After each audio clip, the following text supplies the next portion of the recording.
Good evening, everyone, and welcome to the Whose Line Is It Anyway tier list, featuring your performers, Grand Teton, Phil Feichner, White Sands, JJ McKenney, Dry Tortugas, Scott Silver Bonito, and Virgin Islands, Randy Loudon. And I'm your host, Torgo. Let's make the internet mad! My office is upstairs. What am I doing? Hello, and welcome to the Whose Line Is It Anyway tier list. I want to make it perfectly clear, we are ranking games from Whose Line Is It Anyway, not performers on Whose Line Is It Anyway. We don't rank people here, we don't file them into certain locations. This isn't Alligator Alcatraz, this is the Whose Line Is It Anyway tier list. Thank you so much for joining us. You'll notice a couple things about this tier list. The color coding is a little unusual, so what I did is I have for the backgrounds of each of these games, of which there are 119 games. I know it looks daunting. The background represents where the game originated. This gray background with a green line means that the game originated on the original radio version of Whose Line Is It Anyway? Although we will not be talking about any of the radio performances, we are strictly talking about the TV of Whose Line Is It Anyway? I did want to show which games originated from the radio. The dark blue background represents a game that originated from the UK version of the show with Clive Anderson. The tan background with the red line means it started with the Drew Carey version of the show on ABC, and the purplish background with the purple line means it stemmed from the CW version with Aisha Tyler. Similarly, the letter color shows how rare the game is. For the most part, these silver letters, that represents games that are fairly common. For me, a rare game is a game that was played fewer than 10 times ever on the show. So those get the gold colorization, and those special blue ones like, let's see, Change of Cast, Video Player, stuff like that. Games that have only ever been played once. And I want to specify we are strictly talking Whose Line Is It Anyway? No Trust Us With Your Life, no Drew Carey's green screen, no Wildin' Out, no similar shows. We are strictly talking Whose Line Is It Anyway? And when we rank these, we're going to consider how much fun it is to watch, how true of an improv game it is for the performers. Phil, Scott, and I all have improv experience, so that's why I wanted Phil and Scott to be in here to weigh in with a little bit of expertise. Scott and I used to do improv some years ago. I'll say 20 years ago now. And that's how it's going to look. So if you are wondering about all those criteria, that's what we have. We have S through F. I don't like when people have additional tiers because that's weird to me. And we will start things off with a very simple game that describes different games. Barely a game. On the UK version, Clive Anderson in the first season was pitched to the show. Now this next round is called Different Games, and in it, John and Graham are going to play every other line. And then they would go on to play two-person games that appear elsewhere on this list, so it's not an improv game. I'm going to put it in F. That's the only game that's unusual like that. I know it's weird to start off like that, but because that one is such an anomaly, I like to kick off with the anomalies, get all the weird stuff out of the way first. Doesn't lead to much discussion. Different Games is going in F. That's like one of my few executive decisions I have to make. So we start off with the first real game, 90-second alphabet. You have roughly 90 seconds and you have to go through a scene. Each successive sentence must start with the next letter of the alphabet, and you usually start off with a letter shouted out by the audience. What do you all think about 90-second alphabet? As a performer and as someone who has helped to form a troupe when I was teaching high school, I found this game is really helpful for the development of actors and their really quick thinking skills and being able to really fit a scene in cohesively.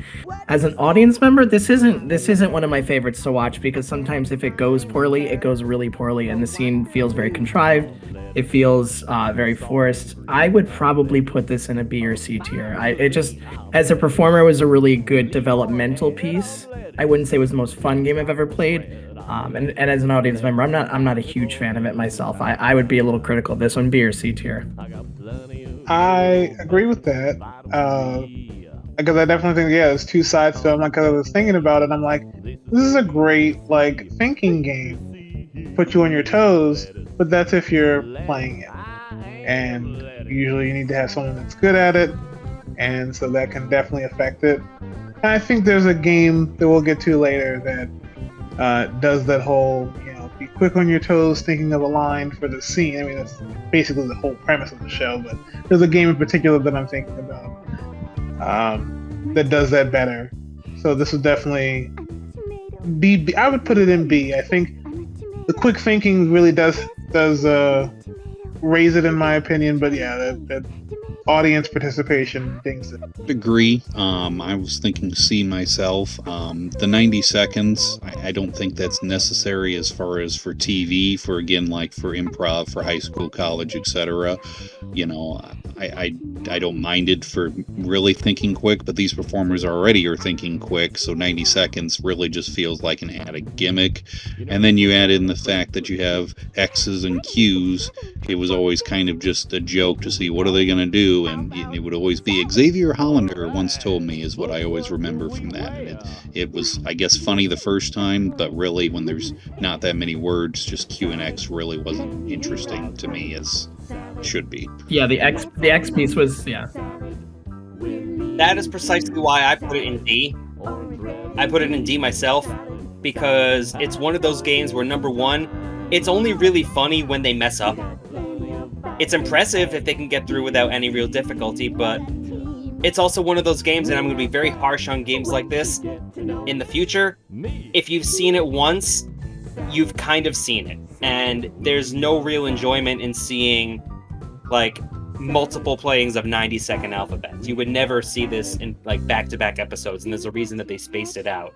It's a great exercise, as Scott had touched on, but as a performance piece, I don't think it works very well. I was going to give it a D, but we average out to a C, so that is where 90-second alphabet is going to go. Next up is tag. Sometimes it's called freeze. Two performers act out a scene, then another performer yells out freeze, and they have to stop. They tag in and take the same physical position as one of the performers and start a completely different scene, just with the positions that they were in. They only did this 5 times on the show. I was very surprised by that. I like tag. It's really fun to do with a large contingent, like maybe with 4 performers on Whose Line. It doesn't quite get across how much variance there can be. I know when we had larger groups when Scott and I went to UConn, and we liked doing this game because you'd have like 8 or 9 people on stage and just seeing the variety of ideas of what people could come up with. But I have tag as a B. I think it works really well. It's pure improv to me, and it never really plays the same way twice, which I also like. Yeah, I have to agree with the B. I was thinking about this, and another thing that popped in my head while I was thinking of tag is that this was definitely had an appearance on The Office when Michael Scott is part of an improv troupe, and he does tag, and he shows where the pitfalls can be with this game, because if you have somebody, obviously Steve Carell is playing the character, but who wants to really take over the scene with a big personality and not work with the cohesion of a group, this one could really derail. But I find that tag is a really great game to, again, develop a troupe and develop like a singular mindset around scene development. But it is the variety of it for me makes it a B. And I think the audience really likes it because the different kind of breakneck directions can create a really interesting atmosphere around the scene. I feel like it's a good game too, as far as that you're also helping out the performer that goes after you, because you were going to put yourself in a position after you've been up there a little bit that you know somebody is going to yell freeze or tag at that point, so you're kind of helping out your fellow performers. And to your point, Torgo, I think that maybe the reason they played it so little is because they were restricted to doing it with 4 performers, and they realized it would be better with a lot more performers. So that's probably why they didn't play it as well. So are we in agreement that B is where tag should go? Yes. Yeah. Works for me. Keeping this moving, we have film noir. Sometimes this game was called narrate. 2 performers act out a film noir scene. Usually on Whose Line, this would be Colin and Ryan. I think in some of the early times they tried this, they had some other performers. If you've seen film noir, it's a good parody of it, especially when they have the music going in the background. Having your asides to the camera and playing off that is just a good construct for scenes on the show. I also have film noir as a B.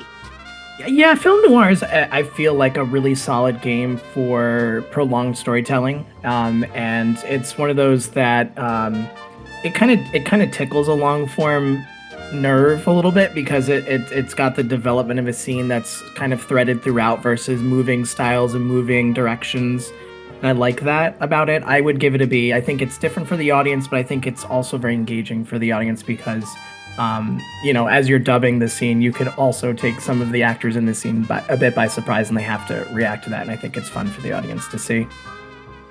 I also agree exactly. It's really fun to see, what they come up with. Some stuff you're expecting, some stuff you're not, and I think it's really fun to try to. And in a lot of these games, it's really fun to try to catch people off guard and see, okay, what can you do with this? And the setting of a film noir scene works very well. So I would also give it a B. I would also go with a B. It's definitely a different game. A lot of these we're going to lump together later on, so it's definitely a different game, breaking the fourth wall. So I agree, just that variety in itself, I'd say B. Unanimous, then B. Do we think it's better or worse than Tag? I know that with this many games, it'll be hard to keep each tier separated, but I think that Film Noir might actually be a little bit better than Tag, just because it has more of a construct to it. Whereas Tag can go off the rails a little more easily. Yeah. Randy mentioned games that are going to be lumped together. We have our first pair of games that we're going to lump together, or at least talk about at the same time. Expert and Interview.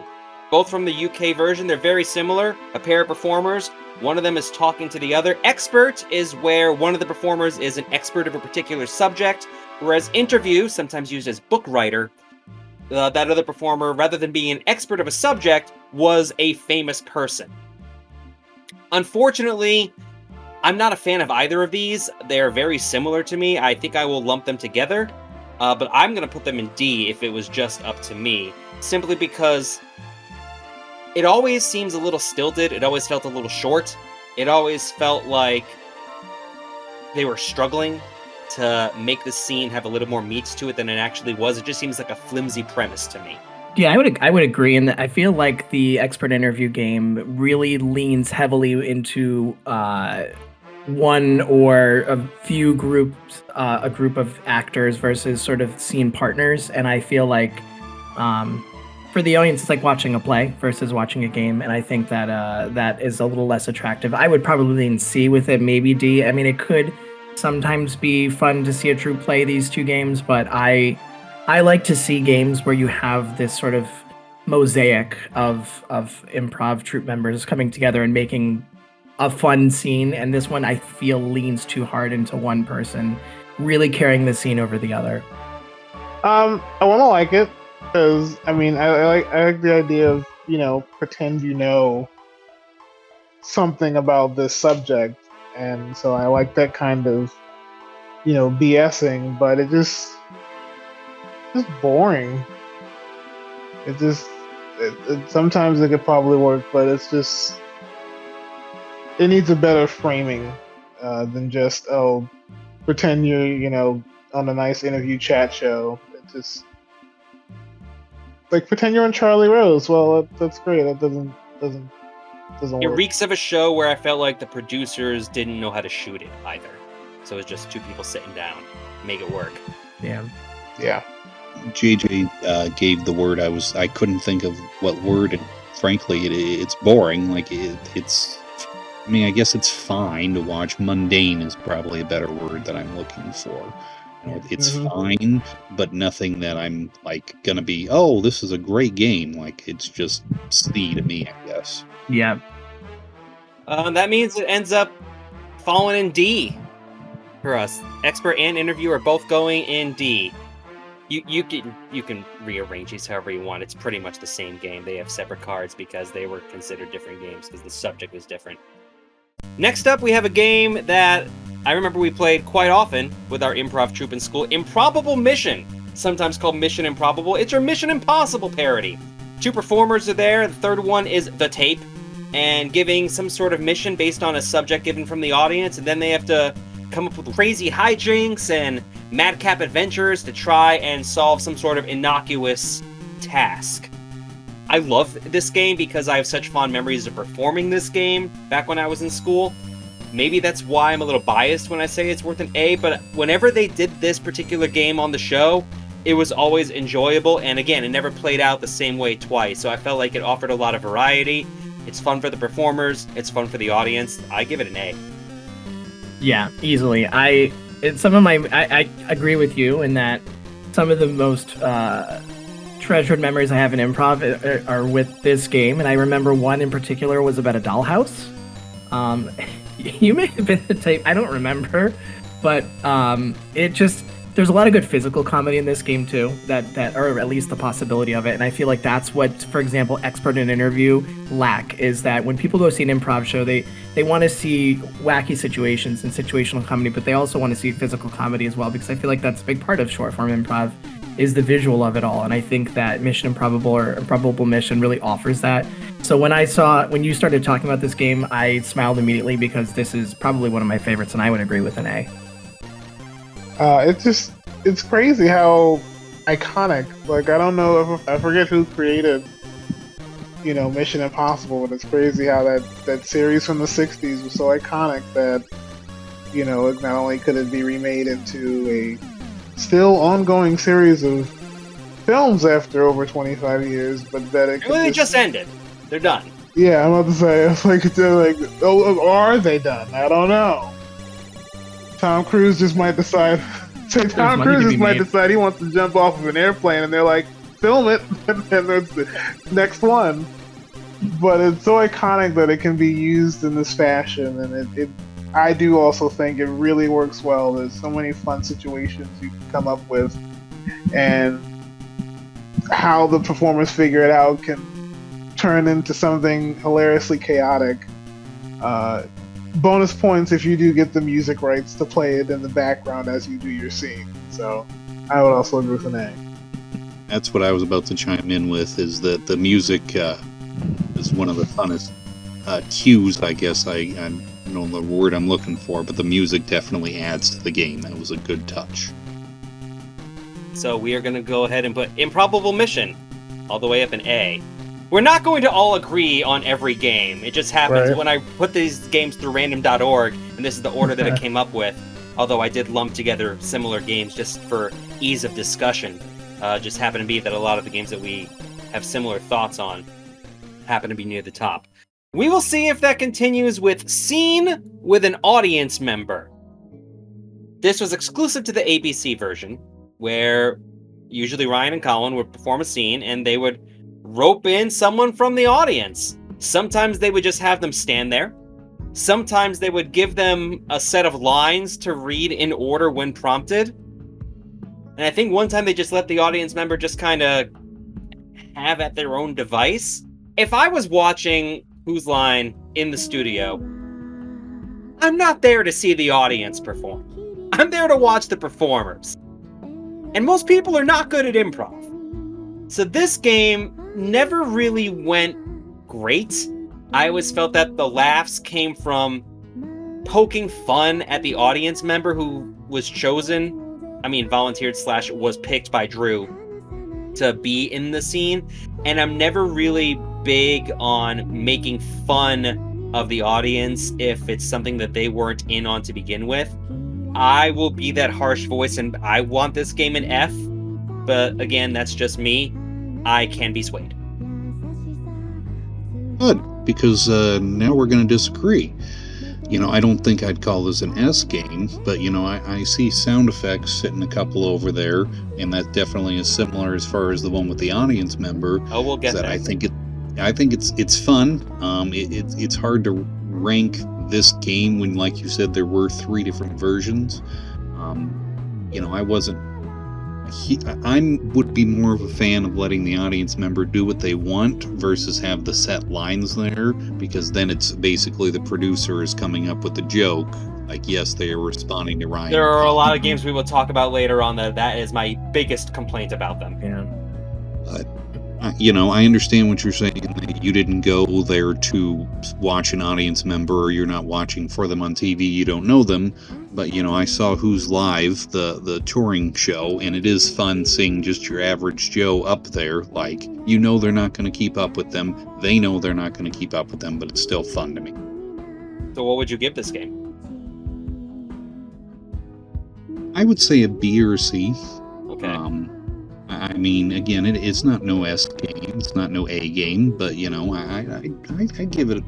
We'll give it a C. That way, it's not quite the different, but I'd say C. Yeah, I think about this game and I think about contextually, where does this work? Where does this not work? And, I hear you in that if you go to a professional improv show, like really professional, you want to see the performers that you've gone to see. Having worked with a high school improv troupe, this game I think holds a lot more merit and a lot more fun for the audience because kids are kids and they want to have fun and they want to be involved. And so I think as a performer and as an audience member at a younger level, a more junior level of improv, this has a lot more potential and a lot more, I think, clout. So I would probably average it to a C as well. And then I think on a professional level, there's some good direction we can go with it. On a junior level, I think this is a really fun scene for people, especially those who are volunteering to do it and willing to be made fools of, for lack of a better term. I would average it a C, maybe even like a B minus, but definitely not high up, but it's up there. I would also go C. I appreciate, just the, improv already is going to get an audience involved. I appreciate just trying to get them a little more involved. And I think it can work when done, properly. So certain versions of the game I don't love, but there are other versions where I'm like, it's done properly, it's okay. So C for me too. Completely outnumbered there, so Scene with an Audience member is going to go up to C. Although it's still F in my heart. Now we have a game that you could never perform in most instances because you lack the technology. Newsflash! One performer stands in front of a green screen with some sort of unusual scene behind them. And through clues given from the two in the studio performers, the person in front of the green screen has to guess what is going on behind them. Newsflash is a game that clearly is meant for the medium of television, and I think it works fantastically in that way. We've seen great playings of this. I think that so much of it depends on the clues, because if your clue is too good, well, the performer's going to guess what it is right away, and then there's no game. Or they may find out what it is right away, and then stretch it out. So there's so many different ways it can be played. If you're the person in front of the green screen, you can, try to draw out the laughs. You can, I don't know if play dumb is the right word, but you can definitely delay it a little bit depending on how you want to go for it. You can have a lot of fun giving the clues. This is my first S game out of all the ones that we've talked about so far. I love Newsflash. I've seen this game performed, if I recall correctly, with a scene being played by live actors behind them with sort of a prompt, and then the person giving sort of the in front of the green screen role as just not looking at them. So I think there's some flexibility with this one, but I don't know if I'd go full S on this one. I think there's a lot of fun possibilities with this, but I agree that it's definitely a made-for-TV situation if you're going with the green screen, but I think it could be done live as well. I like the concept of the Newsflash. I see that the Newscasters is in here as well as one of my favorites, but Newsflash, I'd probably give a solid B for this one. I might have to go S. I also enjoy the clue giving, just the cleverness of trying to give a clue without giving it away, I think is great. I've always seen it done to great effect, usually. I feel like you could do this live. You just need a rear projector, and a screen, and you could perhaps mount something like this live with a, HDMI YouTube account. So I would love to see more people do this live. So I think I'm gonna make this also an S. As a casual viewer, I really do enjoy it, and it was always exciting when Newsflash would come up because it would be exciting to see what was on the screen and that kind of a thing. My only concern with making it an S is it too focused on what is behind the performer versus the performer is my only question. I see this, so that means you'd probably put it as an A. Yeah, I mean, I hate it's just analyzed again now. As a viewer, I probably would have said S before, but that's my only question is I feel like you're almost focusing too much on, maybe I'm thinking of the classic ones where Colin was back there or the sports bloopers and you're watching those. but is it focused too much on the screen versus what the performer is doing? So I guess I would go with A based on that, but I really do love the game. I get that. Your A, and more importantly, Scott's B, is going to drag this down to a high A, but still an A for Newsflash. Now, if you're watching this tier list, first of all, thank you, but second of all, you're probably confused what's going on here with sound effects and sound effects. What did I do here? Well, sound FX with the letters is where one performer performs in mime style and another performer has the microphone and is giving the sound effects. The reason I have it spelled that way is because in one episode of Whose Line, Drew is reading out the game and he says sound FX with the space like that. So clearly that's how it was written. So that's how I called it. Sound effects, which was introduced in the ABC version, is where two performers would perform and they would grab two audience members to provide the sound effects. I do think these games deserve different ratings. I would love to hear your thoughts first and foremost as to what you think about both of these versions of pretty much the same game, but like I said, I feel like that key tenet being different means they should absolutely be treated differently. Sound effects with the audience member may be one of my, if not my favorite game. I would put it as an S, going back to what we talked about with scene with an audience member. I understand your point as far as that, making fun of, the audience, but really, it's enjoyable if they do the good sound effects. Most of the time they didn't, and that was enjoyable because of Colin and Ryan responding well to the bad sound effects. I would call it an F.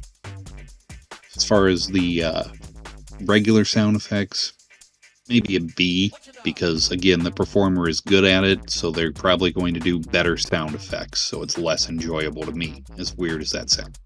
I get that. I feel like when an audience member is involved, I would go inversely on this one. I feel like sound effects has sort of a ceiling for me. The making funny noises, the mumbling as if you're talking, for me that has a shelf life as an audience member. Obviously every audience member will handle these differently and feel about them differently, but I feel like with the audience member, it maybe I'm going back on what I just said, but it's actually could be funnier because of the off the rails, the mess up, they're not so funny, but now they're part of the joke. I'd probably give that a C. I didn't really like sound effects or sound effects. I'd probably give sound FX. You know what? I'd probably put them both C. And now that I'm thinking about it, they're good. They could be great, but they could also be really bland. And the theme of the joke just being funny noises for me, it just doesn't offer a lot of variety. Maybe this is the teacher in me being like, well, let's give it a little bit of fluff here to give it a C, but I guess I could go with C on both of them. Just for different reasons. Yeah, I'd probably put them both as B. I do find they can both be entertaining. I'm always like a mixed bag on certain games that do involve audience members. So while I did like Scene with an Audience Member, sometimes I feel like with sound effects, things could come to a halt. Like, okay, they missed the cue to make the sound effect, and that is funny, but then they do it over and over and over in the scene, and I'm like, they're not allowed to progress because you're not making the proper sound effects because you don't know what you're doing. And so sometimes, again, that's hilarious, but sometimes it just grinds it to a halt. So I still like them both, but I would do a B. JJ said exactly my biggest qualm with sound effects with the audience members, in that sometimes the audience members act as an impedance toward what the performers wants to do because they get caught up in the fact that they can't do sound effects. How many times can be like, oh, well, look, we got the silencer on the gun, or the car won't start, or anything like that, which is why I would give it with an audience a D. Sound FX, I appreciate the miming. I appreciate that performance style where it's just pure physical and reacting to the other performer giving the sound effects. I would give that a B similarly to the rest of you. I think it's a completely different skill set for each of these games. However, even though I was harsh on the audience version with a D, Randy gave it an S, so these both average out to the low end of B, as it just so happens. So that is where both sound effects, or FX, are going to live. So we disagree a little, but when it really comes down to it, we still kind of agree. Very similar to sound effects, which I probably should have drugged this up earlier. A really bad Hangover, speaking of being drugged up. This is a game they only ever did once, where I'm only going to say the performers for the ease of remembering. Colin and Kathy were acting, but they were very hungover, obviously. And Wayne and Ryan would perform the sound effects for them. But the microphones were cranked up all the way and had a very loud reverb effect applied. So it's essentially sound effects with the audience, except it's more performers with an effects pack thrown in. I think it works a little more. I would probably get sick of it very quickly. But I would put this as a C, just because it actually has a little bit more of a construct of a game there. And you just leave it where it's at underneath F, because that's where I want it. Really? You hate this game? And it's so hard for me to say that I hate it because it only had one playing. How do you use that sample size? Maybe it would have been better, but you only have one playing to go off of. I don't get it. Like, it wasn't amusing to me. The only amusing part of it was, oh, this is a new game. Let's see what happens. And it wasn't interesting to me. Like, I'm sorry, F. I've actually not seen this game performed, so I don't know where that would put me in the ranking piece. But I just hearing the concept of it, I just think it's not very dimensional. I don't know. I probably wouldn't rate it that high, but I haven't seen it, so I'm going to abstain from the vote here. JJ? I probably just say that I do like the concept a little bit, but weirdly, it just doesn't sell me as something that you could do over and over again. So I understand that. That's going to average out to a D for us. We'll put it right here after expert and interview. I don't want to split these two up. Another pair of games that maybe you wouldn't consider talking about at the same time, but I think they're similar. Show-stopping number and Kick It, where a scene gets interrupted by a musical number. Show-stopping number is where, in the middle of a scene, Drew, I believe is the only one who did it, would buzz, and they would have to do a quick little Gilbert and Sullivan style, like a little 4-bar musical number, a show-stopping number from a Broadway play, based on the last line they just said. Kick It is similar, except it's a 2-person performance, and the other performer would say kick it, and then the first performer would have to do a rap starting with the last line they just said. So the impetus is different for both of these games, but I feel like they're similar enough to talk about at the same time. I love this because the mischievous nature of all of it, trying to trip up your partner, is always good, because when you watch Show-Stopping Number, you can tell that they're very hyper aware of every line that they're saying, and you can see as soon as they say a line, they're like, oh no, Drew's gonna hit the buzzer, and he does, and it's a nice little meta awareness that I like for both of these. I would put both of these games in A, to be honest with you. I feel, see, as a musical fan and enmeshed with an improv ex-performer and fan, I would put this as an A for both of them because I just enjoy this game and on multiple levels. I feel like if you were to do it in an amateur level, it could go really, really wrong. I find that these song-based improv games are some of the hardest games as a performer to really be good at. Obviously, Wayne Brady was one of the best that I've seen on a professional level do it. He just has a talent for it, but I would never probably assign this type of game for my high school students. I feel like it is just an incredibly difficult game for a performer. I love it as an audience member. I would probably give it an A for that reason.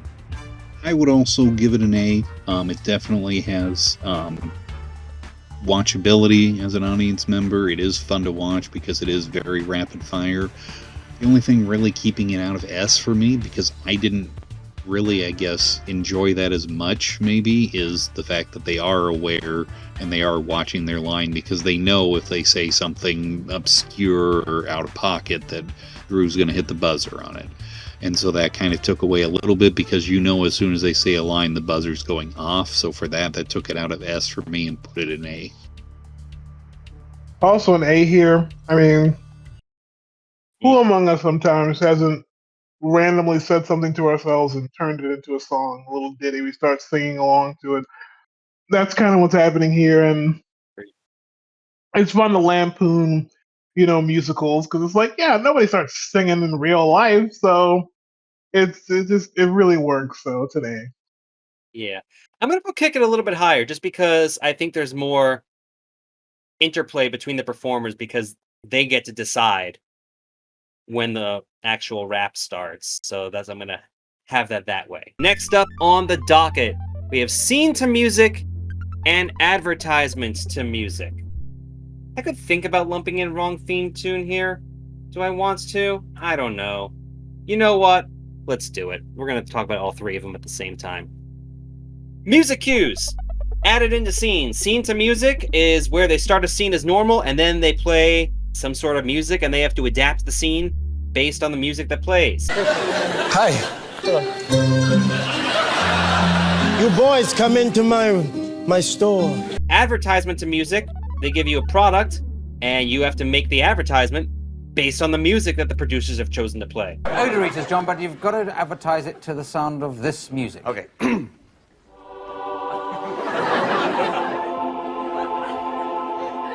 Hello, Wilkinson. Is this your first time in church? Wrong theme tune is very similar. They only ever did it once on the British version. And they played the Blue Peter theme. It's a documentary on contraception, okay? But in the style of the theme tune, which you're going to hear now, just played in for you now.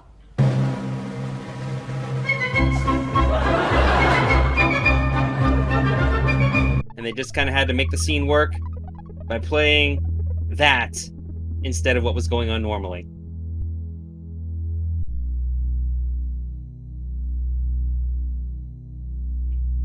I mean, seeing the music would probably be a B. I kind of like that premise enough, and that's fine. And honestly, I'd probably put advertisement to music in the same ranking, because it is similar enough. Again, it's cute to try to come up with something towards this random music that you've been given. Wrong theme tune just seemed like a mess. They didn't know what they wanted to do with it. I would probably put that in D. Yeah, I follow that. I always have the two hats on of like professional versus the amateur. Professionally, I feel like it could go really well. I just feel like the advertisement to music was like just okay for me. The wrong theme tune, yeah, I guess I'd maybe probably put it in the D as well. I think I would agree with all the previous rankings. They're okay. I again prefer sort of the multi-dimensional game with a little bit more meat to the bone, and I feel like at an amateur level this could get really stale or just not work at all. On a professional level, not something that super interests me. I get that. I'd say. And just to keep things speeding along, I'll say I would have given scene to music as a C, advertisement to music a D, and wrong theme tune an F.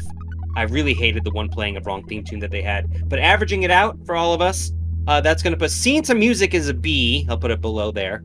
Advertisement to music ends up a C, and wrong theme tune ends up at the end of D. So that's where those three end up. So next up we have another series of games. The big one is Song Styles. This is actually the game that was played the most on all TV versions of Whose Line combined. If you combine Song Styles, Duet, The Ballad of, Boogie-Woogie Sisters, and Doo-Wop all as one game, I did because they're the same game, 291 playings throughout all of Whose Line. It's insane. I am going to move up Motown Group and African Chant, which I do have listed separately because they're different enough. But basically, you have musically inclined performers, bring an audience member down, learn a little bit of something about them, sing a song about them in the style dictated to you by the host. Motown group is where they would have 3 of them come down. They would each do a verse.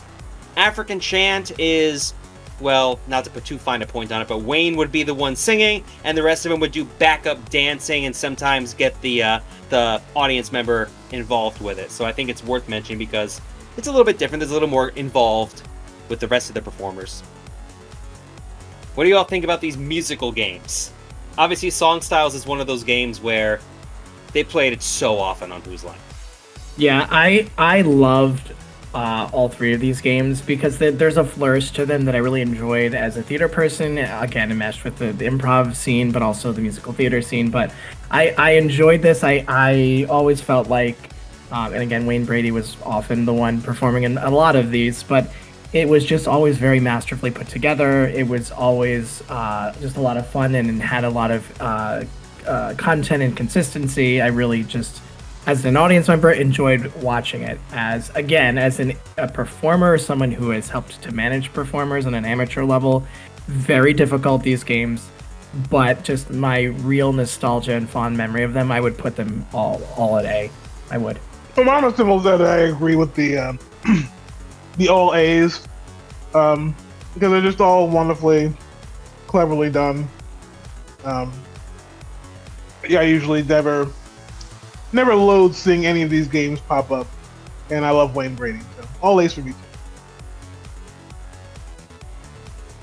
Now, Phil, I can't speak for you because even though we've done, skits and whatnot together over the years, with your improv troupe, Scott and I did not have anybody musically inclined enough, or we never did musical performances for our troupe. Did you have anybody who could sing enough where they did this type of game for your troupe at Alfred?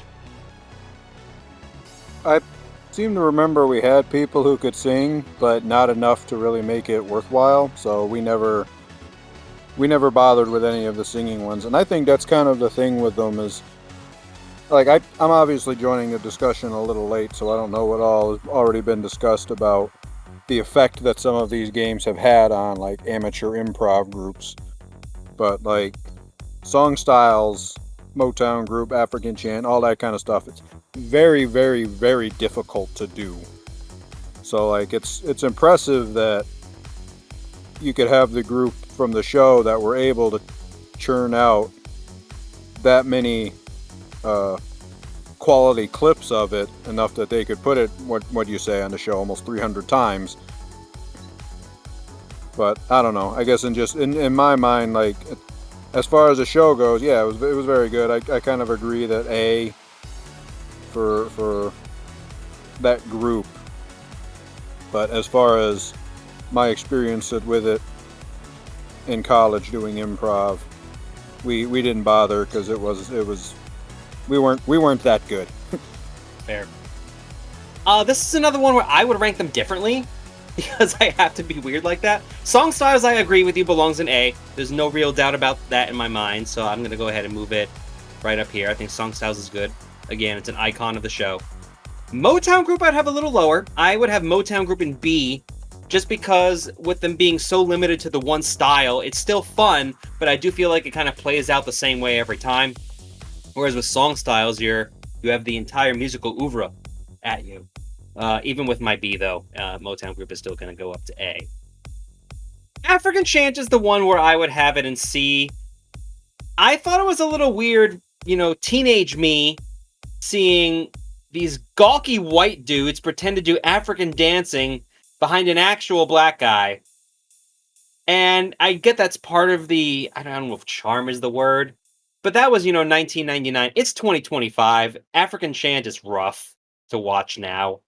I would give it a C. I get that everyone's in on the joke, so it's not, like offensive or anything. We'll talk about games that have not aged well for that reason. But I would definitely put African Chant as the worst of these 3. Simply because I feel like some of the humor being subconsciously racial isn't great. So that would end up putting this as the highest of B for us. So that one will be a little bit different than the rest. I would agree with you. This one, you know what, as I was looking at it, I was like, I don't know that this is the type of game that probably ages very well, and doesn't have a very long shelf life. And I as you were talking, I was like, yeah, that does make sense. Again, I don't want to draw in other shows, but there's a reason they don't do this on Wild 'N Out.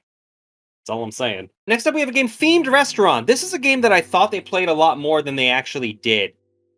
But with Themed Restaurants, they would have two performers enjoying a meal together. It could be a date, it could be like a power lunch, and there'd be a theme to the restaurant, and the other two performers would act out the theme of the restaurant. I love the premise of this game.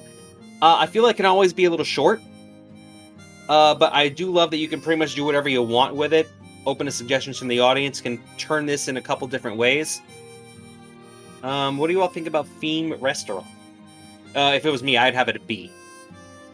I'm not a fan. I feel like the two diners, is that what we want to call them? Yeah. I feel like they don't do anything. Like the episodes I'm remembering in my head, they're just sitting there and they're getting ready, they're starting a line, and then the other performers are already there, which I get. The point is the performers that are doing the theme and not the diners, but I just feel like it could have been better with like not two people basically just sitting there useless as if it was living scenery. I don't, and it's so dependent on the theme that I get that's the point, themed restaurant. But like, if you aren't familiar, I think they had, sci-fi once or something like that for themed restaurant. If you don't get the references, then it just isn't funny to you. It's so niche because of that. So I'm not a fan. I'd call it a C or a D personally. I kind of agree with that, especially just because the way the show was set up in general, it was really hard to have a good straight men, which is ultimately what the diners were supposed to be. But with just the way 99% of the games were set up, you didn't really need a straight man. It was unbridled chaos. That was more or less what the goal was. So kind of having the jar of, okay, well now these guys are just normal people sitting there. Like, you don't really need it. Yeah, this game for me was forgettable. I actually, when you brought it up in the current discussion, I had to Google it because I'm like, do I remember seeing this? And I do. I finally kind of recalled the memory of watching the game. It's just forgettable. It's like living scenery, but with a lot more guidelines to it. So I feel like it kind of cancels out a lot of the improv elements of what could be. And it kind of puts it in more of a box than it needs to be for an improv show. I'd probably say C or D. I'd probably give it a D just because it's so forgettable to me. It's a game that I don't think I've even ever assigned to my students when we had improv. It was just something that I knew wasn't going to play for an audience. I like the premise just because, we live in a time where there are always local restaurants opening up. It's fun to see, what style of restaurant it is, but something about it doesn't click. So I like the premise of it. I'd give it a C. And that's going to average out to a low C for all of us. So that's where it's going. Oh, no, we're not done moving people. I'm not moving you moving people. Theme restaurant is where we're going. Now I'm going to move moving people. And we're also going to move living scenery, because they're kind of inverses of each other. Moving people is where you have two audience members come down and move the two performers, as if they're, dummies that they can move around to whatever position they want. Living scenery is where you have the audience members in that position, where the two performers, usually Colin and Ryan, will be like, hey, where's our car that we need to get into? And the two performers would have to be the car. Sometimes they'd have, like Wayne or somebody be the props. I think living scenery, nipping this in the bud right now, one of the most well-known playings of any game on this show is the Richard Simmons playing of living scenery, where he and Wayne were all the props, and Richard Simmons went all in. If you haven't seen that particular performance of it, I would say go check it out. But I think even having him in there, and even though that performance is fantastic, I think Living Scenery is a better game than Moving People. I will explain why in greater detail after the rest of you chime in on what you think about these two games. Oh, look, honey, this one wants more quarters. I think this one's wet. I think Living Scenery is absolutely better than Moving People, just because the improv people are going to know what they want you to do, and so they're going to make you do that, and it's fun to see what positions they are willing to get people into. Living Scenery doesn't disappoint. Moving People can be a little static, so I would say A for Living Scenery, and probably say C for moving people. Well, that's generous of you, because I was going to put moving people in an F. Right? Spill that tea, Randy. I saw, like I said earlier, the Who's Live tour, and they did this, and again, it doesn't even work well in person, because again, they said, okay, tap your leg, so we do this, and it just, they really aren't sure what to do, it just, again, and this is assuming it's an audience member doing it, it's just, and then the clips that I remember watching of moving people, they always seem to try and make Colin and Ryan kiss, like at least 2 or 3 different games, it was just always 90s gay panic! Yes, so it was always like, oh, let's do this, it's so funny to do this, and then of course the audience loves it because they're trying to do it, but then again it was like, okay, that's not really that funny to me, so like, again, and that's taking out the game itself, and I'm thinking of the performances of what has happened, but that does happen when you have an audience. Living scenery, again, the props, so to speak, they can walk and stuff and move into the position, which makes it much easier than moving people where they're stuck until they are moved themselves. So for that reason, moving people I call an F. Living scenery, I'm not as generous as you with the A. I'd probably put it in B. Wow, this is definitely where we all start to differ. I see Moving People was the Dollhouse game, now that I remember it, and I remember it well. But I don't know that we played it with audience members. I think we played it with just the troupe members when we were up at school. When I made a list of games, when I ended up in charge of Molotov Improv, I made a list of games that I thought would be fun for us to perform. But I made it very clear that I did not want to pull audience members from the crowd to do anything, in most instances. Yeah. And I think that's we as a troupe are really comfortable with each other. Yes. And I think that's why Moving People for me has a real nice nostalgic factor. But thinking about even having my high schoolers do that, and you put a lot of guide barriers up to make sure that everything's appropriate. I always felt like it was a very popular one with the audience. I think that people just enjoy being part of something and enjoy that. I would be much more generous to Moving People, and I would give it an A. I just think that was one of the more crowd-pleasing games as a troupe manager and as a performer. But again, if you're pulling audience members in, I can see why people would pull it lower. So maybe I would average it on a B then if we're talking as with audience participation. Living scenery, I do remember the Richard Simmons. As soon as you mentioned it, it all came back to me. And it was phenomenal, and I would give that one an A. And I was at first going to reverse those two, but the more I heard from others, I said, you know what, I agree. I would put Living Scenery as an A. I'd give Moving People a B. You're a persuasive bunch. What do you think, Phil? I kind of agree with more or less what's been said. That's kind of why I was just staying muted.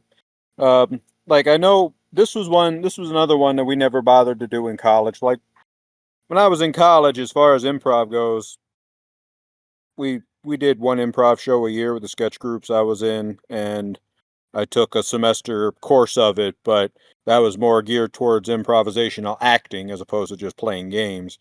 But I do think that with like anything where you're going to be potentially bringing up audience members and having them deal with the performers is kind of risky. Like you gotta have a whole lot of trust there. It's certainly nothing that I would try doing at a college, especially because you never know who you're going to pull out of the audience, even if it's somebody that you think you know. They might be a little inebriated or whatnot. So from the show, I mean, the games were okay. The games would get a little derivative at times, like I think Randy was saying, where it seemed like every time it's like, well, we're going to try to make Ryan and Colin kiss. I would put them in B to C range. They're okay. They're memorable, but for me, I would have Living Scenery in A for a lot of the reasons that people said. Moving People, I would put in D. There are other games where this will affect me more, but I really don't like, for the reason that when you have audience members moving performers, they will inevitably make it sexual. There are performances out there from the UK version where Josie would be one of the people that the audience would move. I think that happened once, and then the audience did as they are wont to do in this game, and suddenly there were no more women performers in this game. So I don't like how sexualized it can be, and unfortunately, it's, the product of the times. For me, I would give Moving People a D, but the way it averages out for us, Moving People ends up a low C, and Living Scenery would end up at the bottom of A, actually. So that's where those end up. Quite a disparity between those two. Like I said, a lot of these games are going to be together. Home Shopping and Infomercial, very similar. These are games where in Home Shopping, they are given 2 props that they have to try to sell as if it was a home shopping show. Like, what can you do with this? Infomercial, they're given a whole box of props. The main difference with Home Shopping, the third prop, quote unquote, that they had to try to sell was something recommended randomly from the audience. It wasn't a physical prop, just something that was described to them. Whereas Infomercial was purely based on the box of props that the performers were given. For that reason, I like that the audience has more say in Home Shopping. This is, again, something I'll complain about more later. There are certain games that I don't like. I feel like the producers kind of hold the performers in a way where it's not really improv so much as, here's what we want you to do it. And I feel like Infomercial kind of fell in that trapping a couple times. So for that reason, I would say Home Shopping's the better of the two. I would have Home Shopping as a B and Infomercial as a C. I'm not very familiar with Home Shopping, so I kind of want to abstain from that. But Infomercial, again, like you said, it was up to the producers. You know, they knew it was going to be, I want to say, like ad hygiene, or, you know, as one example, a personal problem.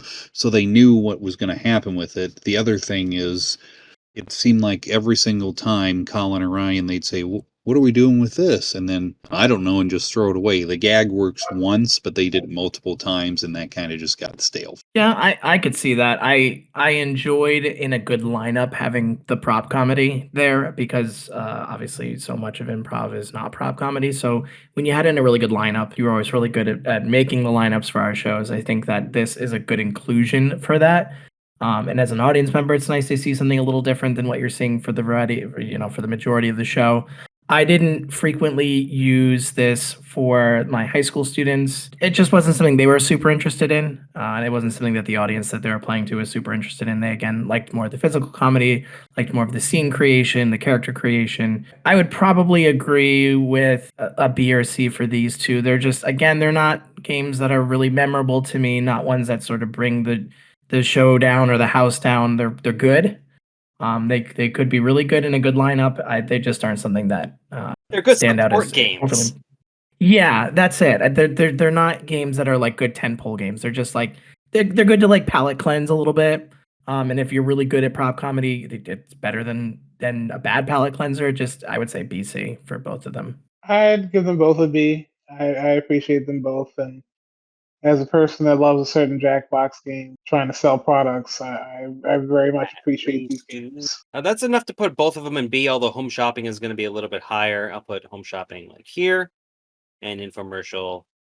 It's better than seeing the music. There we go. Next up, we have Film Trailer. They only played this game 4 times. It's a bunch of performers acting out scenes from a film trailer with one of the other performers, usually Greg, acting as the voiceover for what he wants to see for various scenes from the film trailer, and, you know, Don LaFontaine style, if you know who that is. It's okay. I feel like the skills of this game and the highlights of this game are better illustrated elsewhere, which is why I think it's perfectly average in C. I mean, also C for me. I mean, it's fun to do because we love Don LaFontaine, rest in peace, but it's like, how many times can you say "in a world"? You can only say it so many times. Well, they actually did this before. I think Don LaFontaine really had his peak as a voiceover artist because you have to remember, Whose Line in the UK started in the 80s. It's true. I'm not really familiar with this game, so I will abstain, but I do agree with the statement, it's a parody. It's kind of like what we'll get to later with the Millionaire show and Survival show. It's fun to parody, but after once or twice, you're out of ideas, in my opinion. Yeah, I would agree with all that. It's a kind of a unit-dimensional game. It's like you said, it really just parodied the movie trailers of the time when they became more in vogue than when the game was originated. But this was never a game that I ever scheduled for the troupe that I managed. I don't even know that I even played this game as a performer. If I did, I've forgotten about it. And watching it, it was okay. And when you said Greg Proops is probably one of my lesser favorite performers, and maybe that's why I'm tilting over for D on this one. We'll talk I'm about that. sorry. I'm glad you said that, but we'll talk about that more later. The more Whose Line I watch, the less I like Greg, but we'll talk about that later. So that's gonna be C, right in the middle of C. Put it right there. That works out fine. Hey, you down there! I'm okay with this game, but I still don't know why they did it. So basically, it's two performers miming, and a third performer acts as a voiceover, as if it was in the style of a 1950s, not infomercial, but just like a public service thing, like, make sure you wash your hands, and they have, I wish I remembered the name of the music piece. That stock 50s music that I feel like was in a lot of Ren and Stimpy cartoons. When I think of this game, Denny Siegel is always the performer I think of doing the voiceover. I know Greg did it sometimes as well. They didn't do it too often. I know why. I am mostly just confused why they thought in the 80s and 90s, particularly the 90s, doing a parody of 1950s style commercials was in vogue. It just seemed like a weird... I could have sworn that this was going to be a radio introduced game, and it's not. It was never on the radio. I have it at C. It's fine, but it's just more baffling to me than enjoyable. Oh, I mean, I think that they absolutely did it because, I mean, back when the show started, the target audience was, 30 to 40-year-olds, and boomers. And so those were people at that time who lived through the Cold War in the 50s and 60s, and were shown these kinds of films in school during class. So that's probably why they did it, because probably the producers, who were probably even older than that, were like, I remember that, this would be funny, and so that's why they did it. And so, again, limited amount of situations to come up with, but it can be fun, so see. I'm not familiar with this game, to be honest. I definitely was a huge fan of the UK show, but this game's not coming up in my head, so it was rare. I mean, all versions combined, it was only done 8 times. I really hate to keep ranking games based on the background music, but I really, again, enjoy the background music of this. It really adds to it. If it didn't have the saving grace of the music, game. If it didn't have the background music, it would be way lower. It has to have it, or the game itself doesn't work because of that, difference between what the performers are doing and the happy-go-lucky music in the background. I would give it a B. I know they didn't do it very much, but again, it was enjoyable. And this is one game that, because they didn't do it very much, it was enjoyable that they didn't overplay it. As some of the games that we'll get to later that I think got overplayed that will lower its rankings. Oh, yes. So I give this a B. So that is going to put, hey, you down there, on the higher end of C. Put it right there. Next up, we have a game I'm shocked wasn't played more than it actually was. Title Sequence. I was floored when I found out this was only a 10-timer. 2 performers act out a title sequence. Unlikely roommates, unlikely sitcom pairings. And the other 2 would sing the title sequence to that particular show. Cosby and Hitler being a big pair that people seem to remember from this show. Satan and the Schoolgirl was also a popular one. I love the idea. I think it's a very nice way to get people involved in musical games that don't necessarily sing. I think the concept works really well. I have this as a B. I do think it could be played out, but they didn't play it out. But I feel like I would eventually get sick of it, maybe if they had more playings. But I think it's quite enjoyable for what they did. B tier. Now, how are you going to reference those 2 playings, but you don't even reference Hillary and Monica? So that was the memorable one for me. Yes, Cosby and Hitler because of the gags later in the show. But Hillary and Monica, especially the uncensored version that they did on their Best of Whose Line, I would call this game, I'm torn between S and A, I really am, because it gets everybody involved in what they can do, like it gets the music people involved, it gets the non-musical folk, if you will, involved. I'm inclined to give this game an S, I really am. I do enjoy more when it's 2 unlikely roommates they ask for versus, they ask for an occupation. I thought that one was kind of boring, but when they did just 2 random people together, I enjoyed that much more. I agree. This had a lot of different elements that really came together very well. And I think Randy's got an absolute great finger on the pulse for this game. It brings together musical elements and physical comedy elements. character building elements, just everything coming together. So I would give it an A. I don't know that it's quite an S tier for me, but it's definitely a very solid A. Yeah, I definitely think what kind of sets this apart from some of the other song ones is kind of like Randy was alluding to. Like, it was the kind of thing where you could have the performers who were more musically inclined and better at that aspect of it, kind of doing what they're best at, and just the other two were basically just miming. I think worked out better. Definitely puts it above like the ones we were discussing earlier. Their Song Styles Motown group for me, just because I think it played to everybody's strengths a little better. So that averages out as an A for everyone. So, Phil, you had a convincing argument. I'm actually going to put it ever so slightly above Song Styles. There we go. Title sequence is going to live in A tier. And now we have a trio we need to talk about. Wedding, funeral, reunion. It's like a weird Joker's Wild over here. These are all essentially the same game. Wedding and reunion, they each did once. Funeral was a 4-timer.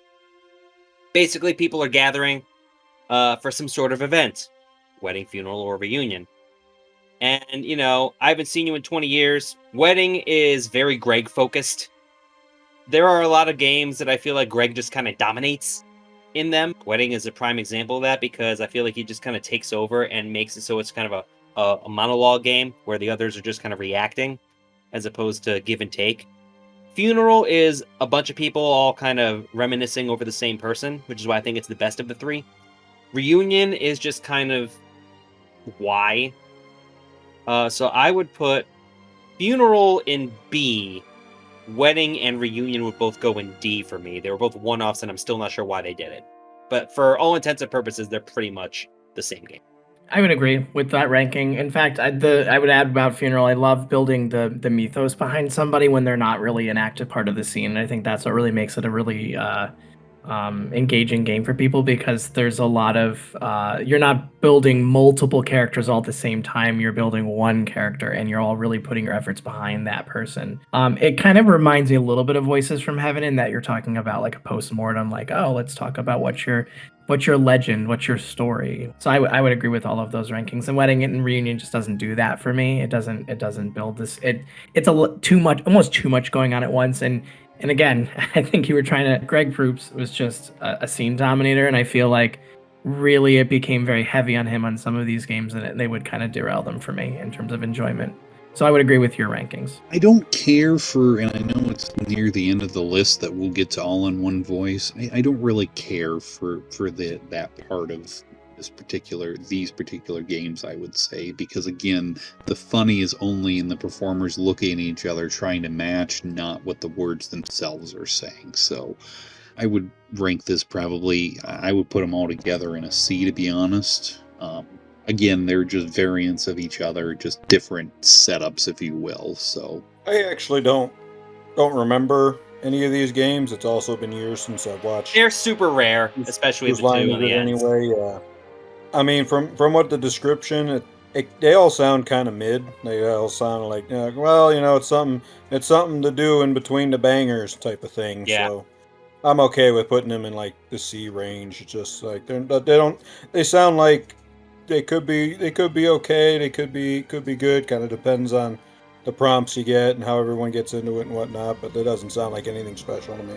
Yeah. So I can be convinced that Funeral can actually drop to C. Sure. Wedding and Reunion belong together.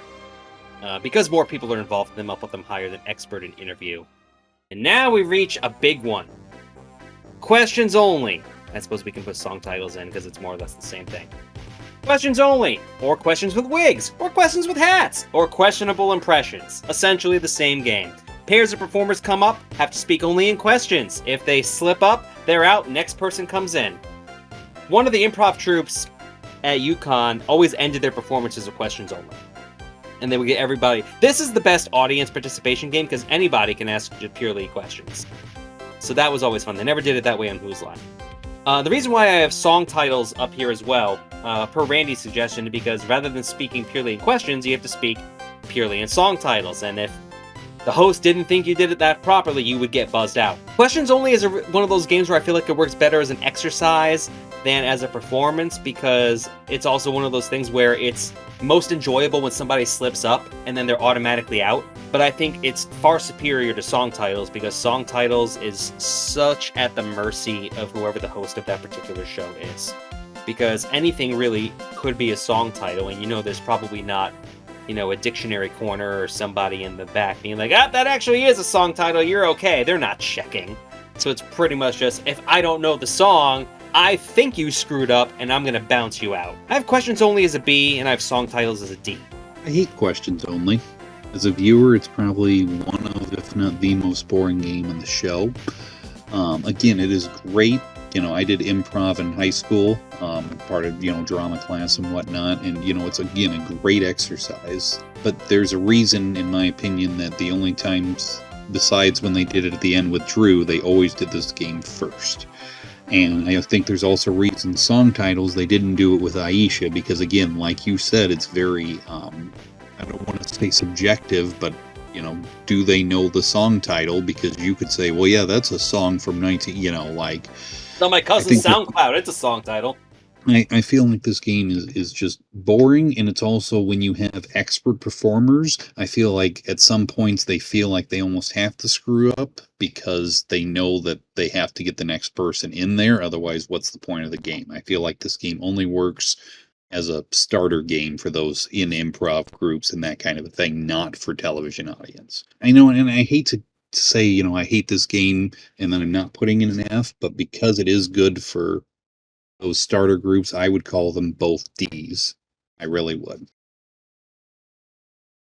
I mean, they're warm-up games, basically. That's why, like you said, they would always be at the beginning of the episode. Well, yeah, because that's basically what they are.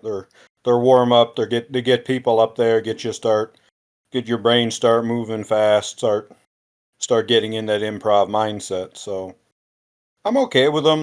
They're kind of necessary. I mean, I guess you could make the argument that they don't necessarily need to be on a show. You can just cut that as the warm up before the good stuff. I mean, I always liked questions only. I'd probably bump it up into the B range. Song titles, as pretty much everyone said, it has more chances of something not quite going the way you want it to. So I'm okay with that getting moved down a letter or two. I'm just gonna be brief in my remarks. Song titles an F. Questions only a D. I hated with questions only, especially when people get either exhausted or they're trying to circumvent and they just change everything to, well, why don't you something or what don't you? It became formulaic in a way. It didn't even work sometimes for a warm up for the kids that I would manage, because it just became who can circumvent the system good enough to keep the game going. And so I would give that a D.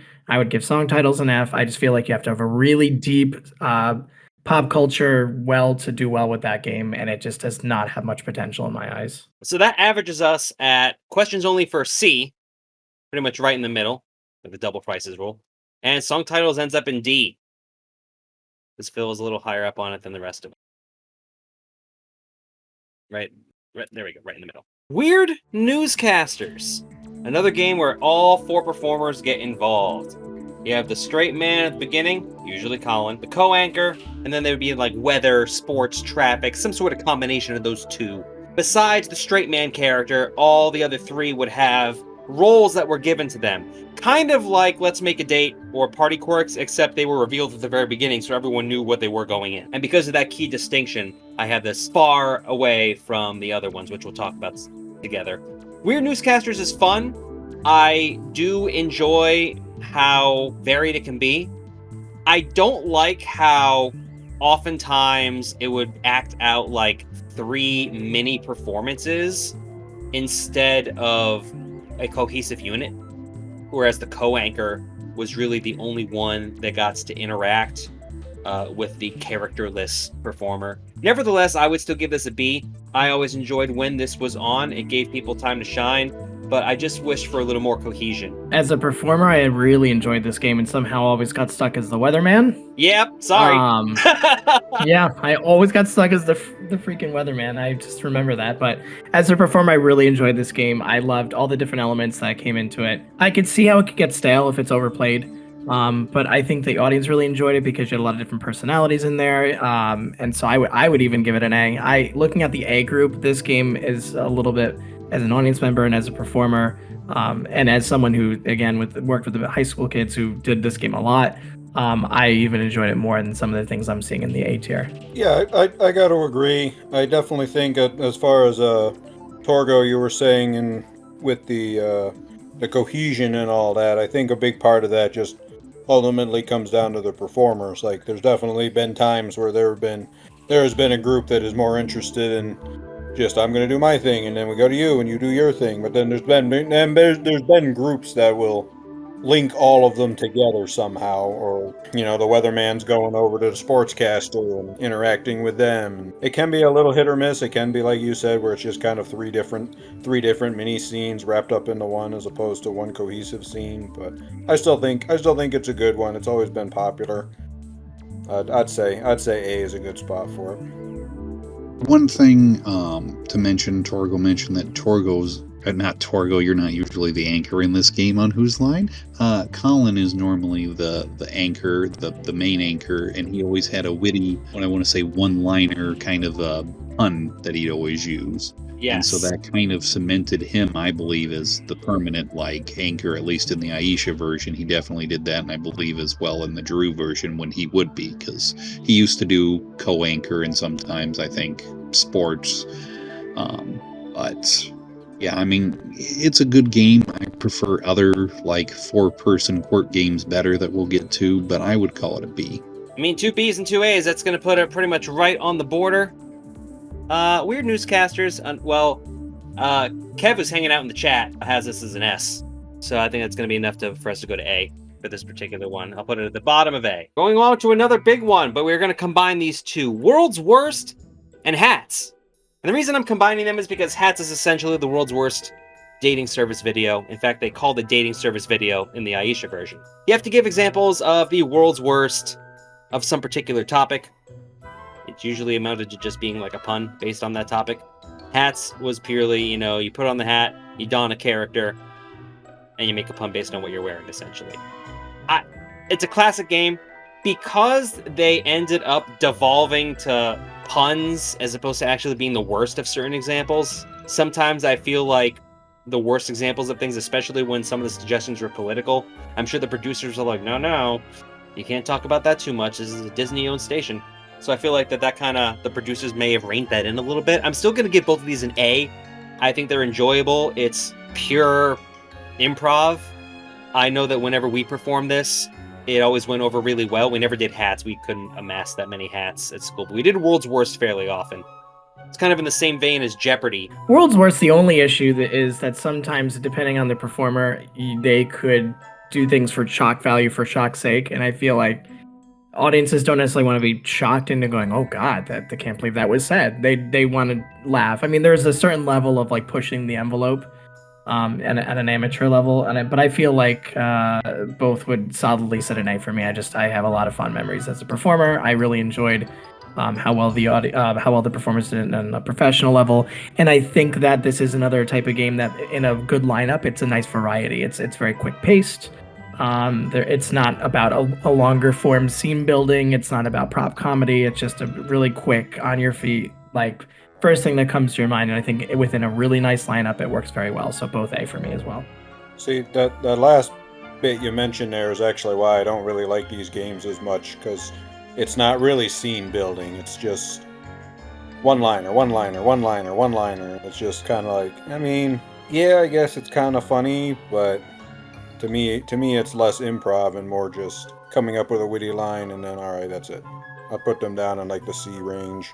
I guess I don't understand. I know early in the UK version, they did different prompts for hats versus just doing dating service video. I don't understand why we just stopped doing that and only did dating service video. Because dating service video can be sexual, and audiences love the sexual innuendo.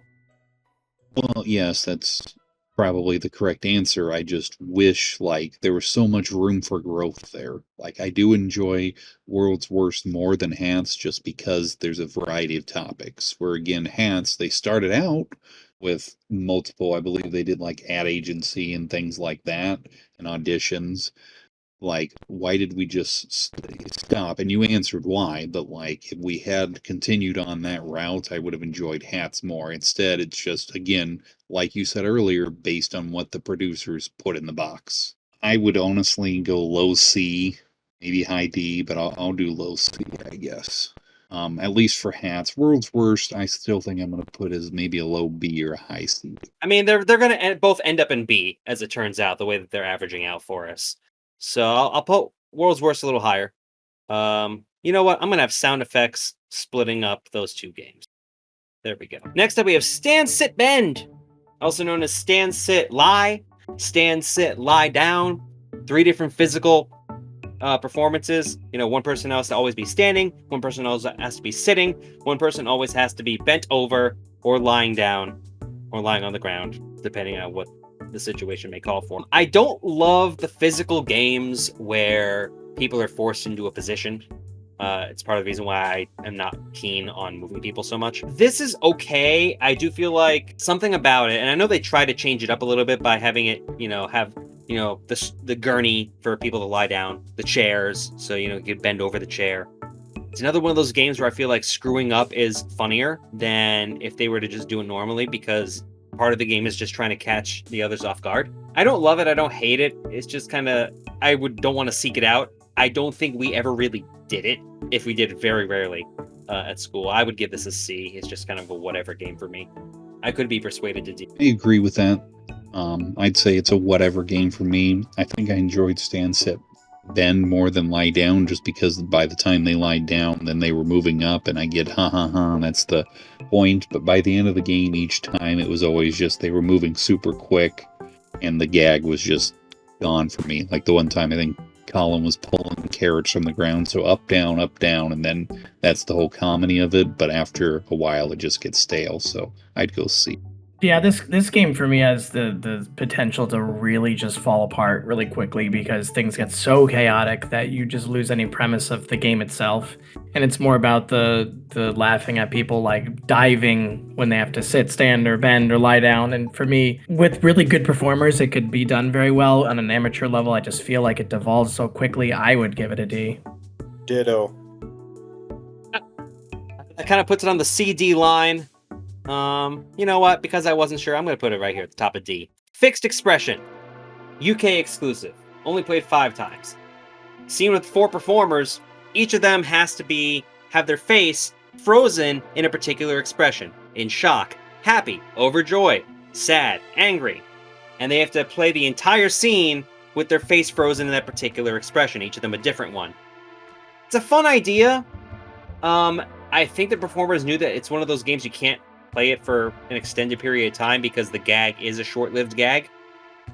I'm kind of on the BC line myself on this one, just because I do know that it could lose its luster very quickly, but they did know when to cut it usually. Yeah, I don't think I'd ever seen this one. I didn't watch a whole lot of the British version of it. It does sound like an interesting concept, but yeah, I could see it being the kind of thing where it's like, all right, couple minutes in, all right, you all get it, let's move on, type of thing. This would be another one that I think would be good. And once again, this is kind of away from the television, putting it on television format, but going to like live improv. This would probably be another one that would be a good early on warm-up type game, just to kind of get everybody moving and get everybody in. I think this game would not be very good in a live setting because a lot of people wouldn't be, unless you had cameras and like screens in the back, most of the audience wouldn't be able to tell that you were doing it. I didn't see this game, so I'm going to abstain. Just a brief comment. It sounds interesting to watch, but I don't know how it would play off watching it. Yeah, I co-sign all of that. I did grow up watching the British version quite often. I don't recall this game. I don't know. It doesn't seem like it's a game with a lot of legs, in my opinion, but I'm going to abstain just because I don't know it very well. Putting all of it on me. Fine. I'll put it in C. Put it right there. I mean, you're the guy moving them around. We can say whatever we want. Ultimately, you can I have a separate spreadsheet with averages and everything. I'm trying to be diplomatic over here, okay? You're all wrong. This is an S. Yeah, why don't you throw an S? If you're deciding it yourself, throw that up an S. But I don't think it's an S game. Torgo Entertainment, where the opinions don't matter.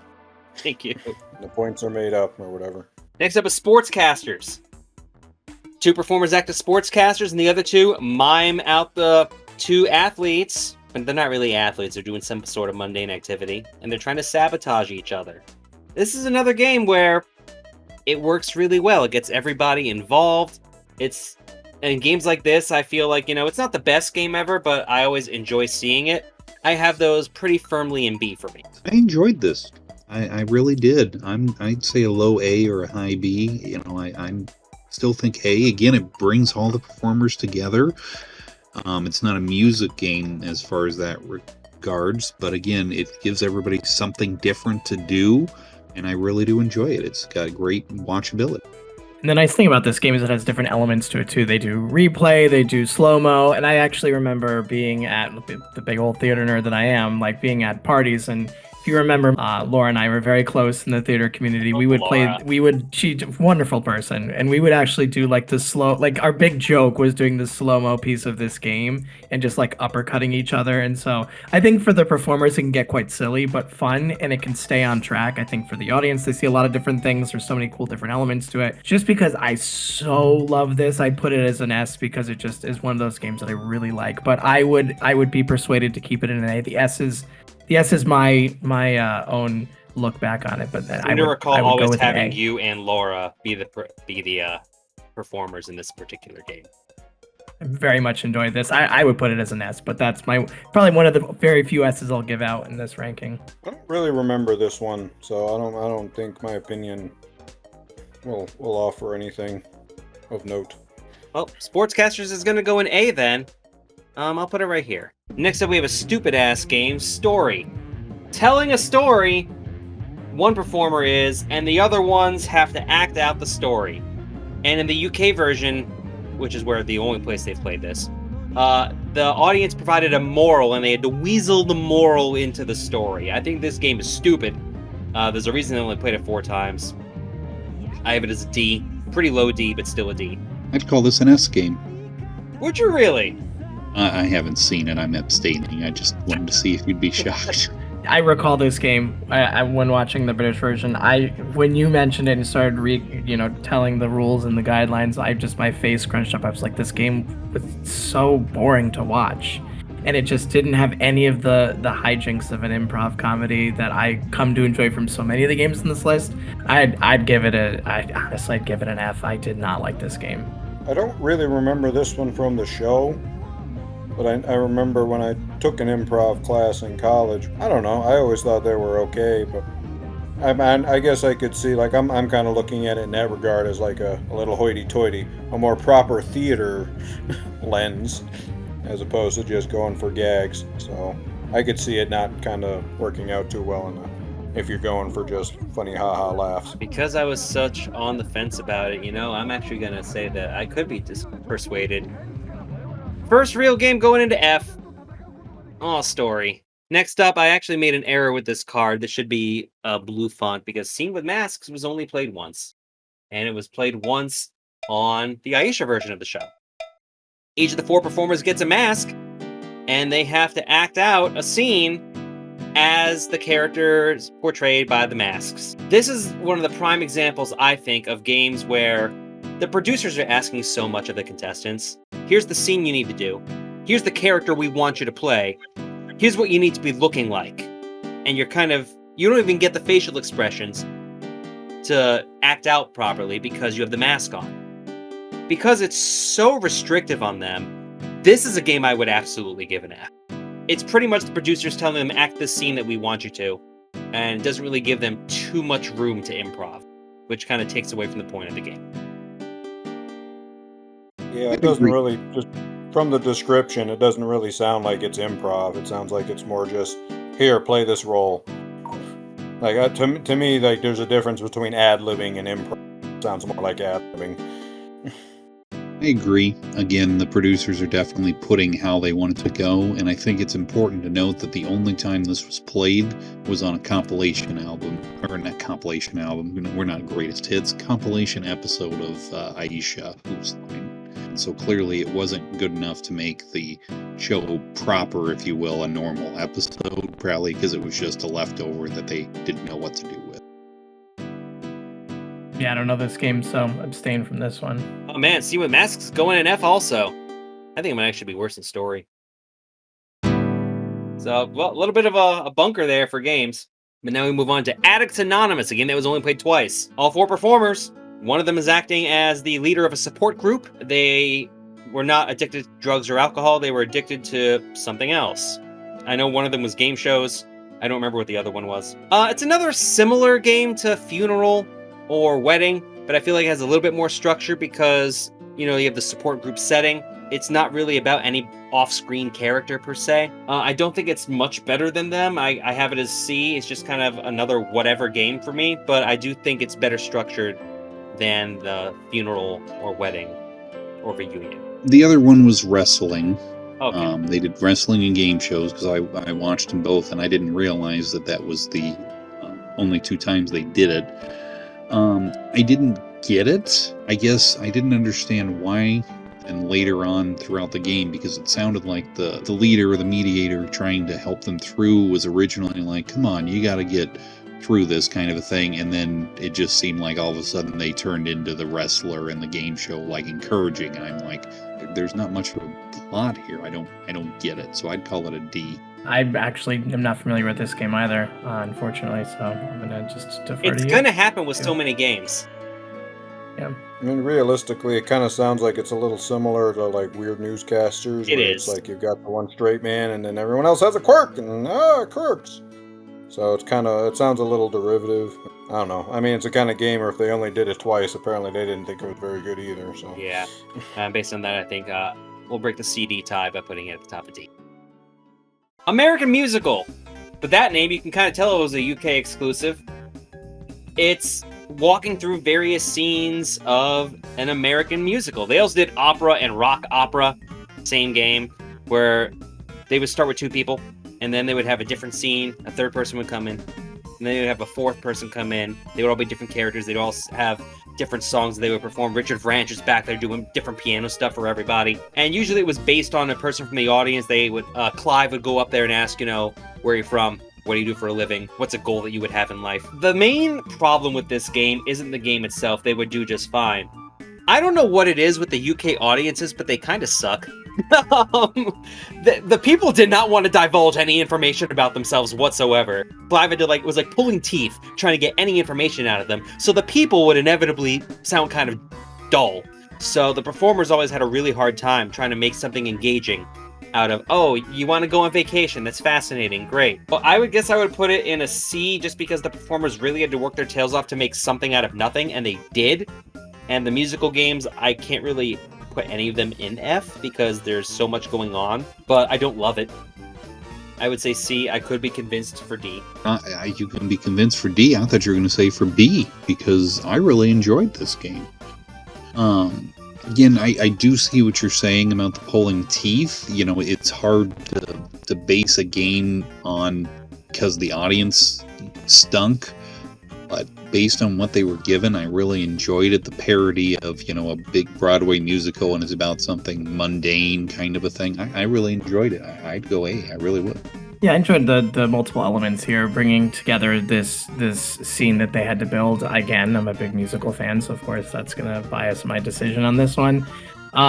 This was very familiar to another game, and I can't put my finger on the actual name of the game, but it's when they would put someone on a stool in the center, and they'd have, it was usually Wayne Brady, sing to them. Song styles. But that's right. Okay. We already talked about song styles. Yeah. I just really enjoyed this, and I remember as a young kid watching this, I really enjoyed watching it just because it was so dynamic. So I would give it an A as well. I think I'm thinking of similar style games where it's like, I think it might be a show-stopping number, kind of similar idea where it's like you're in a scene and suddenly you're bursting out in a song type of thing. I mean, it sounds like they're kind of similar enough for me. The other thing that I had for this game that brought it down a peg or two for me, it was always very long. In the UK episodes, it was almost always slotted last. And especially because the UK episodes would have 9, 10, 11 games. This one was by far the longest of the bunch, and I feel like it just was such more slowly paced than the other ones. I feel like it really stuck out. This is going to average out to a B for us. Really, what it sounds like, Torgo, is that you just don't like the British. Which, given that we're recording this on July 3rd, seems appropriate. Right. America. Next up is a game. I know some of you have been abstaining with games that you may not know. Everyone knows Helping Hands. 2 people perform, but one of them can't use their hands, and a third performer has to stick their hands out from behind and act as the hands for that particular performer. Scott, did we ever do this? I want to say no. Yes. No, we have. It was not a game we did often. We may have only even maybe done it, had done it during practices, but we've done this game just because I remember we would grab each other's chest a lot. Yeah, and the reason we didn't do it very often is because I hate this game. I don't love Helping Hands because a lot of it, again, is dictated by the props. Because if you don't have a prop table, this game is pointless. So I feel like you definitely need the setting dictated by that. And again, this is one of those situations where unless you're very good with your hands and where you have like feeding somebody something, it's a one-note game. Once you've seen it, you don't really need to see it again. For some reason with the Aisha version, they would have their special celebrity guests come out, and oftentimes they would do this because it just showcased how much the other person didn't really need to do anything. I have this as D. I can't put it in F. The concept is good. It works well. I know audiences like it. It was played 111 times, but I have this as a D. I just never got behind Helping Hand. It was a good game that they used, especially on the Aisha version, with special guests that maybe weren't as good at improving. They like to do living scenery with that as well. The ones that we got a big name, but they aren't good at this, so let's give them something like Helping Hands. That whole point is watching normally Ryan and Colin. I think Drew was... I think he was acting and actually not part of the hands, but... Yeah, Drew was always the straight person. Yeah, we did this in high school improv a couple of times, and again, you're right, it was very dependent on the prompts. And I think they relied too much on food prompts, like watching them eat each other, or, Eat each other? Food. Oh my, your high school went hardcore. No, this was on Who's Line. Wow! But watching them, the sauces and, and getting the hands messy, that kind of a thing. And to me, I'd call those C. I'd be okay with D. I really would. I hate saying that because I know people love it, but I just... Yeah, I kind of think that this, like, pretty much similar to what the others were saying. Like, if you've seen this game once, you've pretty much seen it every time.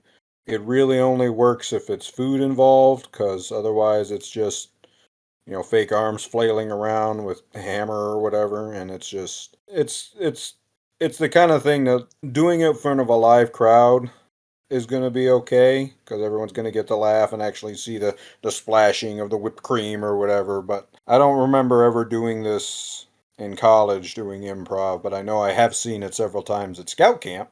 And I'm sure you have as well, Torgo. Yep. Oh, well, yes. And it's just kind of like... That was always Ted and Rodney, I think. I know they did it a lot, yeah. My high schoolers really enjoyed playing this, and to their credit, and I will give them a lot of credit for this being high schoolers, they were very rarely, if ever, inappropriate with this game.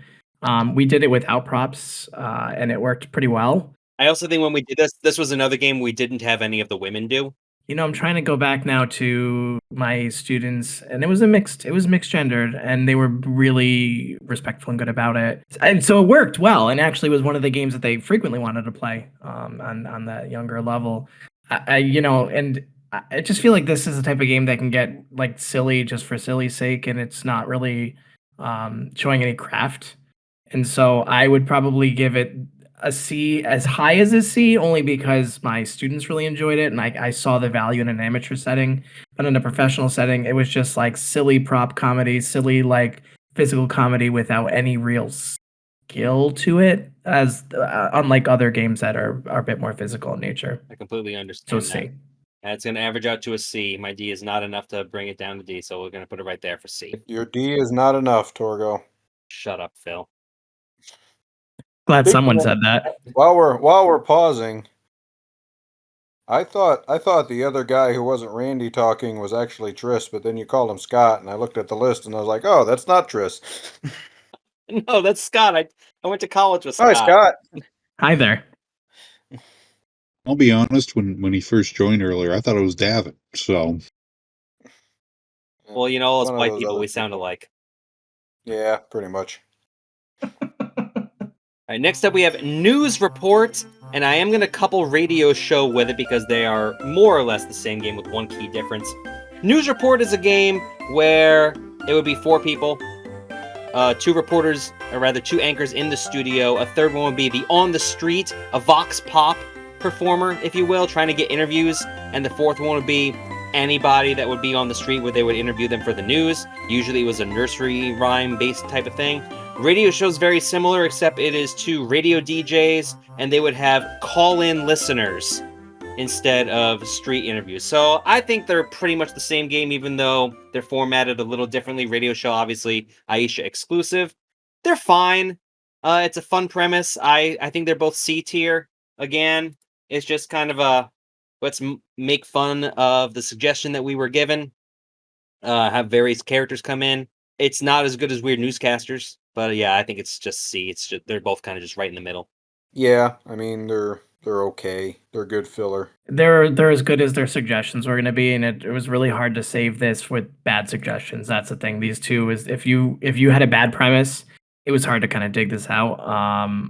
It's okay. I'd give it a C, probably maybe a B if I'm feeling generous. I mean, it's kind of going to be the thing with all of the audience suggestion ones. Is like it just depends on how good the audience's suggestions are. If every time it's like we need a suggestion from the audience, but then it's like okay, well that's going to be a really boring skit. Yeah, no, I understand. I think that these two in particular were hard. I think expert performers could dig out with bad suggestions or suggestions that were okay. These two, I think, when you had bad suggestions, it was hard to hold the game together. I'll put it right here. Better film trailer. News report, radio show. What's in the bag? It's Gwyneth Paltrow's head. Oh no. So with what's in the box? What? That was a box. Hey, budget cuts in the 7 remake. You don't know. With what's in the bag, it's 3 performers acting out a scene, but they need to use props in the scene. Where do they get the props? Well, 2 of the audience members provide handbags that they so graciously donate, and the performers dig into the bags and act out the scene with whatever they can find in the bags. It's kind of a play on Infomercial and Home Shopping, except they don't know what they're going to get. The producers have no idea what's going to show up. I wonder if they vetted the bags ahead of time. I would imagine they did. I'm pretty sure they vetted the bags. Yeah. You don't Why? want just... What are all these knives doing in here? Well, that, and you don't want, like, just boring nothing. Ooh, there's money. Ooh, there's, credit cards. You have to have something interesting or the game doesn't really work. Right. I think it's a B. Let's zoom in on this person's credit card here. Make sure you write those numbers down. Right. Because of that, I have it the same way I did the other 2. I think B. I think it's fun. It's a nice twist on it. They only did it in the first 2 Aisha seasons. They did it. They had one playing way later, but that was taped with the other ones. And I don't know if that's because it didn't work well or if they just didn't, because I remember when they were first taping this new version, they said, hey, bring your bags with you. They might be used for a new game we're going to do. But then also becomes the problem when you do that, then again, you're putting potential things in there to get picked, and then it kind of, I don't want to say takes the improv out because the performers still have to do it, but again, you're setting the scene up. I would call it a C. It was fun, it was a novelty, but it was, when it went away, it wasn't that big of a deal. Yeah, I don't have much to add. I would agree with all of that. I think you're right. It takes the spontaneity out of it when you have people sort of coming as more or less they're planting things for a scene to work. I would give it a C. It just, everything's been sort of said, but it's kind of a forgettable game. Yeah, I'd kind of say C. I don't know. I was never a big fan of any of the props games, to be honest. I thought they were all kind of just, there's only so much you could do. Next up, we have a game called Action Replay. Sometimes it's called Instant Replay. 2 people would perform a scene, and the other 2 performers would have headphones on, sound-canceling headphones, so they could watch the scene, but they couldn't hear the scene. And then, once that first scene was done, the other 2 performers had to take off their headphones and reenact the scene with all the body movements, not knowing the context of the scene, so they had to make it up entirely differently. We played this game a fair amount in college. I love this game. It's not an S for me. It's a high A, because I feel like sometimes it can become a little rote because you'll see, very exaggerated movements. If someone's could do a split or a handstand, and you see poor Colin Ryan on the side being like, we're too old for this. So you can't kind of screw over the other performers like that, but I get that's kind of the fun. But I think there's a lot to like about this game. I have it as an A. I'm surprised they only did it 6 times. I do remember playing this, but I don't remember how we managed the... Did we put headphones on We people? put headphones in the other performers, and we would just play music. Right. I like this game in that it's one of the more unique games, and we've obviously covered a great deal of breadth of games here, but it's unique in its offering to a set list. You're right, it could become quite rote in that people just make big movements, but I think when you have a really adept cast, troupe of people, it could really work well. I would give this I'd give this an A. I just think in its unique nature and it's really good in a setup. It's definitely a unique game. It's a unique idea kind of thing. You can kind of get two different scenes out of the same motions. So yeah, I like it. I'm okay with it. I'm okay with the A range. Oh, I kind of hate to comment now because I hate getting rid of this agreement, but it wasn't that interesting to me, and I felt like it was too long because you had 2 different scenes, and again, like Orgo kind of alluded to, the exaggerated motions was, intentional, so that way they wouldn't, necessarily know what's going on, and they'd have to do it, because without the intentional movements, there's no scene, because that's the whole point of it. But I thought it was too long. I'd honestly go a B, but I hate to change your A rating there, so... I mean, it's not enough to drop it out of A. Alright, fine, make it an F. Make it an F, then. No, it's... We can just cut your opinion from the final version. Oh, I got edited out. Right? Oh, you're going to be in the compilation episode. No, Action Replay is going to go in A. I think it's going to go right... I'll put it right here. I'm torn about having these next 2 games at the same time. They're very similar for me, so I am going to put them together. Number of words and changed letter.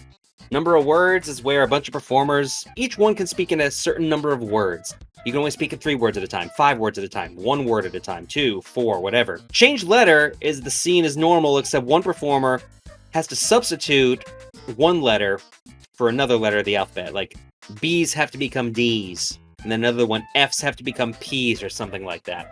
And the reason I have these games together is because I kind of hate both of them. They are exercises that should not make TV appearances, especially change letter. Depending on the letter substitution, you have to be very careful with television because it could come off as mocking people with speech impediments, depending on the letters that are chosen. And if you have to teeter that line very carefully, and that's the main point of the game, I don't think that sits very well.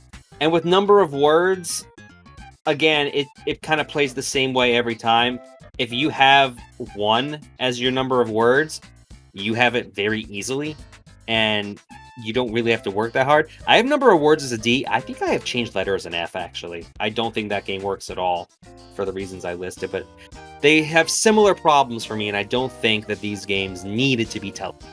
It's good if you're practicing or warming up, but I don't think it needs to be on TV.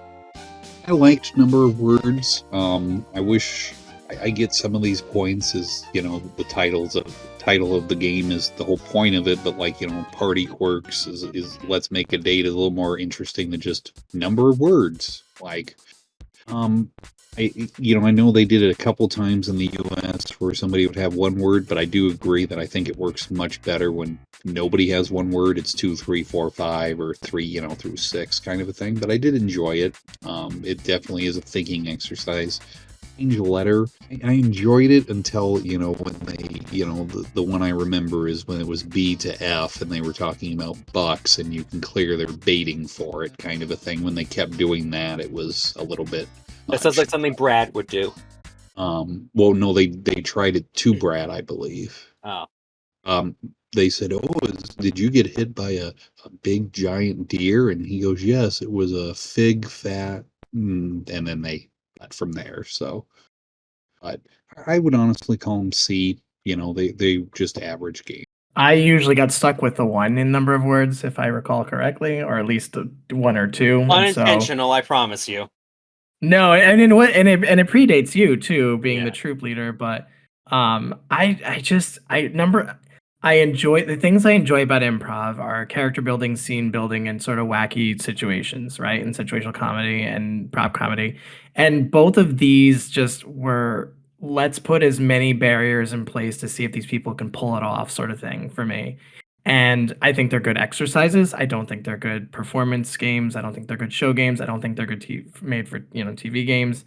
I would put them both if I'm keeping sort of with the ranking we've been doing, especially with games that are better exercises. I would say D because they're good for thinking. I would say that's as gifty as I would be with either of them. I don't remember ever seeing these games on the show. I will say that, like, when I was doing improv performing and stuff, I hated these kind of games, that and 90-second alphabet. Mostly because it's just personal. I'm not smart enough to be able to keep up with it. I would get screwed up and they're like, oh, well, fuck it. And I just kind of walk off. So yeah, they're both going to go in D. Number of words is higher up than change letter. We'll put this one here. And we'll put change letter all the way down here. Next up was Audition, the game they only played twice. So usually Ryan is the person who is auditioning people for a particular show, and one by one the other performers would come down and do their audition piece. Sometimes it was a song, sometimes it was an interpretive dance set to music, sometimes it was just a comedy bit where they have to come up with a joke or something like that. It's like Bartender without the song motif, so it kind of renders it a little pointless. I mean, with those good performers actually in charge of it, it was entertaining.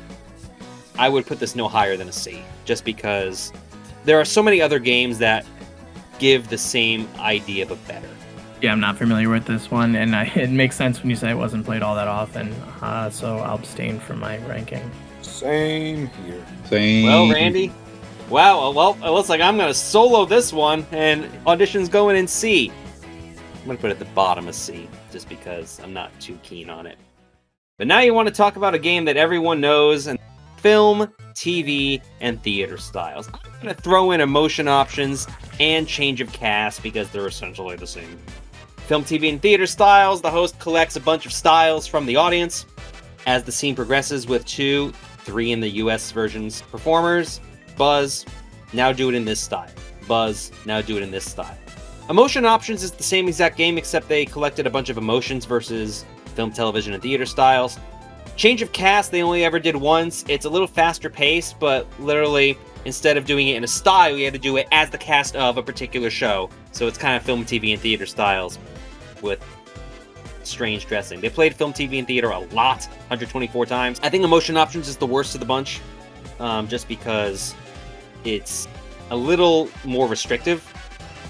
Film, TV, and theater styles is never going to be the stalwart game of the show, but I feel like it's necessary. It's a good way to get audience involvement. I can't rank it higher than B, simply because I am sick of porn being suggested every single time, and it seemed to only be suggested when they didn't have one of the women on the show performing this particular game.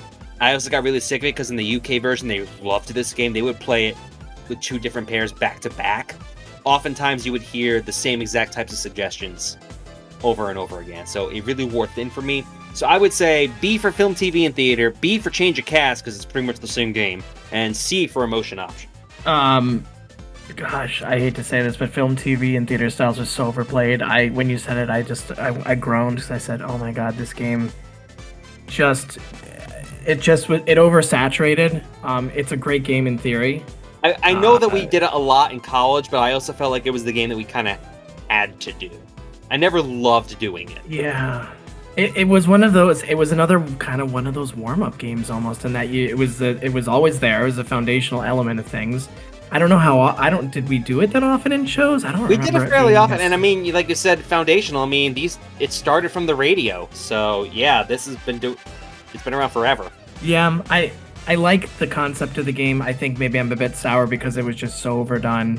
I would probably put it as a C. I'm not familiar with the other 2, but if they're on the same motif, probably would go along with it as well.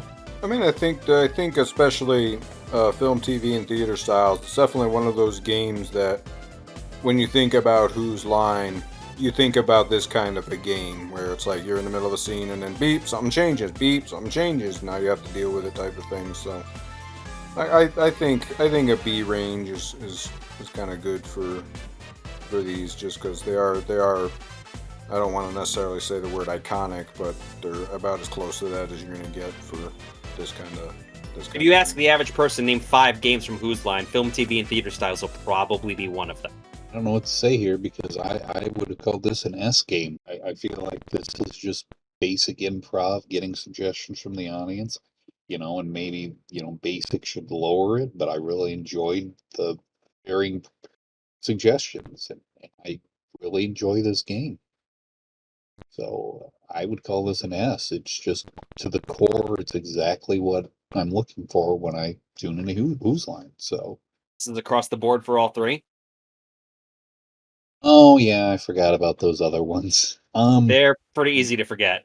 Yeah, no, I think they're sitting on me on the screen, but I'd call the other 2 probably C's. Like you said, it's pretty much the same, but again, film, TV, and theater styles. Again, it does alienate a little bit if you're unfamiliar with it, and yeah, I agree that the porno every single time got old, especially because Drew took it every time because ha ha ha sex, but I'd still call that one an S and the other 2 C's. I mean, sex sells. The film, TV, and theater styles is going to go at the top of B when everything's averaged out. Emotion options is going to sit here in C. Change of cast is going to go at the bottom of B. Next up is one of the simplest games to describe: animals. Do this scene, but do it as this type of animal. Never suggested from the audience. It was always producer suggested ideas. Like, do it as pigs, do it as giraffes, do it as elephants, do it as monkeys. Again, it's never a standout game. It's kind of a one-note kind of game, and I put those in C, which is where I have animal. I mean, it's kind of similar. Like, it's not a bad like warm-up type of game, especially because you don't have to worry about getting a offbeat suggestion from the audience right away early on. But nothing terribly special. Nothing much to add. I agree. C is a good place for it. I mean, Gonna be difficult with this one too, Randy? Well, I was leaning. Yeah, I mean, I'm going to be difficult because I was leaning toward D or F. Really, like I don't think it was that interesting. I didn't get it, so I'd go low C, I suppose. Well, it's going to be in C, but it'll be a little lower in C. I think it's worse than Helping Hand, so I'll put it right there. And now we need to discuss one of the big ones: scenes from a hat. I'm also going to throw up scenes cut from a movie, which was only done 7 times. Also called deleted scenes, but pretty much the same game. Scenes from a hat. Collect suggestions from the audience, throw them in a hat or a jar or whatever, pull it out, do it. Scenes cut from a movie was just different movies that they wanted to see alternate scenes from. Scenes from a hat's an S game for me. You can't get much more pure improv than, hey, do this scene, suggested from the audience. Scenes cut from a movie is far more restrictive. I have that down to C, actually, just because movie scene, it's literally like if the same suggestion kept getting pulled from the hat. This is going to sound kind of hypocritical. I love this game on Whose Line. I love this game as an improv game. Hated this game when we performed it because we never got great suggestions. Yeah, I was going to say that I would agree with you on the S tier and Scenes from a Hat. I feel like where others on the panel here were talking about film, TV, and theater styles as being as like the seminal game of Whose Line, which, yeah, I agree with that 100%. I find this one was hit more of a sweet spot in terms of not oversaturating, although it did get played a lot. I for some reason in my head think that film, TV, theater styles was much more prolific. I would also caution with Scenes from a Hat, it's only as good as whoever is moderating those scenes in a hat, because I think that if you had a moderator or a host or a troupe leader who would toss out bad suggestions and hopefully you had some good ones sitting in there, that would be great. I think if you have all bad suggestions, the game could really fall apart. But I think if you have a bad moderator who kind of throws out every suggestion for a scene without really kind of screening, I seem to remember Drew Carey would screen through some of them as well. Am I wrong in that? No, you're not wrong. But I always remember at least one time we did Scenes from a Hat, which we always did last out of the nature of our shows, just because as the show would progress, we'd be like, hey, while you're watching this stuff, if you get a little bored, write down a scene and put it in this hat. We'll maybe pull it for Scenes from a Hat at the end. But the problem is, there'd be like one scene left in the hat, you pull it, it's a dud, you throw it out, All right, that's the end of the show. Good night, everybody. Yeah, I can understand that, but I would still put this as an S tier. Just for me, it has much more fond memory than film, TV, theater styles. Scenes cut from a movie has the same issue for me that Song Titles has. If you don't have a really deep well of pop culture knowledge, you're going to not do well in this game. And as an audience member, you won't enjoy it as much either. I think that it's not as cross-cutting in terms of interest for an audience as Scenes from a Hat. So I would probably give it a C. Yeah, I definitely think Scenes from a Hat, like when I was just talking about with film, TV, and theater styles about it's one of those iconic games. Like Scenes from a Hat is like that, and I'd say Props are like the iconic games for Whose Line Is It Anyway. So I would definitely say it kind of deserves that S tier.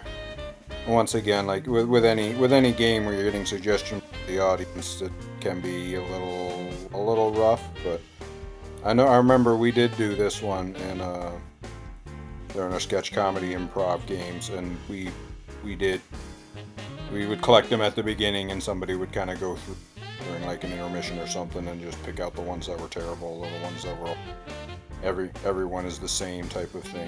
Four people wrote the same thing. It's like, all right, well, we only need one of those in there. So is everybody doing S? Well, Are you gonna ruin it, Randy? I mean, Scott and I said C for scenes cut from a movie. I don't think Phil gave us a letter for that one. I didn't give a letter for that one. I'm saying Scenes from a Hat. That one. Let's see. Everybody's doing S for Scenes from a Hat. I mentioned earlier games that are overplayed, and I'm sorry, this one is overplayed, especially on Aisha. And that takes away from it, unfortunately. And there's one other game we'll get to later that is definitely overplayed as well, but that takes away from it that I can't give this an S. I agree, it is pure improv, but you said film, TV, and theater styles is overplayed. This is, I think, the most played game that they used. The musical games like Song Styles and whatnot is 291. This comes in at 267. It's second place. Okay, I suppose because we combine all the musical ones together. Yeah. But I mean, honestly, I'd go low A. I mean, if you guys want to put it in S, because again, my only reason is because it's overplayed. If it wasn't overplayed, I agree with you, so I guess I'll give it an A, and you can put it in S. But I would agree with you, but the nice thing about Scenes from a Hat is because the suggestions are different every time. Like, there are 4-hour, 5-hour compilations of Scenes from a Hat on YouTube, and you can watch those, and you really won't get bored because it's just different little scenes. It's like Robot Chicken for hours. You say that they're different every time, but they did reuse the suggestions in at least the Aisha version. I can't remember if Drew did that, like from the same taping, and then they just showed ones they didn't show before. But yes, again, I'll give it an A. It's cut from a movie. I'd probably give it a C or a D, because again, if you're not familiar with the movie, it's not funny. So. Right. So that means Scenes Cut from a Movie is going to go near the bottom of C. I'll put it at the bottom of C. But that means Scenes from a Hat, finally, we have a game up in S. It only took us almost halfway through the list, but we finally got one. Will we have another one? Keep watching. This one won't be. Video Player. It's another one-off game. Video Player. Greg, naturally, has a remote. He's like, oh, well, I want to skip forward through this tape that I got. Skip forward and back. And it's just different types of videos and stuff. There's other ways that they've done this game. If it sounds really generic, it is really generic. D. I don't think I saw this one, but I mean, it sounds. They did it once. It sounds kind of unimaginative. It sounds kind of boring. I'd almost say F. Just it sounds like it's the kind of game that they only did once for a reason. This seems like, and I haven't seen this game, but this seems almost like the uncle that no one wants to invite to Thanksgiving version of TV. I forget what the exact name of the game was, but where you're flipping through TV stations, which was a lot more, I think, broader reaching and more engaging for the audience. This one doesn't seem as. Yeah, that was it. I feel like this one was just either the precursor that gave birth to a much better game, or something that they tried to derive from the remote control, and it just didn't work out. That being said, I have not seen the game, so that's a really long-winded way of saying I'm abstaining, but it sounds crappy. I mean, and I should have mentioned, film review is essentially the same thing. Except, again, it's Greg being like, oh, well, we wanted to talk about this film, and as I review it, I really like this scene where blah, blah, blah, blah happened, and the other performers would do this scene. Oh, but wait, I want to go back and see this particular part of the scene, and then they would go back and see that. And just so on and so forth. So I should have had that up there as well. I mean, it's essentially the same game. It's still kind of boring. Musical film review was a version of it. I would put film review in C just because it had a little bit more structure as opposed to, here's a tape that I have, make it work. So film review is going to go at the bottom of C. I think video player is actually going to go in F. I think Phil's enough to convince it to go in F. We'll put it right there. In the failure pile. Oh, failure pile. Scene to rap. Do you like watching awkward white people try to rap to the same beat every time about a particular subject? Do I? Well, that's Scene to Rap. I mean, it's a musical game where you don't need musical explanation. I did an interview with Colin Mockery 16 years ago, and he said that he actually really feared the musical games because he had no real musical ability. But he didn't mind Scene to Rap because he liked the wordplay of it, where you could, and he can keep rhythm, he just couldn't have the notes. So Scene to Rap kind of scratches that itch of the musical games, but it does, because you don't need to be able to sing, everybody can do it. So because it's inclusive like that, I guess C is a good place for it. I have no recollection of this one, so I played it a lot early in Drew's season. The main one I remember is Stephen Colbert. I know did it at least once when he was on the show. And it's pretty much what you said, Torgo, that it's basically to make it kind of awkward and haha, and rap was the thing back then. It's average. Me, I'd call it a C. Yeah, I have vague recollection of this game, and clearly didn't leave much of a mark on me, but it seems like it could have a little bit of legs, but I don't know. I'd probably give it a C as well. Well, it's like Scene to Rap's going in C. If you know what I mean. This is a Brad showcase game. Every single line is a double entendre. I'd like to fluff her Garfield, if you know what I mean. Just forcing double entendres in a scene, regardless of the context of the scene. And it wears thin. Colin in particular hated this. If mid-game you see the performers kind of tire of it, it's not great. I have this as D. Well, that's generous of you, because I had it as an F. I hate this game. This game is pointless because, again, you can make anything pretty much a euphemism. So, I hate it. It's an F. I mean, I talked about when we discussed Helping Hands about it being one of those, you've seen it once, you've seen it every time. This one's kind of even more so, except you don't have the physical comedy. So, I would say F is a good home for this. Phil and I did a skit many, many moons ago called Face. Phil would be like, yeah, your mom's whatever the last person said, ha ha ha, face. And it's essentially this game. And we were doing that as a parody of when people try to make euphemisms out of everything. And that was 16 years ago. So and it was also like a minute long bit. Like it wasn't. Yeah. It wasn't like a 3-minute game.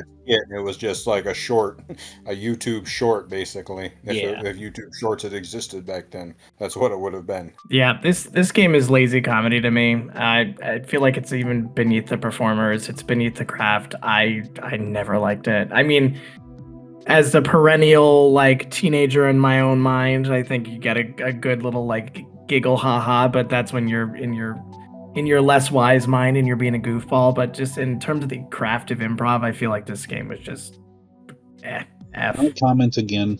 I hate this game. This game's an F. This game is terrible. Thank you. Well, F is where it's gonna go. Nothing. Wait, can I hear Randy's ranking again? I need to know what he thinks. Oh, it's an S. Is there a tier above S? What are you trying to say is a one-off game? It was Colin and Ryan. Increasingly agitated guys get offended at every little thing. I believe the scene that they did was one was measuring the other for a suit. Double-breasted suit wouldn't look that great. What are you trying to say? Are you saying that I don't have the figure for it? Are you trying to, and just, building and building and building and just reaching this peak and just having be refuted, be like, oh, no, that's not what I meant, and they did it 4 or 5 times. This is a game I'm shocked they only did once. It was a good game, but I could see how it could get old very quickly. I know too many people in real life who are doing this and they're not performing improv. They're just incorrigible. So I could see how this could be very divisive, but I think it's fine for what it is. Like I said, I'm shocked they only did it once. I have it at C. I mean, I honestly, like, I don't remember seeing this one. I do remember seeing the last one, if you know what I mean. I don't remember seeing What Are You Trying to Say, but they kind of sound like the same game. They're similar. It's like you see it once and it's like, all right, I get the shtick, and you don't really need to see it again. So maybe that's why they only did it once. What are you trying to say, Phil? Are you trying to say it's a bad game, or what are you trying to say? Yes, that's exactly what I'm saying. From the sounds of it, it sounds like a bad game. You know, it was fine as a one-off, but again, the gag of like, no, I'm saying this, and oh, okay, you know, kind of a thing. After one game, I think if it played twice or three times, that would have just gone downhill for me. So it was fine as a one-off. I can give it a C, but I could not give it any higher. Well, what are you trying to say? You think it's only good once, huh? Yes. No, okay. I'd agree with C ranking on this one as well. We'll see is where it's going to go. I think it's better than Hey You Got There. And I'm going to zoom out a little bit. There we go. Forward. Rewind. I'm amazed it took until the Aisha version to do this. Because we definitely did this back in the day. Where a scene would be going normally, and another person, usually Wayne, would be voiceover and say forward, and then they'd have to fast forward a little bit through the scene, rewind, and then they have to go backwards through the scene and do it again.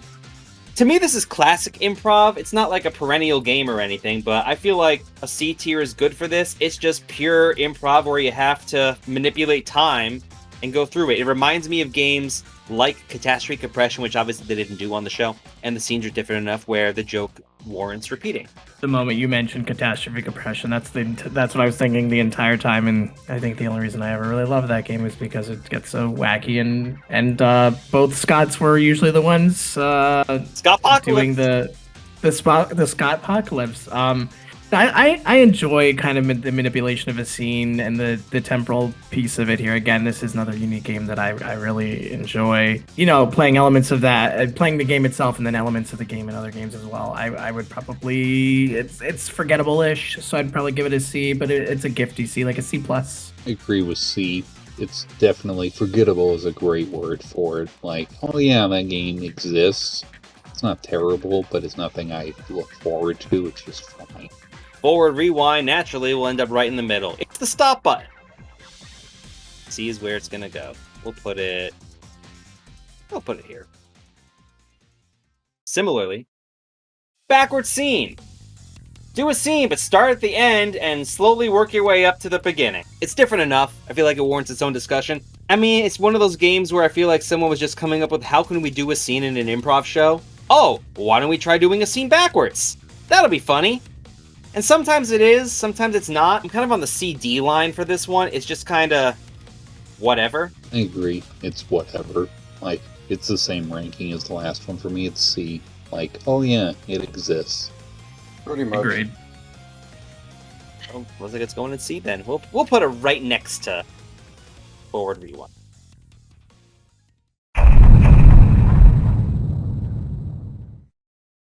Welcome back. It's day 2. With these long tier lists, we couldn't do this all in a day, so we have to keep this moving right along. We have everybody here. Thank you so much for sticking with the video. We're going to keep things moving with a game called Superheroes. Pretty simple to explain. All 4 performers act in this one. We start with one person, gets a suggestion from the audience for a superhero to be, and a problem they have to solve. Then after a little bit, a second one comes in, and the first performer gives a role of a superhero to the second performer, and has to act that out. Then the third, then the fourth. Then when all 4 are there, the fourth person usually solves the problem, then leaves, then the third one leaves, then the second one leaves, and we're left with the one. If you know improv, it's similar to a game called 5, 4, 3, 2, 1. The main problem I have with this game in particular is that it always kind of plays out the same way. That's not to say it's bad. I enjoy superheroes. But it always ends up being, let's try to trip up the other 3 performers, which can have its positives. I give this a B. It's not my favorite, but I do enjoy superheroes, but I feel like I get tired of superheroes more quickly than some of our S and A tier games. Yeah, I find that superheroes can get if you're seeing the same troupe of people perform, I find the superheroes can get a little bit repetitive because some of the superhero tropes that they use or some of the superhero names they use get a little bit recycled. But it can be fun, and I agree in that people will try to trip up their fellow troupe members. That being said, the troupe that I was advisor for and for the high school really enjoyed this game. I always enjoyed playing it. I always enjoyed watching it. I would give this a solid B. Yeah, I agree. I think it's a B. It's a solid game. It's not anything that stands out as really top tier type of thing, but it's definitely a good one. Also a B here because I do enjoy the idea of usually it's like, oh, is it just for the audience or the producers? And I do like this game for being like how can we mess with this next person, trip them up, and so I do like that aspect of it. I mean, for me, I was leaning between low B and high C. I mean, I'll give it a low B. I feel like the fourth performer doesn't really get that much action, and then when they come in, it's kind of just like... But Randy, they solved the problem. Yeah, here's how you solve it, and it's always something random. Oh, I have this right here with me right now, and it just kind of falls flat a little bit there for me. It's not terrible. I do like them trying to trip up the performers. I do find it interesting that it was only played, I think, twice on the Aisha version, but it was very, very heavily played, at least in early Drew. So I don't know if they just didn't... Superheroes started off as a Greg showcase in the UK. He was always the first one. And he kind of was in the Drew version. It ended up with Colin getting that role most of the time. But I don't want to let the anti-Greg bias affect us too much. So yeah, we're unanimous. B is where this will go. And this also gave us Captain Hair. It sure did give us Captain Hair in jokes that I'm sure they get tired of hearing. Bartender serves as the next game. See what I did there? Also known as Bar Scene, also known as Psychiatrist, also known as Prison Visitor. Essentially, two performers. One sings a 4-line song about a problem that they're going through, and the other person, either the warden or the bartender, usually the bartender, usually Chip, sings 4 lines back as to how to get over your problems. Then the first person swaps out, they put another performer in. Sometimes they do it with 2, sometimes they do it with 3. For the singing games, I feel like it drags a little bit just because there's so much dead air in between the various bar patrons, or prisoners, if you will. I know the UK tried to spice it up once in a while by asking for different genres of songs, but sometimes I feel like Laura would just play whatever. I'm kind of ambivalent to Bartender. I give it a C. I also would give it a C. It's a fine game, but it dragged too long. Like you said, it was just too long.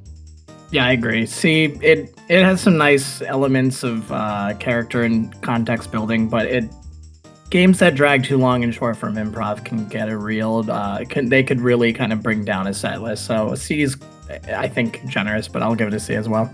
I don't really remember this one, but sure, C. We'll make it unanimous again. I mean, I would also say C. It's just there. So definitely not my favorite musical game. I'm going to put it right here between Backward Scene and Advertisement to Music. Now, you may not know, Game Show was a game on Whose Line. They didn't do it very often, 7 times. Sometimes it was called Quiz Show, depending on what country you were in. They pretend to be a game show. They get a suggestion of the name of the show from the audience, and they just kind of act it out with one performer as the host, usually Greg, and the other 3 as the contestants. It's fine. It's a game show parody, which we've seen lots of over the years. Again, one I'm ambivalent towards, I would give it a C. We've seen lots of over the years. We've done one. Yeah, we sure have. Good old Quizzards. He enjoys painting trees and is also the 2002 champion in doubles solitaire. Mr. Cooper, how are you doing today? Well, actually, Gregory, Hey, that sounds great. Yeah, this is another one I don't really remember off the top of my head, but I mean, quiz show parodies. Yeah, I don't know if this was one of the earlier ones or if this is kind of a later one or what, but it was early. Yeah, it sounds like kind of an obvious thing to do, but it sounds like it wouldn't really stand out from any other just, you're in this situation, go type of game. So it ended up getting supplanted by a lot of the games that we will talk about a little later on. Yeah, I don't recall this one all that. I don't recall this one. As I was looking down the list, I was like thinking that it was the Millionaire show until I saw that on the list. So I'm gonna abstain from this one. Definitely another C here. I mean, I love game shows, so I love to see them have fun with it, what they can come up with. I do think among the parodies, though, I probably like Talk Show more. Also give it a C. You know, they when I saw Who's Live, they did not necessarily game show, but they did Jeopardy, and it kind of fell a little bit of flat for me once they did, you know, a couple of the, okay, here's the gag, you know, the person and all of that kind of stuff. It's just average to me. I'd give it a C. Okay. We are in a lot of agreements so far today. Gonna have to go to the judges? Oh, I'm sorry, that's incorrect. The correct answer was 2.4586 chords. Boys, take her away. I'm sorry, have a good night now, that's right. Well, that's it for today, boys and girls. We're gonna have two games all up together for this one. Press Conference and Interrogation. Interrogation being a one-off that they did. Press Conference is a game where someone is given a role. They're giving a press conference based on something they did, but they don't know what they did. The other three act as reporters. They know, and the audience knows. And through the questions that they ask, in a newsflash kind of style, they give hints as to what the first performer did. Interrogation is similar to that, but they have two people acting as police interrogators, trying to get the person who's guessing to confess to something that they don't know that they did. I will let someone else go first. I may have some hot takes about Press Conference and Interrogation. Was Interrogation Boris? I feel like we played this and we used Boris as like the invisible, like third interrogator. It was. Yes. So I'm gonna separate these out because I actually feel differently. I think they're different for sure. Yeah. I always enjoy. I feel like I was always put in Press Conference when I was performing. I really enjoyed it. I like it as a performer because if you do figure out what you are giving a press conference for, you can kind of play along and ham it up a little bit. I think there's some room for that. I also think I enjoy the guessing game aspect as a performer. My students always enjoyed this game. I would give this a B. It's nothing that's show-stopping, but it's fun. Interrogation was okay, but I feel like it kind of devolved into a slapstick physical bit, especially with the Boris version, where just someone writhing on the stage getting beat up over something. I would give this a C. I would give Interrogation a C. I'm not familiar with Interrogation, so I will abstain from that. But Press Conference, I really, like I said earlier, I really enjoyed Newsflash. My only, again, qualm with Newsflash was that I felt like sometimes the video that you were paying attention more to that. That being said, and I'm kind of contradicting myself, I do think Newsflash did it a little bit better than Press Conference. They're the same type of a game, if you will, the performers trying to figure out based on hints given. It's fine. I'd give it a low B, high C, but it's nothing. It's just kind of there for me.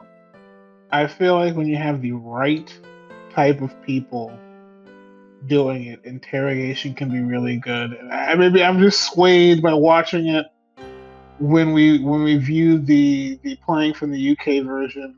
Both performers did a good job with the questions.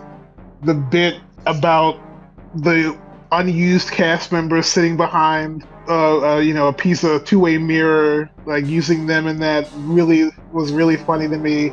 And so I'm like, when you don't make it necessarily like a good cop, bad cop thing or a police brutality thing, I think it can be really good. And so it's like, well, they're both going to win me over because I do love Newsflash and I love a Newsflash type of game. So I would put them both in B. What do you think, Phil? I agree. Thanks. Well, I don't. So I agree that Press Conference is a B. Like we all do. For all the reasons that everyone else has mentioned. Press Conference is pretty outstanding. I think Interrogation is an S. I realize that's kind of a ridiculous thing to say, especially because it only had one playing. But I like the pacing of Interrogation more. You have the two performers that are able to bounce off each other with them giving hints. And like JJ had mentioned, I love the, I think, unintended effect of having Colin, who was sitting down behind everybody, roped into the scene because of something Ryan, who was the person being questioned. I can totally see the person behind that glass, and then Colin just acted it out. So the whole scene plays out very, very well. And I just like the dynamic more. So I would give Interrogation an S. However, that kind of balances out with Scott's C that he gave. So this is also going to go in B, but I'm going to put a smidge higher. I'm going to put it right here, actually. I realize Interrogation is a game a lot of people haven't seen because it was only played once. This next game was played 76 times. Hollywood Director. I was shocked it had this many playings in it. So it's kind of like film, TV, and theater styles, except they have one of the performers act as a director, giving out the suggestions for how to replay the scene. And the scene doesn't continue from where it left off. They start the whole scene over again. So it's like a micro scene that they're doing 4 or 5 different times with 4 or 5 different suggestions. Was this a Proops heavy game? I feel like this was a Proops heavy game. This is a Colin heavy game. Really? I feel like I have a memory of Greg Proops playing director on several occasions, but again, 70 some odd plays, statistically bound to happen, I'm sure. But You probably did. Yeah. I'm all right with Hollywood Director. I guess it's if you have a good frontman playing the director and it's not someone who's just trying to kind of throw people off and really trying to hold the continuity together, I feel like it could play out really well. I mean, I guess there is some comedy in the throw off, but I don't know. I think that kind of stales for me after a while. So I don't know. I feel like it's a low B for me. It's a fun game to play, to watch, but it can have its curveballs that can make it worse. This is a game that is definitely dependent on who is playing the director. And so I love Colin as the director. I think he plays the role very well every single time. And it's usually not about him trying to throw them off. Usually it's just him trying to come up with something. And he really does a good job every single time. And so that would make it like a high B for me. I would make it a low B though, because I'm clearly swayed by Colin's playing of it. Colin was given the notes by Drew, I believe. Yes. So it wasn't improv, but I do really enjoy Colin being the director. To kind of go off of what you said there, I did enjoy when they moved around in the Aisha version, different people doing different ones to try and see, as opposed to always Colin and Ryan doing this game. I did enjoy that they changed up the director a couple of times. And one of my favorite moments was when somebody else, I think it was Gary in the Aisha version, was the director, and Wayne or somebody was like, I miss the old director, and kind of that meta was fun because It always was Colin being the director and it finally wasn't. But as far as the game itself, I'd give it a B. I'd give it a solid B. It's fun. It's kind of more basic improv to me. So I always kind of liked this game. I would say high B, low A for it. Just kind of pretty much for, this is the fun of getting to go last. Pretty much for a lot of the reasons that everyone else said. It's just kind of a fun little game. I would put Hollywood Director in A if it were me. Like I said, the similarities are definitely there to film, TV, and theater styles. I think this is a better version of that game. I realize that the director is given the suggestions, but my favorite part of this game isn't actually seeing them reenact this scene over and over again with the suggestion. My favorite part is the banter between the director and the 3 performers in the interim of each scene.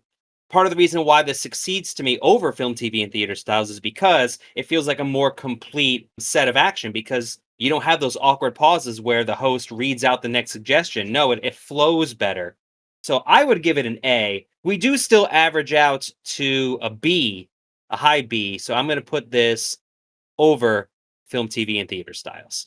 Orgo, that analysis is crap. Just crap. This is why you're not the director, Randy. Oh. Next up is another one-off game, Strange Bedfellows. Simple game to describe. 3 performers act out a scene where they're all roommates, except they all have to do a celebrity impression the whole time. 3 people that you would not normally see together. Of course, one of them ended up with John Wayne, because what would be Whose Line without out-of-date references? This game's an F. It's stupid and it doesn't make any sense. I don't know why they decided to do this. It's literally just an excuse to do really bad impressions that aren't even in these performers' wheelhouses. It just seemed like the producers wanted to see these performers do really bad impressions, except they all only got to do one. I think this game is dumb. You know, it's hard to rate this game with just one playing because, again, we don't know if there's unaired versions or what would have happened with more. Obviously, we have to base it on the playing we saw. I honestly would give it, I was considering a low C. I could do a high D, but again, it goes back to, I think we talked about before, like when you group two random people together, like, you know, in title sequence and stuff, when it's two random people, it's kind of funny to see them interact, people you wouldn't normally see.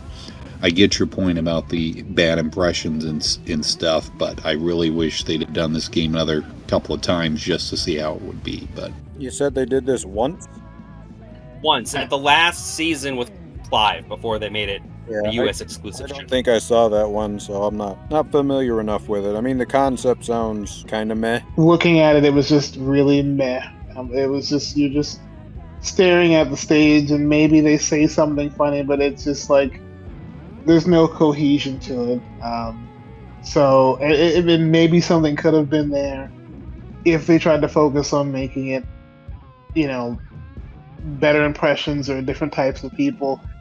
It's a low D. I almost want to say F. Yeah, I haven't seen this game. Not surprising since it was a one and done, but it just seems lazy. I mean, if I were to, just by the concept of it, I would probably give it a D or an F. I just think it's lazy for performers that have so much more to give. And if it's boiled down to just impressions, it just seems substandard. I think that they realized that this was bad, which is why they only did it once, but I also think this is what brought them to do questionable impressions. They really wanted to see these performers do really bad impressions, but they decided to rope it into an already existing game. So they dropped Strange Bedfellows like a bad habit. Randy and JJ are saving it, so I'm going to put it at the bottom of D. Next up, we have a triple. You may not think it's a triple, but it actually is. We have Greatest Hits, Telethon, and Musical Producers. Greatest Hits, obviously, the most played of these. Telethon got 4 playings. Musical Producers got 5 playings. Greatest Hits got 194 playings. So a bit of a disparity there. Greatest Hits, if you know Whose Line, you know this one. 2 performers act as TV pitchmen, trying to sell one of those, you know, RCA, BMG, Columbia Record Club compilation albums. And the other 2 performers, sometimes one, have to sing snippets of the songs that the first 2 come up with for titles, but they're given a suggestion for songs of the whatever from the audience. Telethon is similar in that instead of getting a compilation album, they are trying to raise money for a cause that is given to them by the audience. And the first 2 performers just shout out musical impressions that the singers have to do. That's the difference for Telethon. Musical Producers is kind of like Greatest Hits as well, which is why I included it in this bunch. But instead, the first 2 are producing a musical, and they're describing how the scenes have to play out, and then the others have to act out the scene in song. So that's why these 3 are all together. I think Greatest Hits, you know, there's a reason you said they did it almost 200 times. I think it's one of the classic Whose Line games that you just think about. I honestly would put Greatest Hits at S. I think it's one of those games that it can really play to the strength of all the performers. You know, you got the ones who can sing really well, doing the singing part, and you got the ones who are better at just improving, spitballing off of each other and coming up with ludicrous ideas, doing what they do. So I would honestly put Greatest Hits at an S. Telethon, I don't really remember that one, but it sounds like it would be okay, kind of the C range-ish. Musical Producers, I would put a little lower. I would put it maybe in the B tier than Greatest Hits, but yeah, I think Greatest Hits belongs in the S category. I hate Greatest Hits. I would put it in the D. I knew this was coming. Absolutely well, not. Absolutely not. Why do you hate Greatest Hits, Randy? Can we vote to kick Randy? A couple of reasons. One, unfortunately, is because they played it way too much, and that kind of hurt that for me. Because it was pretty much every single episode on the latest, Aisha versions. It was like every episode or every other episode that it was played. At least on that version, they did two songs, I suppose, versus the Drew always had 3, but that was only because then they could split each one up into different episodes and play it even more. So again, that really hurt it for me. I felt like the gimmick was at some point, we're selling CDs and the same jokes over and over again. Telethon I really like, actually, and I would put that in a high B because it did the concept much better. I have pretty fond memories of greatest hits. I'd probably put that. I'd probably put that in an A. And not only was the game fun to watch, but it as a '90s. Well, I was born in the '80s, but as a '90s kid, it brings back really kind of fun haha memories of those like late night compilations, and that's I think was the point. So worked very well for me. Telethon was okay. I think it was good. It's not something that is super memorable to me in terms of a game or something that I would run to play. So I'd probably give it a B for creativity of concept. It's different than kind of a lot of we've been talking about. Musical producers, I will also abstain from because I don't remember that game. I can understand that they didn't do it. They did it early on in the Clive era. I mean, musical producers to me, I mean, it's not with the same vitriol as Hollywood director. It just sounds like musical Hollywood director. It just sounds like here's a scene, sing it like this, and go. And I'm like, that's fine. So for that reason, I put it in C because it just doesn't wow me. Telethon is fun. I definitely love the idea of just random causes that they could come up with. There's the songs for the grieving pavement worker or whatever. Like that's The grieving pavement worker? random class of people. I really do enjoy that idea. I'm sad they didn't play it that much. I think even back then, but even more now, the idea of the telethon has lost its punch. The only time you really call in to give money to people is either a PBS thing where you're watching a Luther Vandross concert in 15 parts as they interrupted to ask for money, or if there's some big disaster, then maybe they'll have a special for that. But otherwise, I don't know if Jerry Lewis's telethon still goes on. Um, and it used to be like whole bunches of groups used to do telethons locally, Easter Seals and Shriners, and they all used to do telethons, and they all kind of stopped. And except for the special occasions, and nowadays it's GoFundMe, so there's not much of a need for it anymore, and that's unfortunate. So I would put that though. I put telethon probably in a high B. And I'm sorry about Randy and that he's going to drag it down, but I'm with Phil. This is my favorite musical game. Greatest Hits is an S. I get the overplaying of it, but it's just fun for me every single time. I love the concept. I'm probably biased because Ryan and Colin were very good. They have some of the best chemistry. I mean, there's a reason why the two of them have been doing these versions of the show for almost 30 years together. I'm like, the chemistry is great. It's so much fun watching them come up with ideas. And then of course Wayne's going to be great because Wayne is perhaps the best musical comedian in the history of the show. It's an S tier game for me. I love watching it whenever they play it, and then again, clearly someone loves watching them when they play it, and that's why they play it so much. Because for me, it's fun every single time. I'm a little bit different from all of you. I have musical producers as a D, just because they really loved hammering in the musical idea, not song games about musicals in this era of Who's Line. And I feel like it kind of got lost in the shuffle with the other ones. And I haven't been too keen on the musical games from that version, so I gave this a D. Telethon I have as a C. I think that there was too much time waiting for them to sing, because it's only the one song. And then they just shout out other things. But it was always the same 5 or 6 impressions. They didn't try to trip them up. They tried to softball Wayne and Brad or whoever with musical impressions that they knew they could do. So knowing that, kind of like an inside baseball kind of thing, it's not as good as Greatest Hits. Greatest Hits I have as an A. I really like Greatest Hits for the reasons everyone else mentioned. I love the interplay between usually Colin and Ryan. There was a playing recently where Wayne and Jonathan actually acted as the pitch people, and Ryan and Colin had to sing the songs. That was a lot of fun. I can't give it an S just because Again, it's one of those games where it doesn't have replay value. I know replay value is kind of a weird thing to talk about with improv, but a lot of the jokes that they make, if you've seen the game a few times, you kind of know the beats, and I feel like it kind of loses its spontaneity. You're just kind of waiting for them to hit Get a really out. good song. Get out. Yeah, But it is an A. What do you want? I'm leaving the chat. Good luck, guys. It averages as an A. Loses its spontaneity. That said, I do think it's better than Song Style because it actually has like a game. Telethon averages out to like a very, very bottom of B for us, and Musical Producers averages out to a C. This tier list That's is where they're We'll going to get go. tier list is a sham. we'll get greatest hits out of the A when we get to move one game. Don't you worry. I'll put it back. Don't you worry. You're going to fight over that randomizer. We're going to see the order of who gets to do that. Just you wait. Speaking of musical games, though, we have Irish Drinking Song.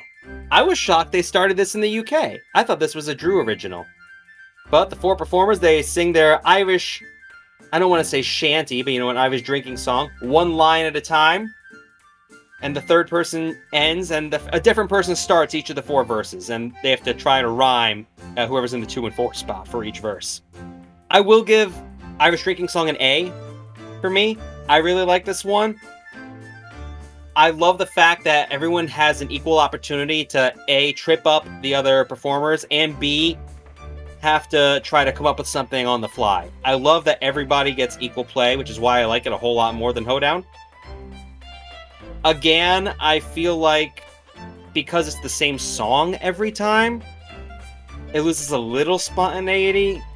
So that's why I can't put it in S, but I have a pretty firm A ranking for me for Irish Drinking Song. Solid A for me. Solid A. This game is one of the games that will always be one that I can still hear it in my head right now. Did we perform this?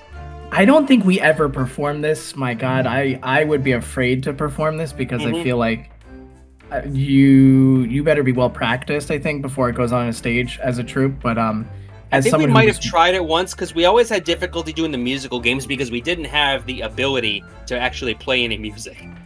And that was it. I mean, that's sort of the linchpin in the whole thing, and is that you need someone to be playing the music. But as a viewer, as someone who's watched the game from the British version all the way through, this game is one that I will always associate with the show. So I'm gonna give it I won't go quite as high as S because I would like lean into S, like I would like tiptoe up to the S line, but I would say it's a solid A.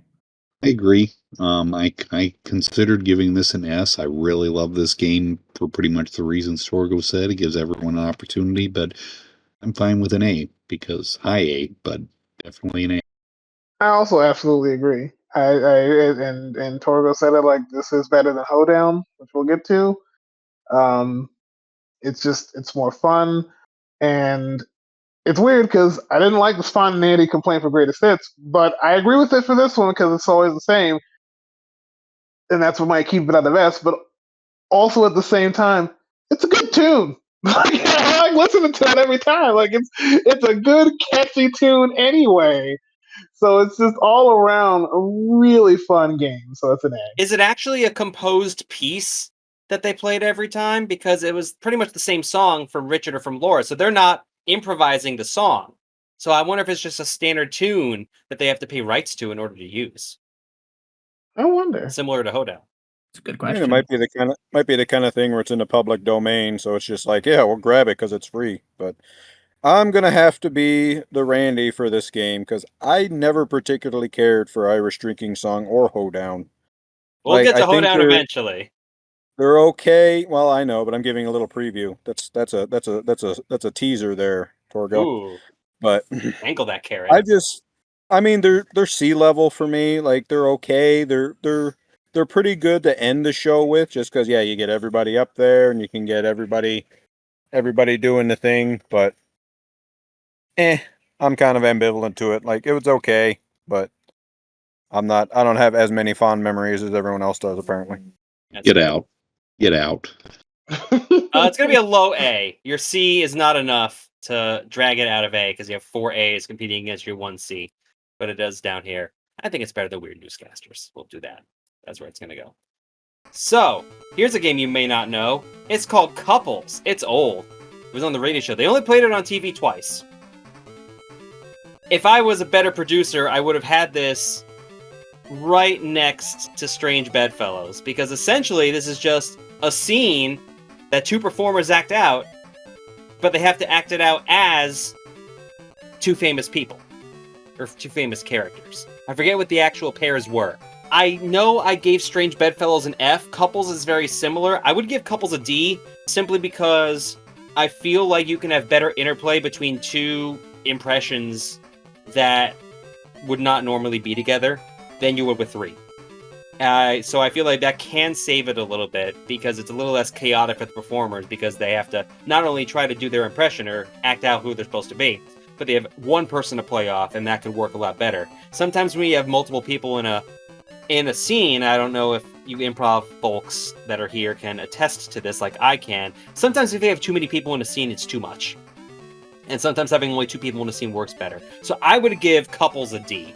I have a feeling this is going to be one of those games that we're going to get a lot of abstinence votes because people have not seen it. I abstain. There it is. Abstinence votes? Is that what you said? Yeah, you're abstaining. It's an abstinence vote. I don't vote for abstinence, but I won't vote for this game because I'm not familiar with it. If I saw it, I don't remember it, so I'm gonna abstinence myself. I mean, I'm also gonna agree with Torgo. It's better than Strange Bedfellows. It had an idea there, but yeah, it just only slightly better. So I also agree with D. D is where that's going to go. I like having the abstinence crack for a game called Couples. So, how many games are we going to have in the current discussion line now? 6! We have the Millionaire Show, Survival Show, Piranha Tank, Daytime Talk Show, This Is the Story of Your Life, Meet the Family. These are all parodies of various shows that were on, for the most part, at those particular times. The Millionaire Show, do a parody of Who Wants to Be a Millionaire. Survival Show, do a parody of Survivor. Piranha Tank, which was from the Aisha version, do a parody of Shark Tank. Daytime Talk Show, they were really big in the 90s, which they started on the UK version, you know, your Jerry Springer, your Sally Jesse Raphael. This Is the Story of Your Life is kind of the outlier of the bunch, because they were parodying This Is Your Life, which I don't think had been on the air for a long time when they did that. And Meet the Family is a parody of Meet the Parents, which is why they only did it once with Drew. This Is the Story of Your Life was also only done once. It aired in 1999. It only appeared on a compilation of buried clips, and I could see why it was buried. It's going to be tough to talk about 6 games at once, but we're going to try. Who has any thoughts about any or all of these? I mean, I'd hate to say it, but Millionaire Show and Survival Show are probably going to have to be D's. They're fun concepts. Both of them kind of just can run their course after a single play. And it's funny, like, you know, Millionaire is going to be funny when it's like, oh, which of these letters is the correct answer? A, B, C, F, D, E. And, you know, okay, we did that joke, and what's left? I don't know. So those two are going to probably be D's. Piranha Tank is probably going to be an A. I am a person that loves to play the Jackbox game Patently Stupid, which is basically the same thing, and trying to BS your way through a presentation is very fun for me, and making up features and just really selling it. So that's going to be an A. Daytime Talk Show, probably for nostalgia factors, is going to be a B, because that can be pretty funny. Just, you know, shouting out insults. That one can run into the same kind of sameness of Survivor and Millionaire, but I don't know, I think that was pretty fun. This Is the Story of Your Life is also going to be a D. This Is Your Life was really big in the 50s and the 60s in the United States. It was extremely big in the UK through the 1980s. Like, the guy that hosted it from like the mid 50s until he died in the mid 80s. So he hosted it on and off for 30 years. And so that's probably why they did it, because a bunch of the people watching in 1999 probably still had fond memories of seeing This Is Your Life. It was a big cultural thing in the UK. That also can fall flat, like, oh, surprise, it's your long lost brother or whatever. So that's a D. And then Meet the Family is also, I hate to clump those on all of them in D, but I would also say Meet the Family is a D because it just wasn't interesting to me. I should mention that there's a colorization error. Similarly to Scene with Masks, Piranha Tank was only done once. They should have the blue letters instead of the gold. So the Millionaire show is, again, I'm never a big fan of like impression parody to pop culture, and that's why things like trying to think some of the games that we ABC talked brand synergy though, baby. Yeah, I know. I probably like a D. I just wasn't a big fan of Millionaire show. I'm gonna skip a few of them because I'm not familiar with them, but Sure. This is the Story of Your Life. I feel like we've played that at some point up in college. I think we did. It just we were always on the pulse of what the collegiate kids knew in the late 2000s. It just is, I think we played it just enough that I remember playing it, but not enough that I remember many details of it. So that to me says it's not a game that was one that I would clamor for. But I do. No, I don't think it ever really hit when we did it. Trying not to be like very gifty teacher right now and be like, well, I see some merit. I'd probably give wait this on a D. curve, Scott. I know. I'll probably give it a D. I'm going to give it a D. I don't know the other ones, but I will say Millionaire Show and Story of Your Life, I'd give D's to both. I feel like I wonder if for like the Millionaire Show and Survival Show, it's hard to put Piranha Tank since it was a different version. If it would have been better if it was an actual game called like Reality Show or Game Show or something like that, and they changed it each time. So like you said, it wouldn't become stale, because that was my biggest problem. A, the Millionaire Show ran long. B, now I feel like I'm doing the Millionaire Show, but the jokes, again, like we mentioned earlier, were just, oh, okay, is it A? No, it's A. No, it's C, kind of a thing. It just became stale after one playing. Survival Show, same kind of thing. Oh, I voted for myself. You can't, kind of do that kind of a thing. It worked once, but not any more than that. Daytime talk show, because I'm going to skip Piranha Tank, because even though I've seen it, I don't remember it really well. I remember seeing the playing, but I can't place it enough to rank it. Daytime talk show, I think it was fine. Again, it ran a little long. For what you got, I'd give that a C. As far as Millionaire and Survival Show, probably low C, high D, to be honest. Probably a D, actually. I'm going to give it a D. And I'm not familiar enough with the Story of Your Life so I'll abstain that one. Same thing, Meet the Family. I remember watching the playing, but it still doesn't click with me, so I'll have to abstain from that. I'll try to be a little brief. The Millionaire Show. First of all, why couldn't they use the titles of the shows? They owned the network had the shows. It's probably just some weird thing like, oh, it's the Millionaire Show, and Drew would say it all winking. I'm sure this was what really hurts all these games, really, especially the first two, is this was just a game that the producers wanted them to do. Because there wasn't really any structure to it. It's just like parody Who Wants to Be a Millionaire? Except you're gangsters. It doesn't feel like a game. It feels like cross-promotion. For that, I would give the Millionaire Show a D. I do think it's slightly better than Survival Show, even though the Millionaire Show, it might hold the record for the game that actually took the longest on Whose Line. I'm not sure about that. There's no metrics. I don't have that information. But it felt like it took forever whenever they did the Millionaire Show. And they only played the Millionaire Show 7 times. Survival Show, again, they only did once. That's another colorization error. I watched it. These games do not age well, especially Survival Show, which is why I'm actually going to give Survival Show an F. Because I've actually never seen Survivor. And but I know enough about Survivor where I get the beats, what they're going for. And I feel like even then, I know Survivor was like the hot button show. It was huge when it came out. But I feel like even then, the jokes that they were making were obvious and played out. Stuff that you would see in Mad Magazine. Stuff that was said around the water cooler. Anybody with no improv background whatsoever could have performed the Millionaire Show and Survival Show roughly the same way that these pros do. But I think Survival Show in particular really doesn't work, because you could tell with the Millionaire Show, that you could have some fun with it. You have the person on the phone, you have the person in the audience. But with Survival Show, you could definitely tell that they're just kind of going through the motions, that they really don't want to do it. So I would give it an F. Piranha Tank has a little bit more meats to it. I would only give it a C. I've actually never seen Shark Tank either, but I know enough about it where I know the beats. And it's just kind of like a one prop game. So I feel like there's something there, so I would be a little more generous toward it. Daytime talk show's a B. Usually it was a daytime talk show about a fairy tale. And there are enough of them where it didn't feel played out. I know talk shows were big then, not so much now. This is the story of your life is fine for when I saw it, but again, why are we making fun of This Is Your Life well after the heyday of the show? Doesn't make any sense. I see why they buried it, but I would give it a C. Meet the Family is dumb. I would give it a D, but I also don't like Meet the Parents either. So I don't. I watched that movie with my parents in our living room growing up. Well, there's your problem. Yeah, so I'm gonna have that bias. So all of us said that the Millionaire Show is a D, so it's gonna go right there. Survival Show is barely clinging on to the bottom of D. Piranha Tank is gonna go in B.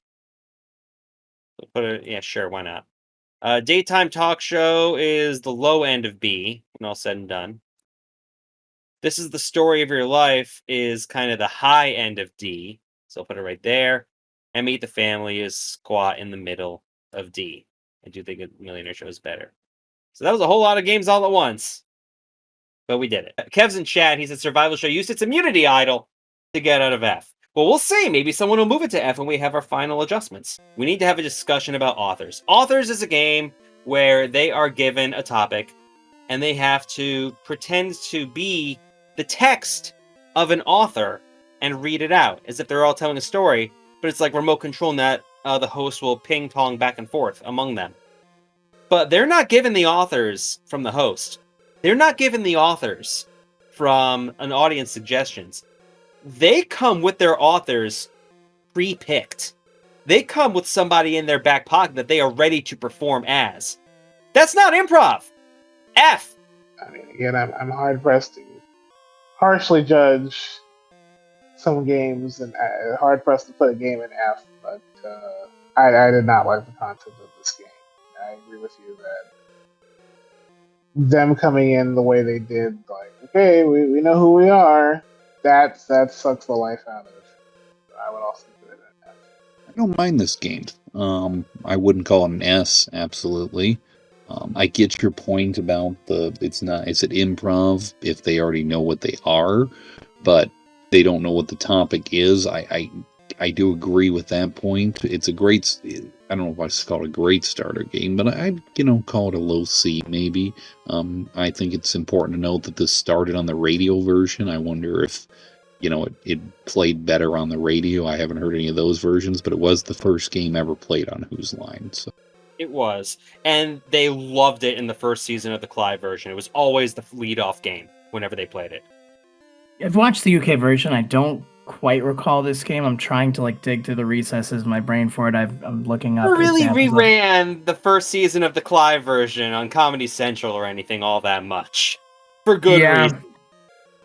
Yeah, I mean, I'm just looking at the concept of the game again. Conceptually, it's one of those things that if you are stylizing the comedy to fit, for lack of a better term, pop cultural piece, it could be lost in an audience that either doesn't have that knowledge or necessarily finds it funny in a comedy context. But having not seen it or remembering it, I'm going to abstain. Randy, you are saving these games because you are keeping Authors out of F. The bottom of D. But you're saving it from F. I hope you're happy. Thank you. Similar to Authors, we have Remote Control, where the host acts like a remote control. 4 different television programs. These are provided by the host. The performers do not know what they're going to do going into this game. Other than that, it's very similar to Authors. But the problem I have with it is it feels like 4 scenes with very little synergy or continuity. And it just feels like you're going back and forth and you're watching 4 mediocre improv performances instead of 1 really good one. The fact that it actually is an improv game will definitely keep this out of F for me forever. But I don't like Remote Control because of the Author's structure, so I would put it in D. Yeah, it's a good warm-up game. I played it as a warm-up game with my high school kids. we sparingly played it, I believe, in college. I do remember playing it. But you're right. When you kind of chop up a short form improv game into even shorter segments, you're losing a little bit of the thread there, which is something that I really enjoy about improv. Is that you work together as a troupe, a community to build characters, build a scene, work through a concept. This just doesn't do it for me. I think it's a fun game to play as a warm-up, not something to be performed, I think, heavily. I'd give this a C for just enjoying it, but a C also for not necessarily being a top-tier game to perform in front of an audience. Here I go again. I really love this game. Not enough for an S, but I would call this game probably a low A, maybe a high B. Like, I love the quick fire aspect of it, and again, it doesn't go straight in order, and I like that, Colin, Brad, Ryan, kind of a thing. Plus, I love TV, so seeing them parody it was kind of fun for me the times they played it. So I would low A, high B, relative. I would also put remote control up in a B. I mean, again, definitely better than authors. Looks like I am outvoted on this one. It's going to be on the higher end of C when all shakes out. It's not as good as what are you trying to say? I'll put sure. Why not? We'll go there. Scott had mentioned that remote control is a good warm-up game. But you want to talk about a game that's essentially just a warm-up game. Every other line. Here's a book. One of the performers reads every other line out of a book.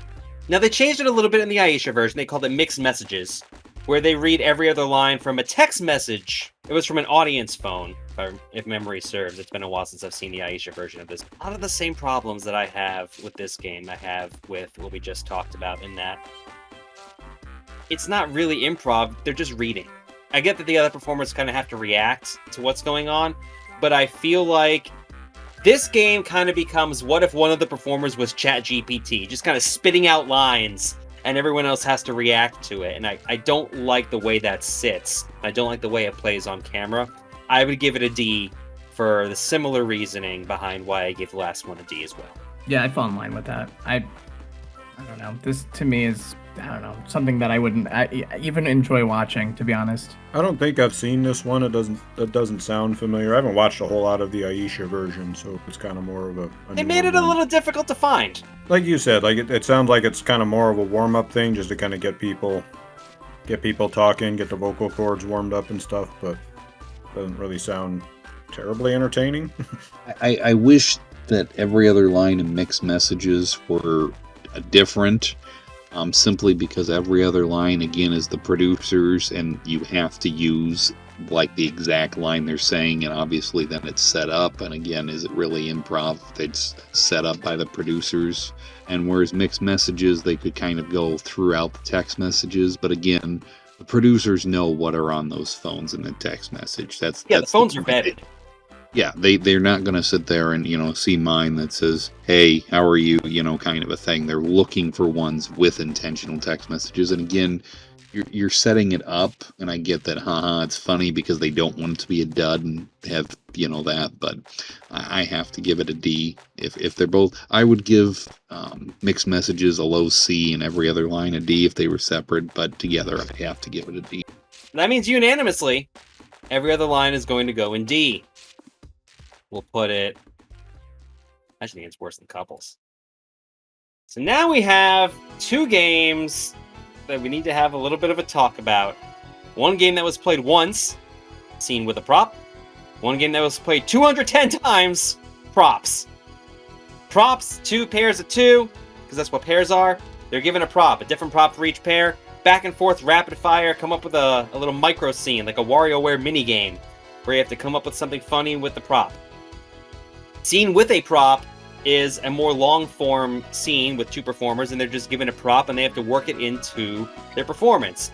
The only time that they played it was on the Clive version. It was buried in a compilation episode. Act away your scene. Where you go. Stop! Oh. Can't you read? I can read, yeah. What's it say? It says stop children. Yeah, that's right. I'm 34. I really like that playing, so I will withhold, because I know some people do not like my thoughts about scene with a prop. But Props is a game I feel like is one of those games everyone has seen. Again, I think placed in a good lineup. I think these games are really valuable to balance out sort of a lineup for an improv performance show. I think, again, it really depends on the performers in the particular two games. But I'll go the ideal route here, that you have great performers, you have really good props, and you have a very consistent scene. I feel like they're pretty solid games. I wouldn't call them like mind-blowingly entertaining or games that would top a list for me, but I would give them a B for the reasons that I think they really balance out a set list really well, and I think that played well, they are entertaining to watch. My biggest knock against props is it's not really the game's fault, because I think the game, as done on the show, it's like it's like Scott was saying, it's a solid game. It really depends on who you got doing it. But my biggest thing with props is because it was so iconic with the show, you had every improv group in the world trying to do props, and props is very difficult to do. Yes, it is. So that kind of knocks it down a little bit for me, just because it was so influential that, I remember we tried to do it a couple times in college, and I kind of had to step in and be like, guys, we can't do props. Like, it's way too hard to do props. Trust me. We couldn't get props. We wanted to, we just couldn't get props to do it. Part of it is like the props they use on the show are, clearly they're made for the show. They're made for that game. You can't just grab random things out of a closet and be like, here, there's our props. Like, well, it's a mop, so I guess I'll mop with it. So that's kind of my thing with props. So what would you rank it? I would say B level, low B, high C.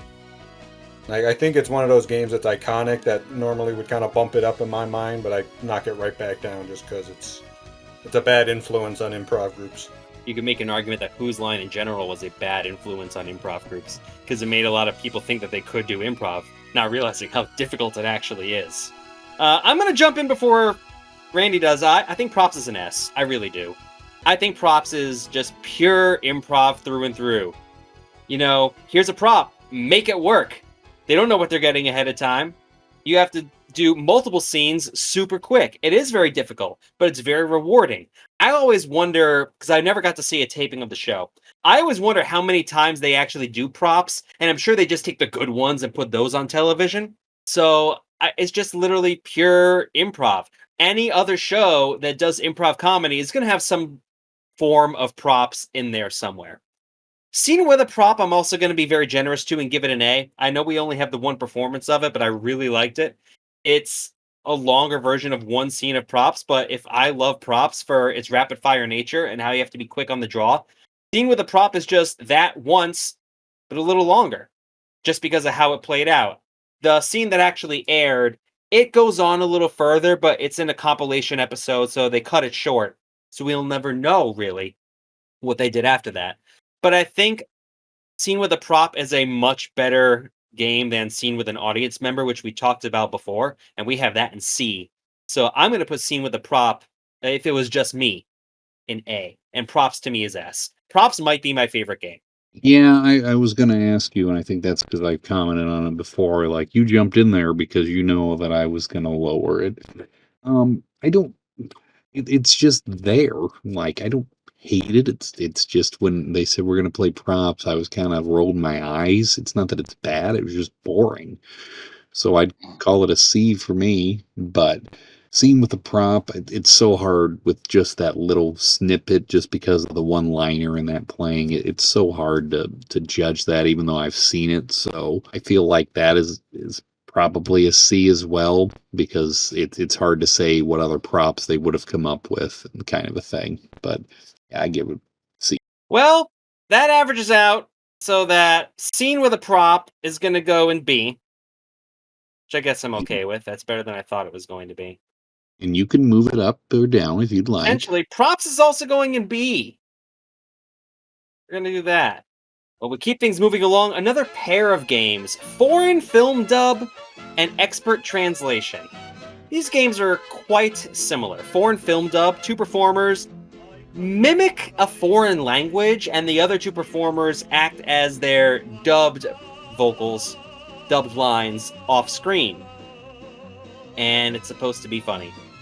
Expert Translation is very similar, except it's one pair. one person speaks in the foreign language as if they're trying to be an expert in some subject, and the other performer is translating for them live. They're very similar games. Expert translation was only done 5 times. I don't know if it's a hot take to say that these games are racist as hell, but they kind of are, especially dependent on what language that you get. And I feel like these games do not age particularly well. I don't know, was that a concur or is that a I agree 100%. Like, I think it's definitely the kind of games that was a different time. Yeah. And trying to kind of look back at them and is a little like, well, a little rough. So. Did they even do this in the Aisha version? And I don't know if I said, but I would give both of these games a D. Like, there's something there. Dubbing over people can be funny. I thought about giving these games F. I really did. But I kind of settled that I didn't want to be ridiculously woke. And I would give them both a D. I appreciate you bringing that point up. If it's sort of like temporal piece in history doesn't really hold up anymore, because at first that wasn't the first thought that occurred to me. I was just kind of thinking purely about the games themselves, but then when you mentioned them, I said, yeah, that does really hold up in my mind, and so I'm gonna follow suit and say D as well. I think I know we played foreign film dub. I know we did it, and we absolutely did. But it was one of those games that I don't remember very vividly, so clearly it wasn't one that we gravitated toward. And I think your criticisms of the game being really just kind of stale, but stale in the way that they do not fit in contemporary society, without being offensive for offensive sake. I agree. D is a good place to put this. Now I know Randy's wants to bring up the best performance of foreign film dub they ever did, where they had Sid Caesar come out, who actually could speak the languages. You took the words out of my mouth. That one worked well because you knew what he was saying was probably accurate. And they had him do 4 or 5 different languages. That was the only time they changed the language mid-scene. Yes, they had actually, I don't remember when this taped, but Wayne was yelling out different languages, and one of them Wayne had yelled out was Arabic, and they ended up cutting that out because of what was going on at the time, which again goes back to what you kind of said, product of the time. But that was really the only time, in my opinion, that this worked, is because of that. Otherwise, I hated seeing this game. I would, when they'd have Drew join the winners on stage, like, I'd get excited if we'd come back and see Irish Drinking Song or Hoedown or something like that. But when it was like foreign film dub, I was like, why did I wait for this? This is a terrible game. 4 of them lined up, and you're like, what is it going to be? And then Drew's like, we're going to play a game called Foreign Film Dub. And we're all like, damn it! I would give it a D. I don't want to put it in F. But it's a low D. It really for is. Both of them? I can't remember expert translation. It's literally foreign filmed up with 1 pair. I'll have to abstain. But well, I feel like the other point that I wanted to make with foreign film dub is the performers on stage didn't really do much improving because they were just doing pretty much gibberish. So it wasn't much for improv. Yes, they could motion, but... I wonder if I would like it if they actually did, like, not actual languages. Like, what if they did Simlish? What if they did, Elvish? If they had, actually stretched out a little bit more, I feel like maybe there could be something there. But because they use actual languages as the nature of the game, that's what really is keeping it in D for me. But because it has that potential, if they're like, there's a way to fix the game, which is why I don't think I'm going to put it in F. I will not stand for this slander of Elvish as not a real language. Shut up, nerd. Disappointed. Whenever Drew announced that they were playing a game called Whose Line, he's like, believe it or not, there's actually a game called Whose Line on Whose Line, as if we're supposed to be shocked or something. Whose Line is a game where the 2 performers are given a bunch of written out lines from the audience. They pocket them. Then they perform the scene, and they have to pepper in lines from their pocket as the scene is going on. It's like every other line, but not nearly as often, and they have the agency to do stuff whenever they want it. We're not on camera on Discord, but I'm gonna stare at Scott from a state I away. knew you would. I knew you would. Because we played Whose Line all the time. And we always got suggestions from the audience. And it never worked because our audiences are not funny. This game is so contingent on the lines that they get. Whose Line had good audiences for the most part. For the most part. The US audiences were good. I've said before that the UK audiences were kind of bad. I think the idea is there. It's better than some of the other games we talked about with similar structure. I would probably give Whose Line a C. The only time I really look fondly upon this game, again, looking at Scott, the year before I graduated, the year before Scott graduated with his master's, we had 3 seniors in the group, and they didn't know that I did this, but I had structured the game list where we did Whose Line last, which we never ever did. And they realized that I had all the seniors on stage, and we had them all do Whose Line as a group of 3, which you're not supposed to do. And that ended up being a really emotional, really nice time. So that, to me, is the ultimate Whose Line. But that has more personal symbolism with performers that I worked with, rather than the game itself. I think this is a C. I'm going to disagree in a positive way. I look so fondly in this game. It was a cornerstone of a lot of what my students did in the troupe. We actually always ended with this game, so that's where I was sort of mixing my memories up. But I do remember the senior showcase piece of this that you were talking about. I really like this game. I love that it involves audience participation. Of course, you're right. It is dependent on how well the audience is in tune with how to write funny lines for a scene, but I think it's also incumbent upon the performer sometimes to be able to spin bad into good. And I think at its core concept, I enjoy the part. I've enjoyed playing the game. I enjoy the concept of the game. I like having audience involvement in a game. I'm gonna give this actually an A. Do you remember, Torgo? I'm pretty sure we did this game at summer camp a couple of times. Yes, we did. We absolutely did. Remember it. But it wasn't us that did it. I remember being involved in at least one portraying of it, and yeah, I want to say it was Waterfront that did it. I don't know.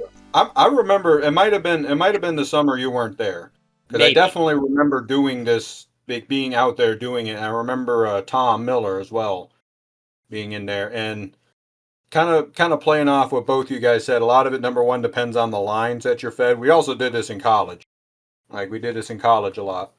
But the big thing, it comes down to the lines, and you really have to kind of make it quote unquote believable.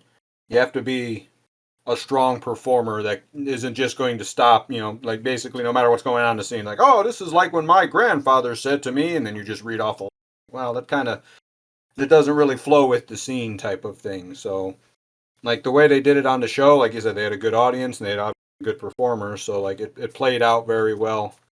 It's another one of those that's really difficult to do as a troupe. I would say overall I would put it in the B range. I think it was a really good game for the show, but once again, kind of similar with props, it kind of gave a bad influence on other improv groups because it's really hard to pull off well. Well, Randy, we have 3 different ratings so far. Who are you going to agree with on this one?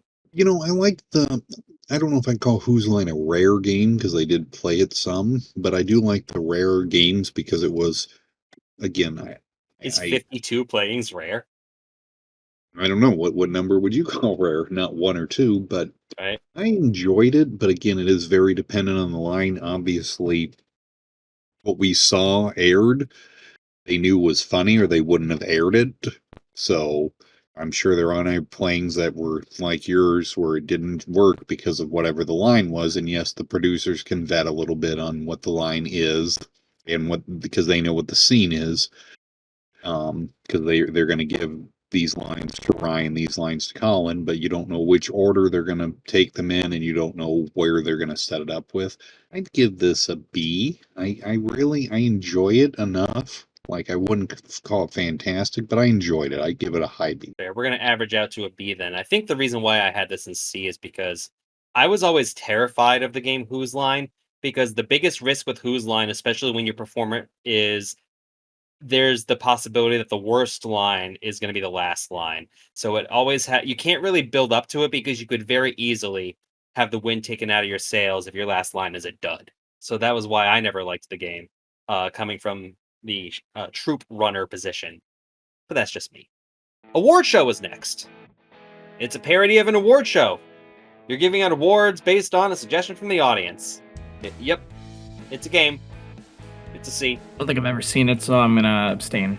Sure. Yeah, this doesn't sound familiar to me, but it does sound like kind of just a meh concept. Yep. It was a game. I'd call it a C. Like, there we go. It was fine, but it's just a game. I'm gonna put it next to game show. They can live together in perfect sweeps month harmony. Dead Bodies is the next game. This is a one-person game when you get right down to it. 3 people on stage, 2 of them are dead. One of them is trying to continue the scene unencumbered and uses the other dead performers as mannequins and pretend they're still alive and carry on the scene all by themselves. It's every theater major's worst nightmare. Then a 4th person comes on. As soon as they arrive, they drop dead to the scene, and then the first performer's got to make it work. This is another game that I know we did at some point, Scott. Yeah, we definitely played this. I think when I took over, I was like, we are not doing Dead Bodies. I was never comfortable with Dead Bodies because I feel like a lot of the humor of Dead Bodies comes from how you manipulate the other performers' bodies against their will. And that never sat well with me. Now, granted, when they did this, it was almost always Colin who was the live person, and he's a professional, so he tried to make it work. But Dead Bodies is also kind of a one-joke game. If you've seen it once, you've seen it. I'm kind of on the DF line here. I could be swayed either way.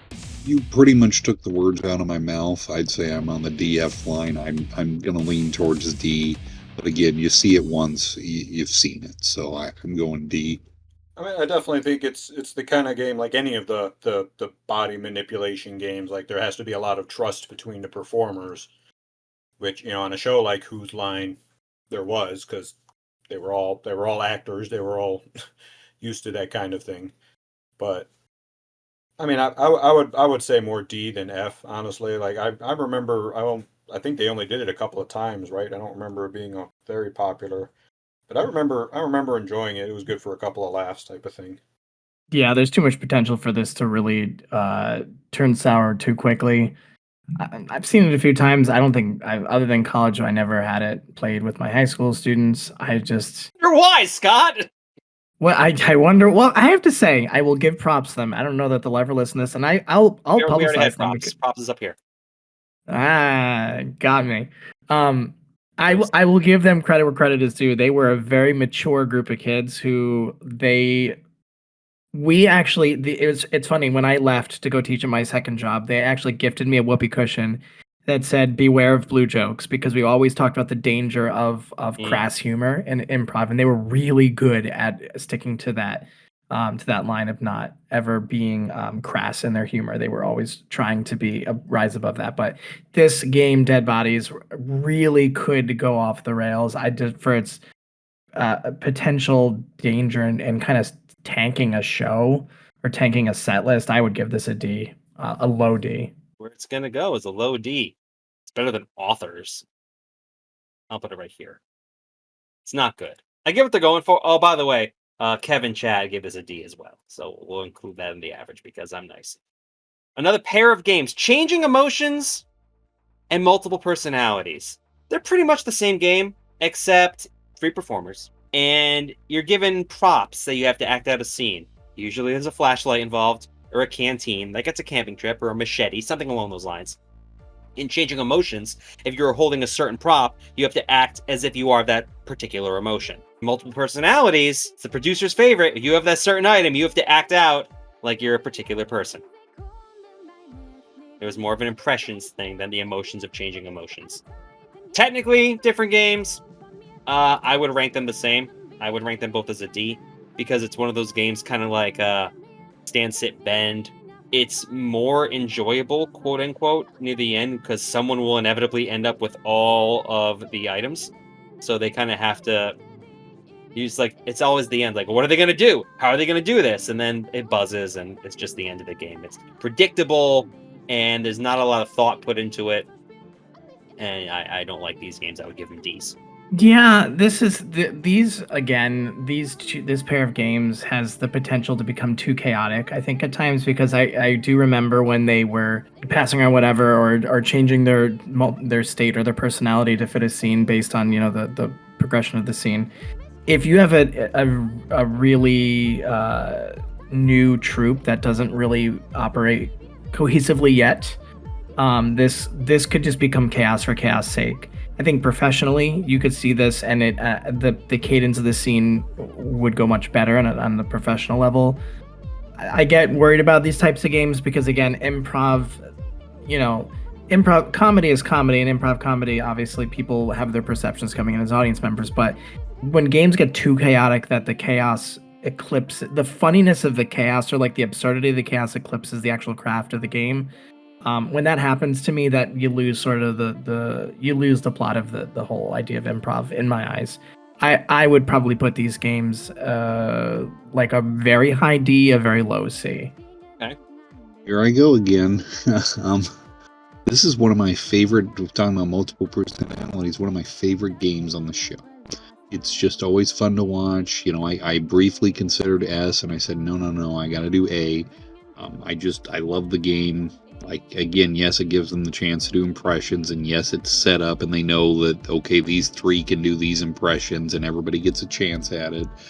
And it always ends usually with the one person, at least in multiple personalities, having all three items, or at least two, and having to do it all at once. And it's a good, I think, comedic ending to it. But I have to give this an A.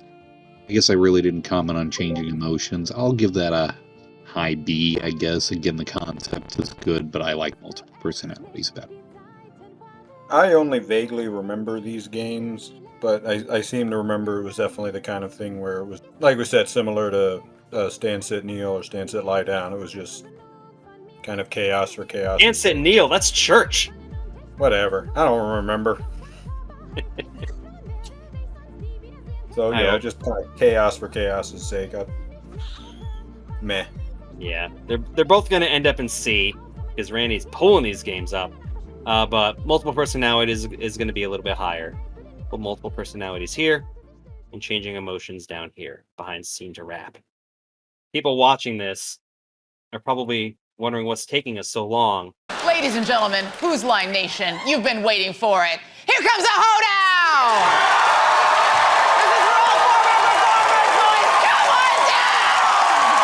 Or gospel, or march, or rap. Essentially, it's the same game. Lumped them all together. One of the most played games on the show. 176 times. 4 performers, one after the other. Has to come up with a 4-line rhyme about a particular subject. The only difference among all those games is the genre of song that they're singing, which is why I lumped them all together, because it is the exact same game otherwise. Again, this is one of those everybody who has seen Whose Line knows Hoedown. I will let someone else speak first about Hoedown, because I'm sure this is one that we all have thoughts on. Just rewind the video a few minutes and listen to my discussion about Irish drinking songs. In my mind, they're the exact same thing. I'm not a huge fan of them, so I would put it pretty low. You have to get it a C? C sounds about right. I'm trying really hard not to let my nostalgic fondness of this, because I can actually hear the opening bars of this song in my head right now. Bing, bing, bing, bing, bing, bing, bing, bing. I'm trying not to let that sway. As a performer, I would never do this game, or it would take me a long time to get good at this game. I know we never did, and I never had my students do it either. Again, musical games are incredibly hard. I think if you don't have a Wayne Brady in your midst who can really tie all those together in his musical talent, it's hard. This is a really hard game. I will allow a little bit of nostalgia to peek through. I will give this a B, simply because I have so much fondness remembering watching this game. But as a performer, this would be a really hard sell for me, for a newer troupe to perform. I know everybody loves this game. Well, not everybody, clearly. I mean, I guess the general audience loves this game, and I do too.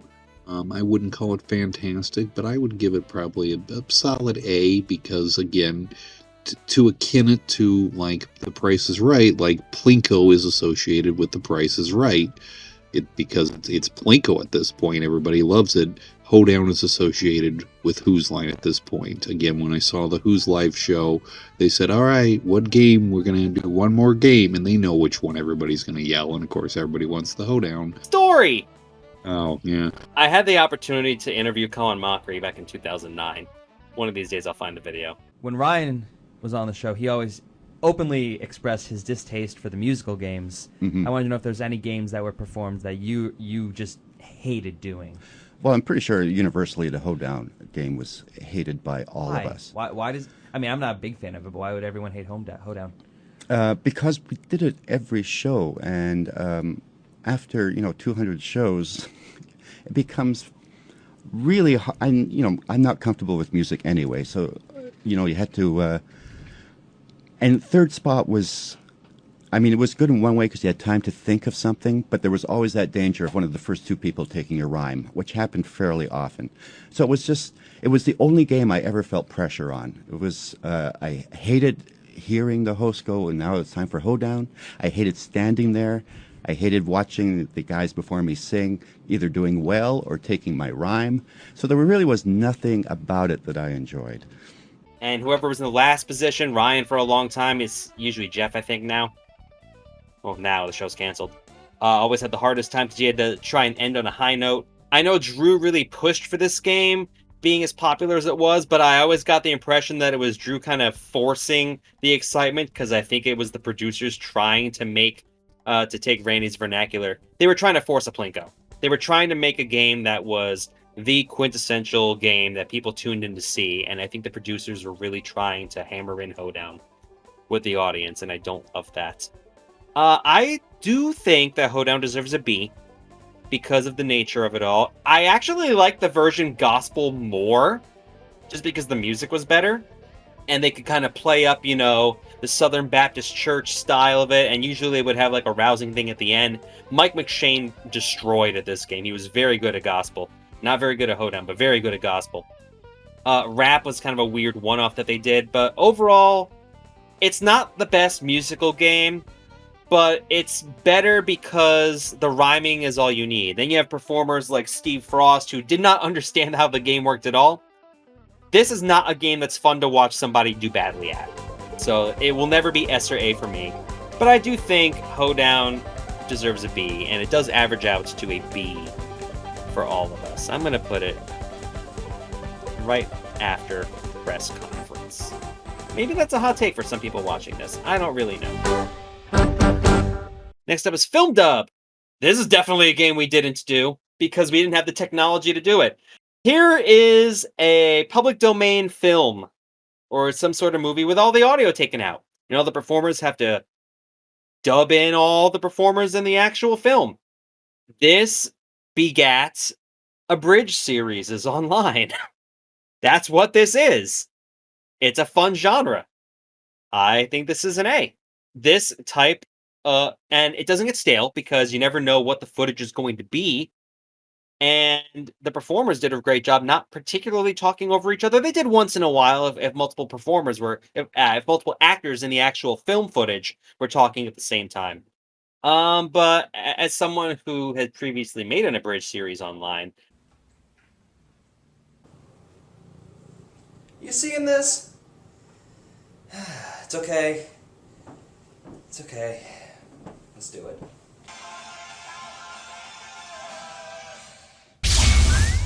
Elephant. Scary bird thing. Triceratops. Kim's nasty coochie. Belt buckle. Hey! I maybe am a little biased towards that, but this works well. Mystery Science Theater 3000 is obviously a thing where they talk over the film and kind of add in lines. Everyone, I think, has done this at some point or another. You put the TV on mute and you try to make up lines for everybody on there. It's a universal game that everybody can kind of do to varying results. I think this is an A.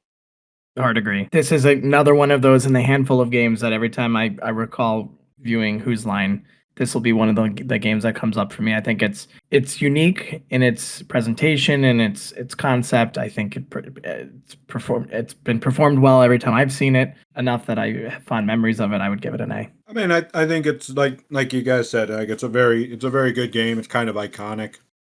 I don't really consider that improv. I think it's less. It's not really. You're not really acting. You're ad-libbing. Like I think I said in the first half of the video, I kind of make a mental distinction between improv and ad-libbing. But I would still put it in the A range. Hello. Hi, Randy. Mess up this A average that we have. I am. It's fine, but I can't do A. I'm sorry. I have to go low B, which I'm sure still average at an A. That's It fine. does. Like it's okay. Like again, I not to quote The Price is Right on every single game, but it's a necessary quickie. Like you don't have to have it, but it's a good filler that helps edit the rest of the show. Kind of you can get more games in because of how quick this game goes. It does get everybody involved, but I can't quite give it an A. It's just kind of there for me, so I have to give it a B. And part of the reason I didn't mention this, that I like this game, it's going to go in A. Anybody can do it, and I feel like they did not favor anybody one way or the other about this game, except for maybe if it was a taping where only Wayne was the singer. They usually had the other three do it, but they've definitely had Wayne perform this game before. So I like that anybody can do it, and they didn't have favorites for this game. So I really like the I like the socialism aspect of film dub. What can I say? This video is demonetized. No, I don't monetize anything anyway. Explanations. Explain this thing in a certain style. That's literally the game. They played it 3 times. It's an F. Don't know it. Abstain. Yeah, it doesn't sound familiar to me. So, have you seen this game, Randy? I have. It's not fantastic, but I enjoyed it. Like again, it worked for what it was. I watched a couple playings of it. I enjoyed it. Like I was tempted to give it a B, to be honest with you. But I could be talked into a high C. But that was me knocking over my microphone in disgust at your ranking. But I'm sorry, like I really love the concept of it. I'm okay. Low B, high C. Like I like the concept of it. Again, you're pairing two things that don't normally go together, like the people and the topic kind of a thing. And I just kind of love those games that it's out of the ordinary. All right, well, it's going to average out to a D for us then. I'll put it here. There. Let's go on to a game. This is a really good game called Good Cop, Bad Cop for Wayne, Ryan, and Colin. Now, what do we from the audience? This is a game they only played once. I wish JJ was up for this game. Good Cop, Bad Cop, they literally have a performer, and then they have someone as the good cop and someone as the bad cop going, interrogating the third performer. It's not a guessing game. They just act it out. And of course, who did they have as the potential criminal in Good Cop, Bad Cop? Wayne! Of course they did! So, maybe the game was a little problematic. I'm sure they might have changed it up if they had multiple times to play it. They did only do it once. That said, Colin does anger so well, and I think I ended up, based on the one playing that's out there, giving Good Cop, Bad Cop a B, which is higher than I thought it was going to be. Just reading about the game in text. Actually, this is much better than it sounds. I haven't seen this one, but I mean the idea of, two people acting out good cop, bad cop, like... You know what we call that? Parenting. It sounds like, well, depends how rotten the kids are. Sometimes it's bad cop, right, dear? This is true. This is true.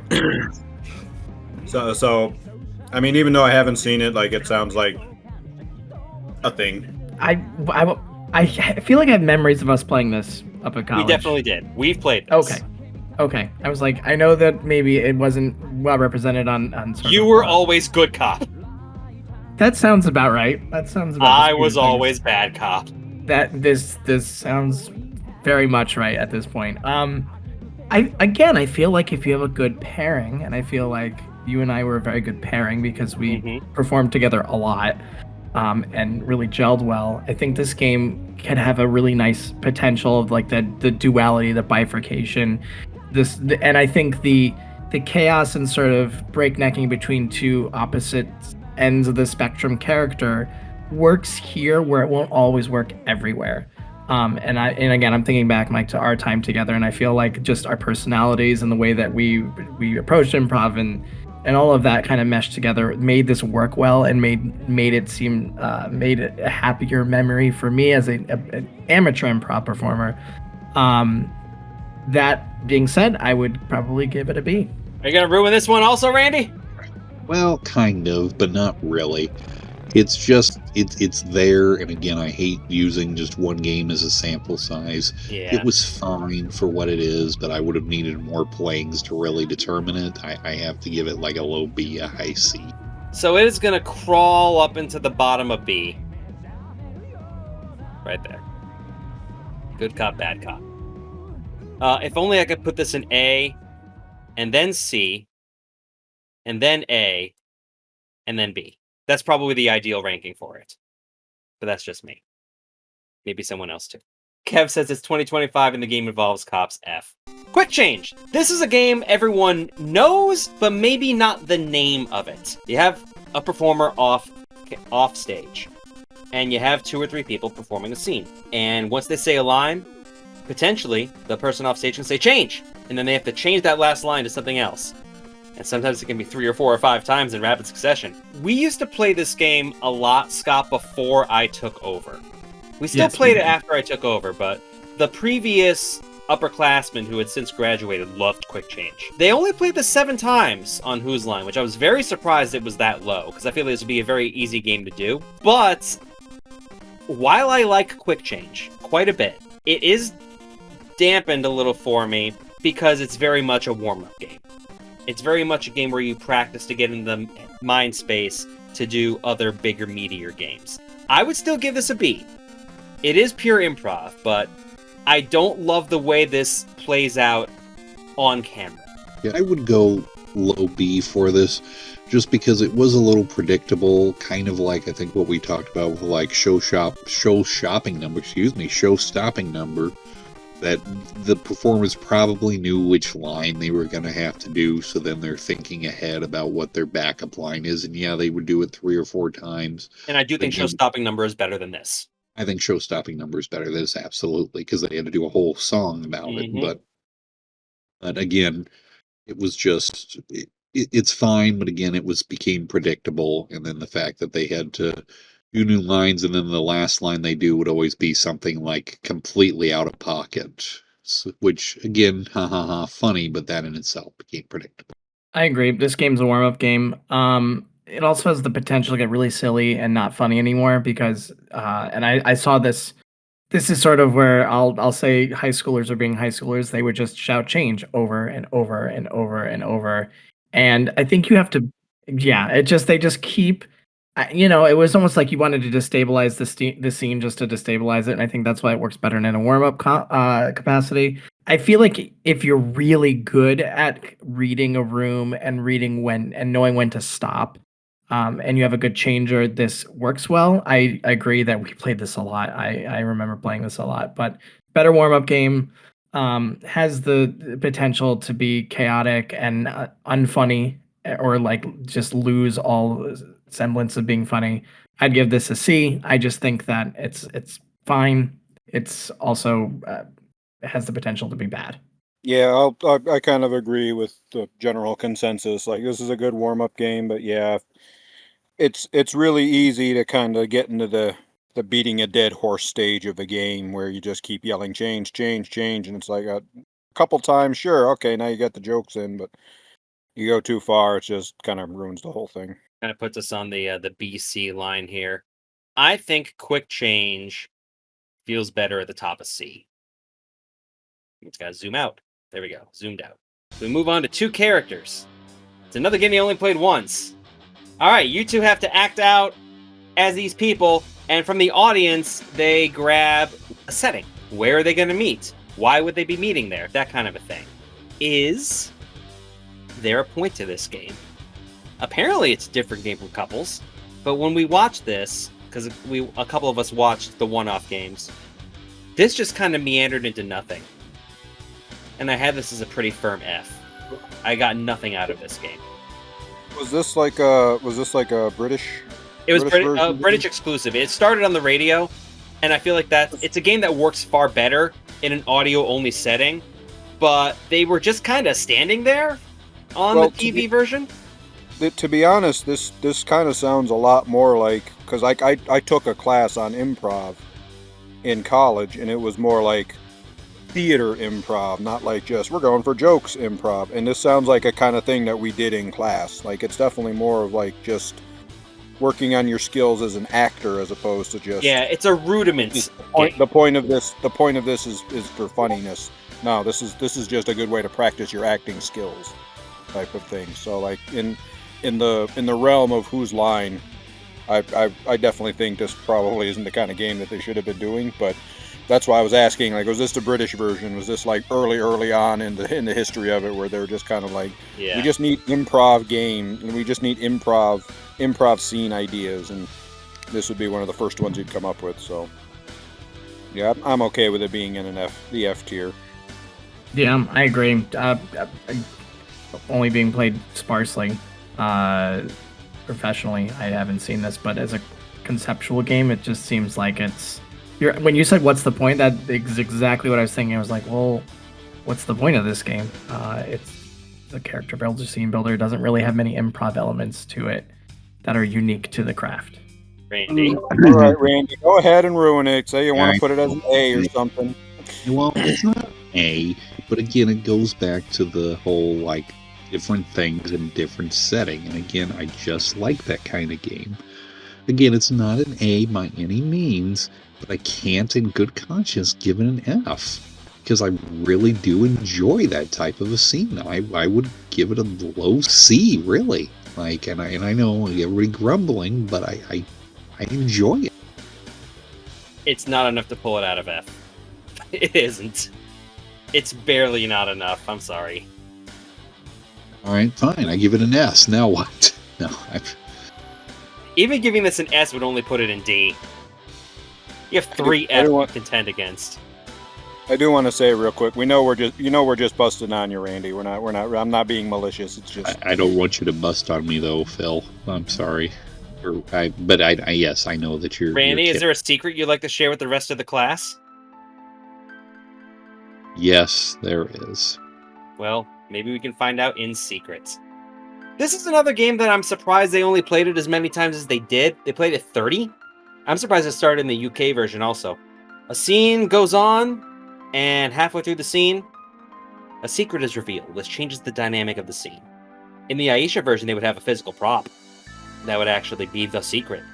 So neither of them would know what it was ahead of time. I don't really remember this one either, but it kind of sounds in a similar vein to Change, where it's just like you're in the middle of a scene and then suddenly something has to change, and it's like, it's going to depend on how good the performers are. It's still trying to make it a little cohesive with something suddenly shifting in the middle of the scene.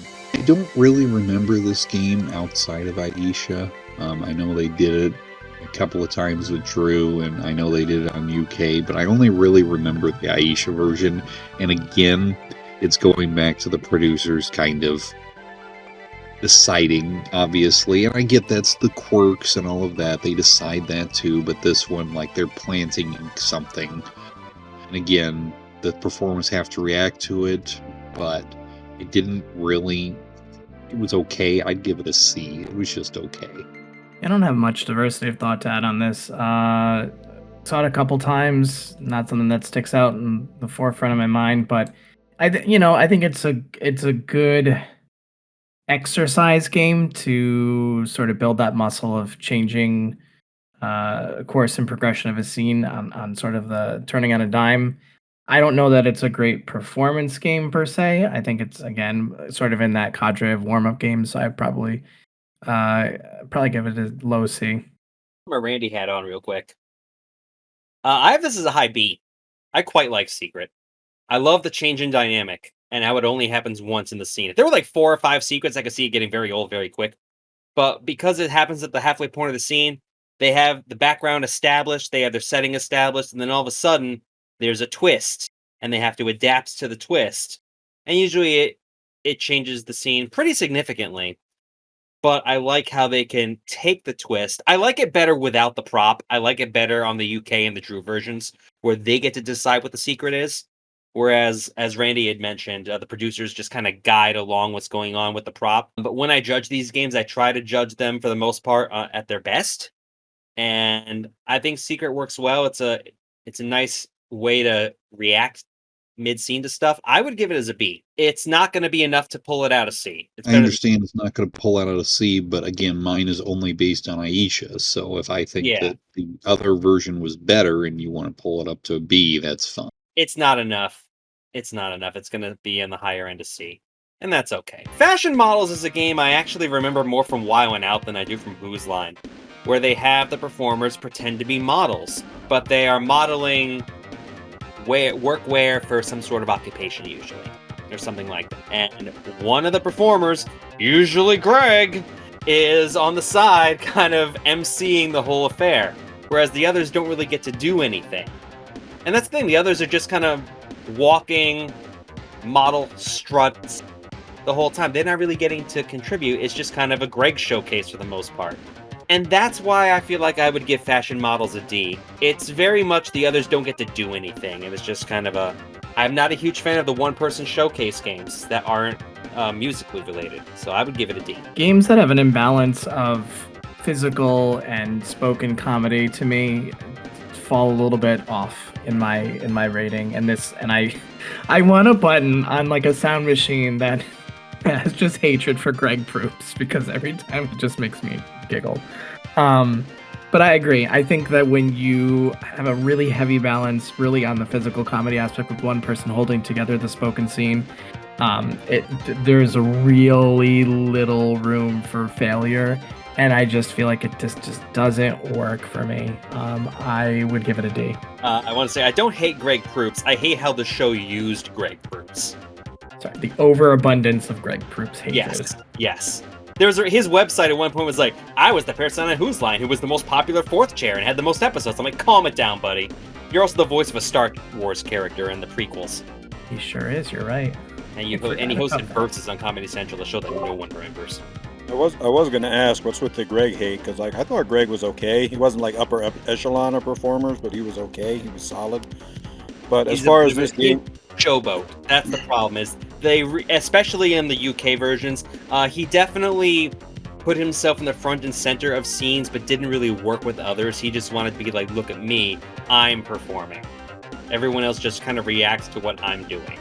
You know performers like that. Really. Never really looked at it that way. But anyway, as far as this game goes, I don't really remember this game. So I don't remember too much of it. Just based on vague memories, I'd give it like a C. But again, I would feel comfortable abstaining just to not move it around based on it. Sure.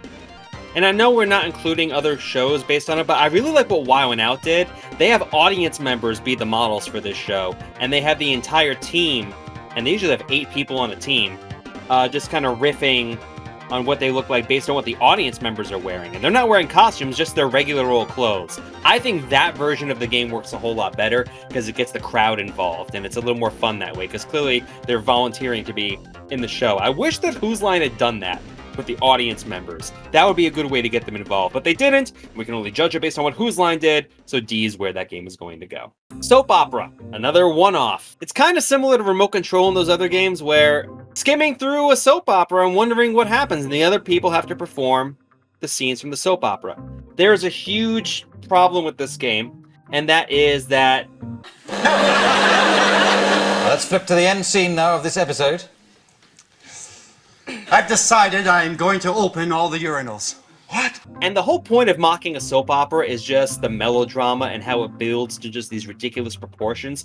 Cutting out all of that and skipping to the end, the resolution, really kind of kills the point of mocking soap operas as a genre. And I think that's why they only did it once. I would give this a D. I haven't seen it. I would agree with your conceptual analysis of it with the D, but I'm going to abstain from actually giving it a rating. Fair. Samesies. Come on, Randy. You've seen this one, right? I think. So A is too high. Is that what you're telling me? No, I haven't seen this actually. I have to abstain. Wow. I did my homework. Okay. Well, soap opera's going in D. I'll put it here. Why not? Change Letter is better than soap opera. That's how I feel about that. Song Titles is better than soap opera. And now another pair of games that people who are even casually familiar with Whose Line know: Party Quirks and Let's Make a Date. You may think it's weird that I'm considering these games the same. Guess what? They're the same game. They're the exact same game. 3 of the performers are given quirks or identities, and the 4th person has to guess them. Party Quirks, they can all be doing stuff at the same time. Let's Make a Date is they're called on. Party Quirks is an S for me. Okay. I love this game. It's my favorite game. It's my favorite game to watch. It's my favorite game to perform. You're getting everybody involved. You're getting, it's to me, it's more like you talk about pure improv. That's more like pure improv, where it's like you were given a role and now you have to act it, type of thing. Like, Let's Make a Date. Like you said, it's pretty similar enough. I like Party Quirks a little better, just because it is like you said, it's more dynamic, where you can have everybody on there at the same time, doing things, acting. So like, I would put Party Quirks in S tier. I would put Let's Make a Date in A. I love Party Quirks. It's my favoriteest. I will fight anyone who says otherwise. Randy. I'm going to jump in here real quick because Phil, you pretty much took the words out of my mouth. Party Quirks is an S for me. It has to be. And I do like it a little bit better than Let's Make a Date. The same exact reasons as you. So I don't know if I can put both in S, but I would probably do Let's Make a Date as a high A, and Party Quirks has to be an S, no question. Yep, Party Quirks is an S. I would even give Let's Make a Date an S. I have really enjoyed watching my students play it. I've enjoyed playing it. These games are probably 2 of my favorite games to play. And I'd put them both in S. Randy, can I borrow your hat again for a minute, please? Sure thing. Sure, We put hats as a B, but I know I did. I have both of these games as an A. Let's Make a Date we didn't talk about too much. My biggest memory with Let's Make a Date is, for whatever reason, we thought it'd be cute when we performed this to sing the dating game theme at the beginning of the game, and I always ended up beatboxing along with it. You did. Because I could. Good times. The problem is, whenever we did Party Quirks or Let's Make a Date, and this is bias as all hell, they always put me in these games. Because I didn't put myself in games when I was in charge of the troupe. But when I was just a performer, they always put me in Party Quirks and Let's Make a Date, and they always put me last. So I always had to be the person who had to be like the most ridiculous performance ever. The one that I vividly remember. I was always the host of the party. That's what every time I did, I was always the host of the party. They always put me in the Ryan spot. Yeah. And the one I always remember of Let's Make a Date is I was an elephant being born. Oh my god, I remember that! And I literally started as sperm. I floated around the stage. I was born, and then I remember hobbling off, falling off the stage, going over to the potted plant that they had in the student union room, and started eating the plant mid-performance. Oh my god, I remember that. Yeah, I was a good improv performer. I went for it. But I have both of these games as A, and the reason for that, Party Quirks' biggest problem is it can get too chaotic too quick. If you don't give enough time, it's either you are way too giving in terms of trying to give your act away to the guesser. It's either way too easy or it's impossible. And they definitely, on Whose Line, try to make them way too difficult with both of these games as the seasons progressed. How small did that font get when they would show some of Ryan Stiles' things he had to act out near the end of the Drew era? It was just like 5 lines of text, and there's no way. It literally got to a point where if you had 2 of the words right, yeah, close enough, whatever, you get it, let's go. I actually think Let's Make a Date is better, because I like giving all the performers a chance to showcase themselves. The chaos of Party Quirks is fun if everybody can keep going at the same time. But I always remember the Tony Slattery episode with Party Quirks, where it's the last time he was ever on the show, really. Oh, you've had a bad hip thing. It's a very high-brow party, isn't it? Oh, it's the worst game of Party. Well, you got nothing. He thinks that gravity is rather too much, and he mentions a bodily part in every sentence. Oh, well, fuck off!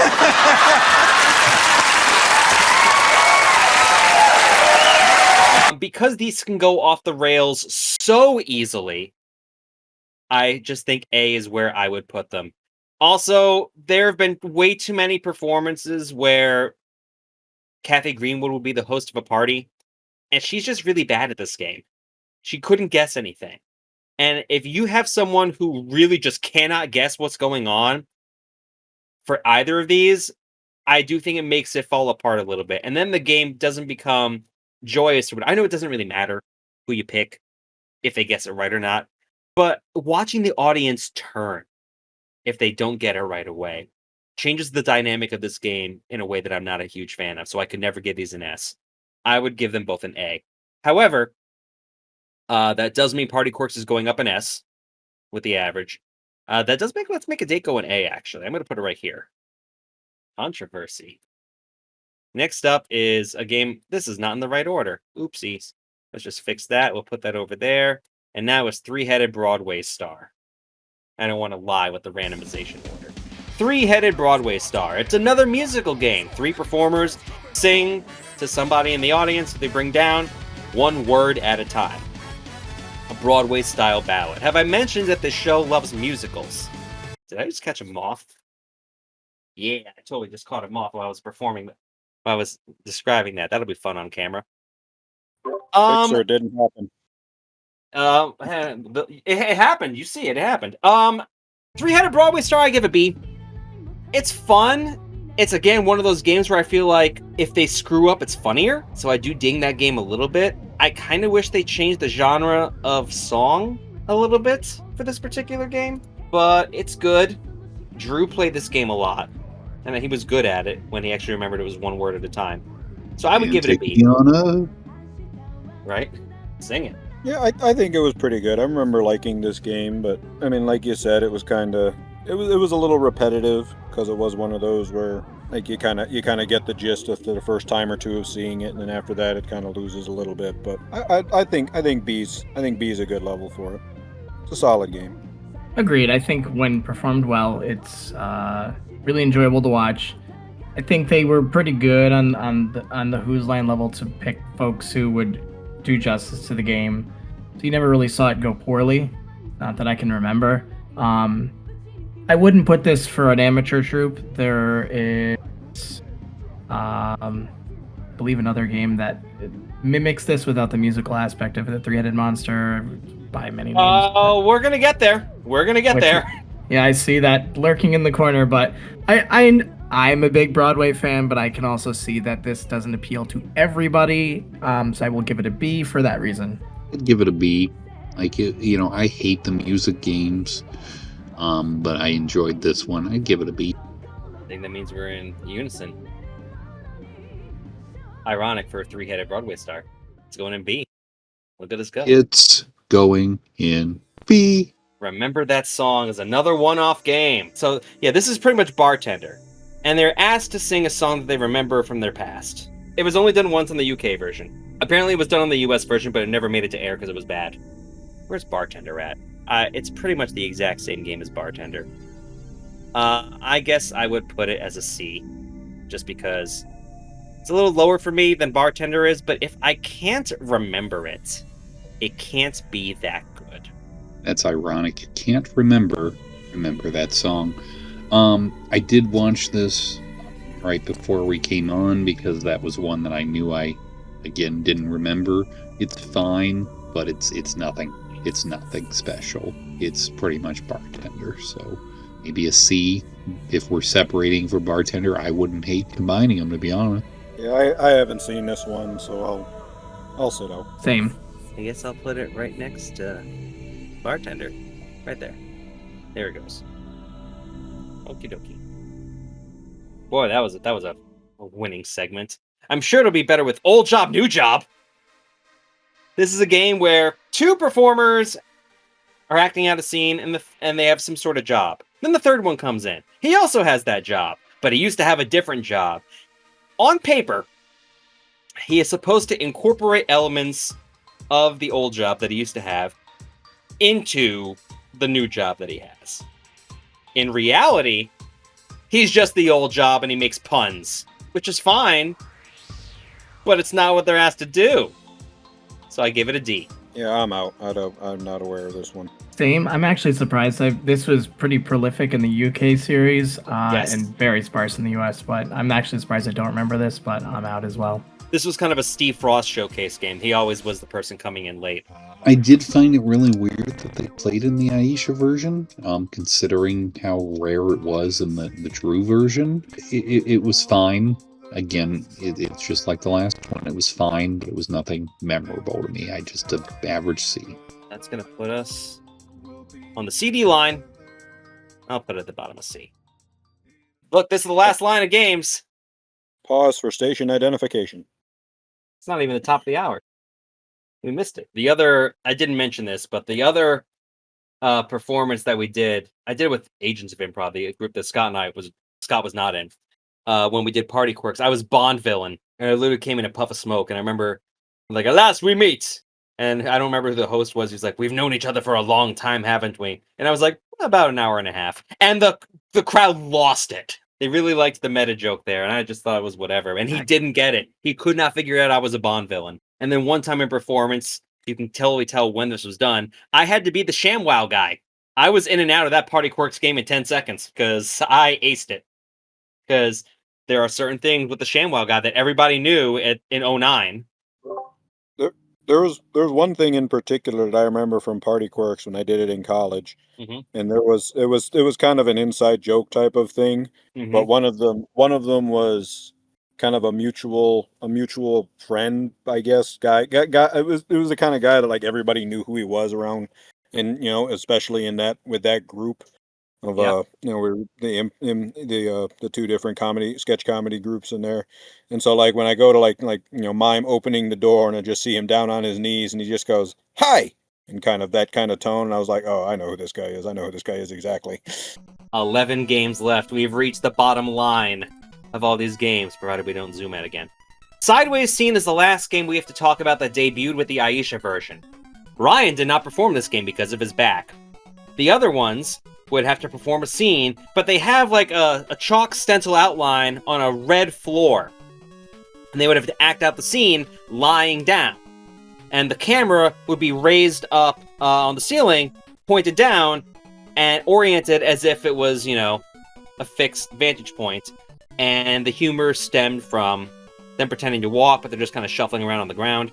And then it would turn into a weird film, TV, and theater styles ripoff where they would just be given genres, usually horror, where they were pretending to be like poltergeist and thrown into the air and all that stuff. And that ending always kind of took me out of Sideways Scene. This is very much a game where if you've seen it once, you know exactly how it's going to play out because there's only so much you can do with the limitations of the game. I would give Sideways Scene a D. Once again, I haven't seen a whole lot of the Aisha hosted shows, but just as you were describing it, it sounds like there's just too much going on. Sometimes less is more. So yeah, this just wasn't an impressive game for me. I don't know. It seemed like it was trying to just be novel for the sake of novelty, and I agree that the sort of varying elements of it sort of took the game out of an enjoyable realm. So I would give it a D as well. I also hated how they had to go to a separate room to do it. They didn't even do it in front of the audience. The audience just watched a recording of it. Yeah, I think for that reason, it's also a D. I mean, I know that we talked about, how do you do, a game like Newsflash Live, and I'm like, maybe you can use a projector, and you can still broadcast something behind the person, and the audience can see it. This is a game that feels like it is completely and solely reliant on being able to have a camera to point down and you can do the scene that way. And so that's a real bad knock against it, that it's not even a game you could reasonably do live if you were taking this on tour. So it's a D. Well, we are in agreement this. Oh, I'm sorry, Randy didn't go. I'm sorry. Go ahead, Randy.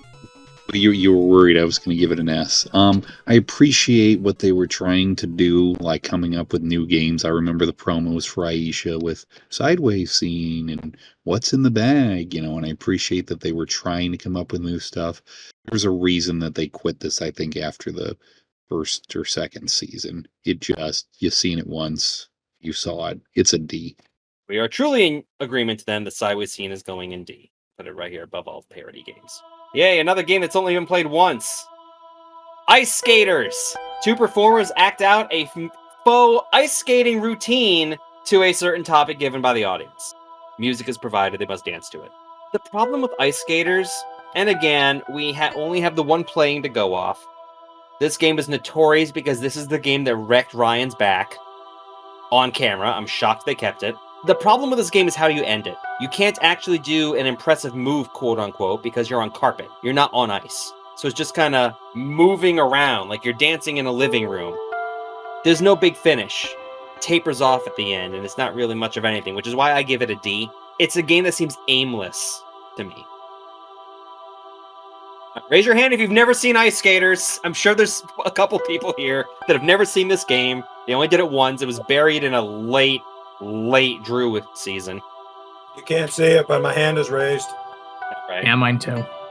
And I mean, it was buried in a late Drew season because that was when they were getting compilations of season 1. Yeah. So clearly it was a very early game that they didn't think was good enough to put in season 1, but then when they were coming up with leftovers, they're like, hey, this'll work.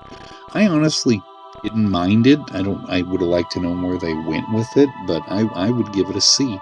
I wish, again, that there was more playings to go off of. I also join Randy in the C Club. I think that it had potential. But I mean, in the end, you can honestly just make it like a Dirty Dancing parody if you're going to do it without ice skates. But it is a fun thing to parody. It just needed a little more work. I think they should have brought this back when they had some of the Olympic athletes as special guests on the show. Like with Aisha and whatnot. Instead of having them do Helping Hands for the 90th time. Like, the idea's there. I get it. Maybe I'd like to see with other people that were more athletically inclined that were guests on the show. But as it stands, it's going to average out to a low C for us. Next up, we have Picture. Oh, Picture. I have things to say about Picture. There's a giant picture, like you see at a fair, with characters portrayed. But they have holes where the heads are. The performers have to put their heads through the holes and act out the scene based on the painting that they have to put their heads through. They're not even giving a suggestion. The suggestion is the painting. Here's a painting. You're this person. Put your head through the hole. Make it work. Have I mentioned I hate games that are not improv? This is F.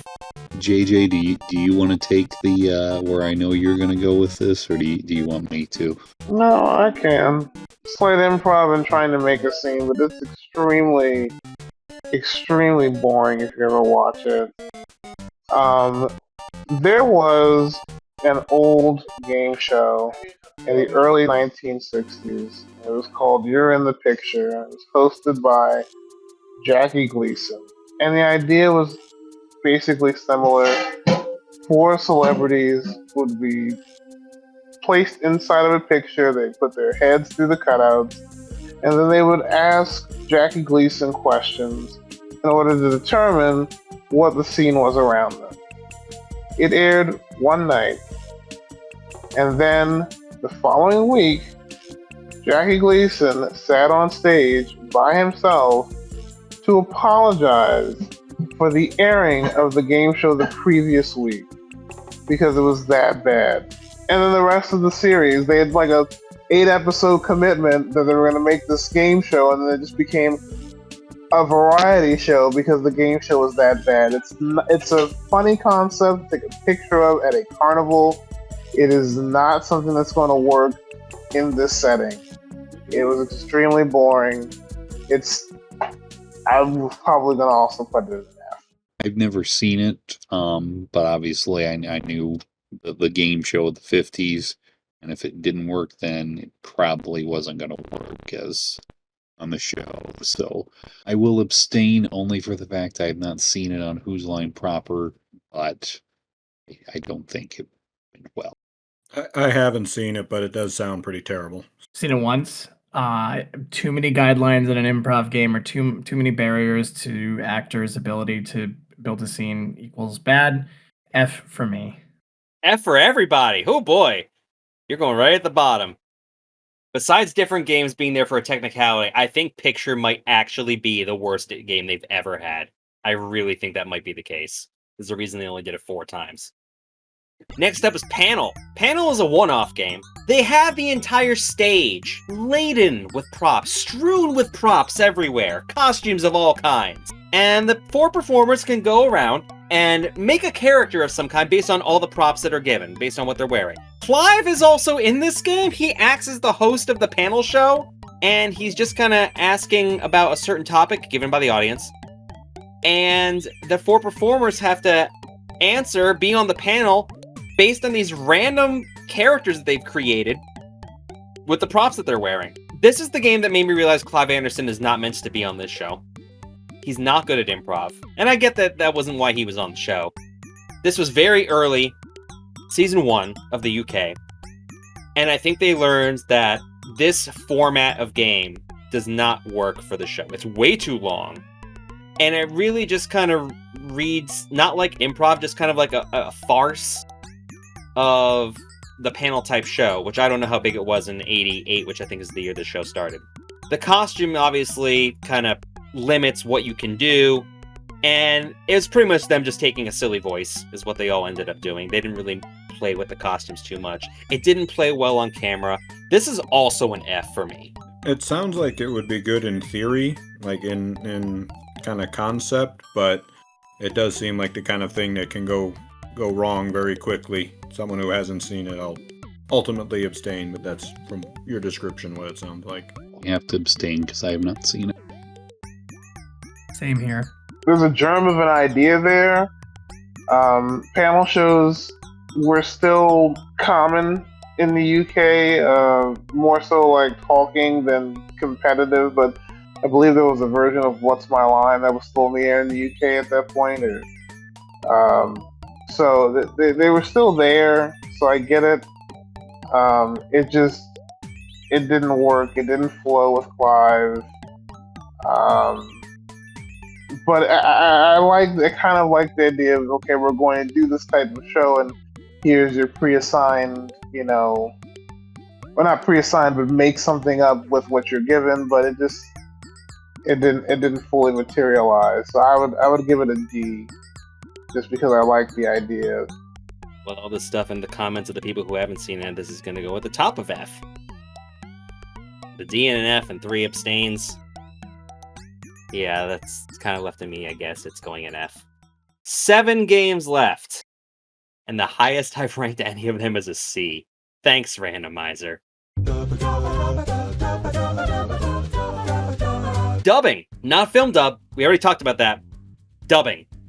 Dubbing is where you have 2 performers, and they're acting out with a third person who's either an audience member or later on a special guest. And then another performer's on the side of the stage, and he would dub the guest and act it out. I feel bad for the audience member or the guest that they have come in to be on dubbing. It's like, you suck at improv, but you want to be in an improv game? All right, we'll let you do dubbing. You just stand there, and we'll do all the work for you. It seemed a little too insider baseball for Hollywood. It's like, oh, I want to be on Whose Line? Well, can you do improv? No. What you got for me? It has its moments, but I don't like this game very much. I'll give it a D. I hate this game with an absolute passion. I won't call it an F because I feel like that's reserved for really, really terrible games, but I absolutely despise this game. It's probably, out of what I call the regulars, my least favorite. It's pretty much like you said, the reason that they play it so much in Aisha is because that way they can get people that aren't good at improv, play this game with them. You play Living Scenery where they don't do anything, and you play Song Styles or Duet where they just let them be sang to. But Living Scenery's good. Well, Living Scenery is good, but the guest really doesn't have to do much other than get guided by the performers. So it's terrible. It's a D. It's a D. Yeah, I usually like audience participation in things. This just doesn't really work. D. I can't spell dubbing without D, so yeah, it's D. Can't spell dubbing without a B either. But there's 2 B's, so they cancel out. You know what? And the 2 B's are actually made up of 4 D's, so that makes sense. Sure, that makes sense. Sure. I haven't seen this. Actually, looking ahead, the next game that I actually remember is 2-line vocabulary. So well, I'll make sure my descriptions are good then. Well, looks like dubbing's going in D. Universal D. Next up is Courtroom Scene. I mean, it's a courtroom scene. It's literally exactly as it sounds. You have a judge, prosecutor, the others come up. Who are you? They come up as the guest witnesses. It's a courtroom parody. It's fine. It's a C for me. I mean, I would say same.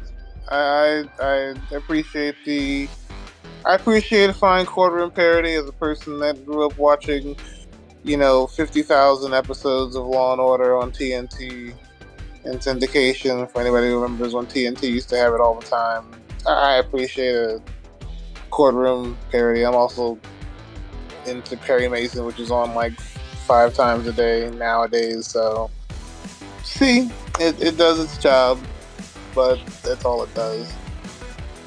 I don't remember this game, so I have to abstain. Yeah, I don't remember this game either.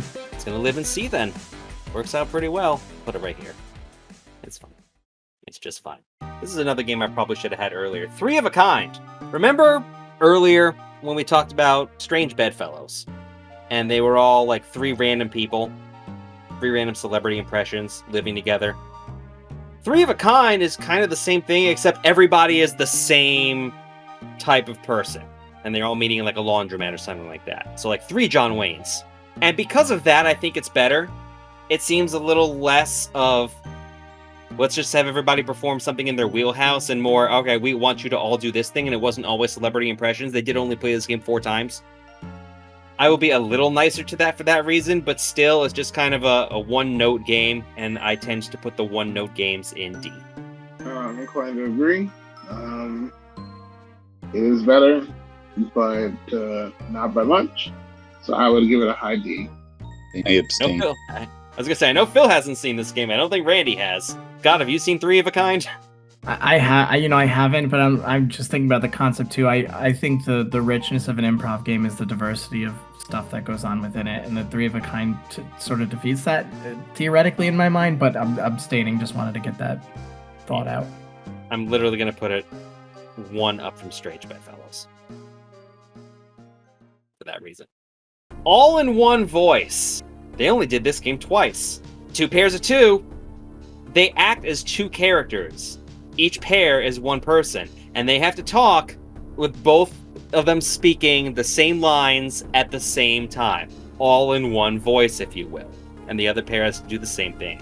This is a game where I feel like people tried to do this as like a team building exercise. Before my junior year in college, I had to take a week-long team building exercise, mostly because I wanted to get on campus a week earlier because it would work better for my parents trying to drop me off. But we definitely did this. It's funny watching people try to speak all at the same time. You saw this also with Funeral and Reunion, where it was the funniest part of it, where they all try to sing the song at the same time, but it was all lead up to just that funny bit, and this is the funny bit for the entire game. So I would give it a C. It's not a favorite of mine, but I think they learned what made those other games funny, and they kind of distilled it to what made it good. So I do respect it for that. Also C, because yes, I agree that it's the concept of trying to match your partner or whoever is with you, match the words that they're saying, not knowing what you're both trying to say, is funny. I forget the name of the characters that, who was it? It was, I think it was Kristen Wiig and Will Forte that they did on Weekend Update, like the 2 Swedish singers. And it was Armisen. That sounds like an Armisen thing. It might have been Armisen. They were trying to say the same thing. I mean, I'm sure they knew what they were saying, but they pretended like they didn't know what they were saying together as they said it. So it's funny, and so I think it does its job there. And so yeah, I would put it in C. Just reading the chat comments. Kev is saying this game would play 20 times instead of 2, it'd be a unanimous D. Jordan thinks it's a worse version of Three-Headed Broadway Star. So in full transparency, I just watched a clip of this game be played just because I had to refresh my memory. I have seen it. When I was watching, I said I do remember this. I think there, like JJ was saying, there's a funny factor here in trying to match the energy of your partner in the scene. Unless it's done really well with very talented performers, I feel like this is just like a game of hesitation and see how it goes. Obviously, the clip I saw was by professionals, so it was pretty good. But I wouldn't play this with an amateur group, at least not a newly formed one. A C. I think it could be really good, but it has to be done with people who are well trained. Yeah, it's just a C for me. Again, I feel like if you see it once, it's kind of very similar. It's a C. All right, it's gonna go right there. 3 games to go. Really 2, because these are pretty much the same. That'll Be Charlie Now and Make a Monster. Both rare. That'll Be Charlie Now was only played 5 times. It was also known as Here He Is Now. Make a Monster was only played twice. It was kind of a Halloween special game in the Drew version. That'll Be Charlie Now is where you have a bunch of performers describing Charlie, somebody they all know, who's played by another performer. And they describe various tics and physical characteristics that this Charlie has. And they get pretty ridiculous. And then they're like, that'll be Charlie now. Charlie comes in and has to exhibit all the traits that the other performers have described Charlie to have.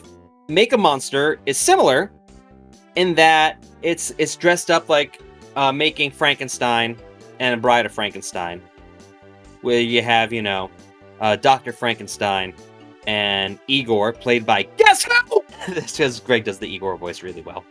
And they would make the Frankenstein and the Bride of Frankenstein having to exhibit the traits that they were given by the other performers, but they would have to sing a song together at the end.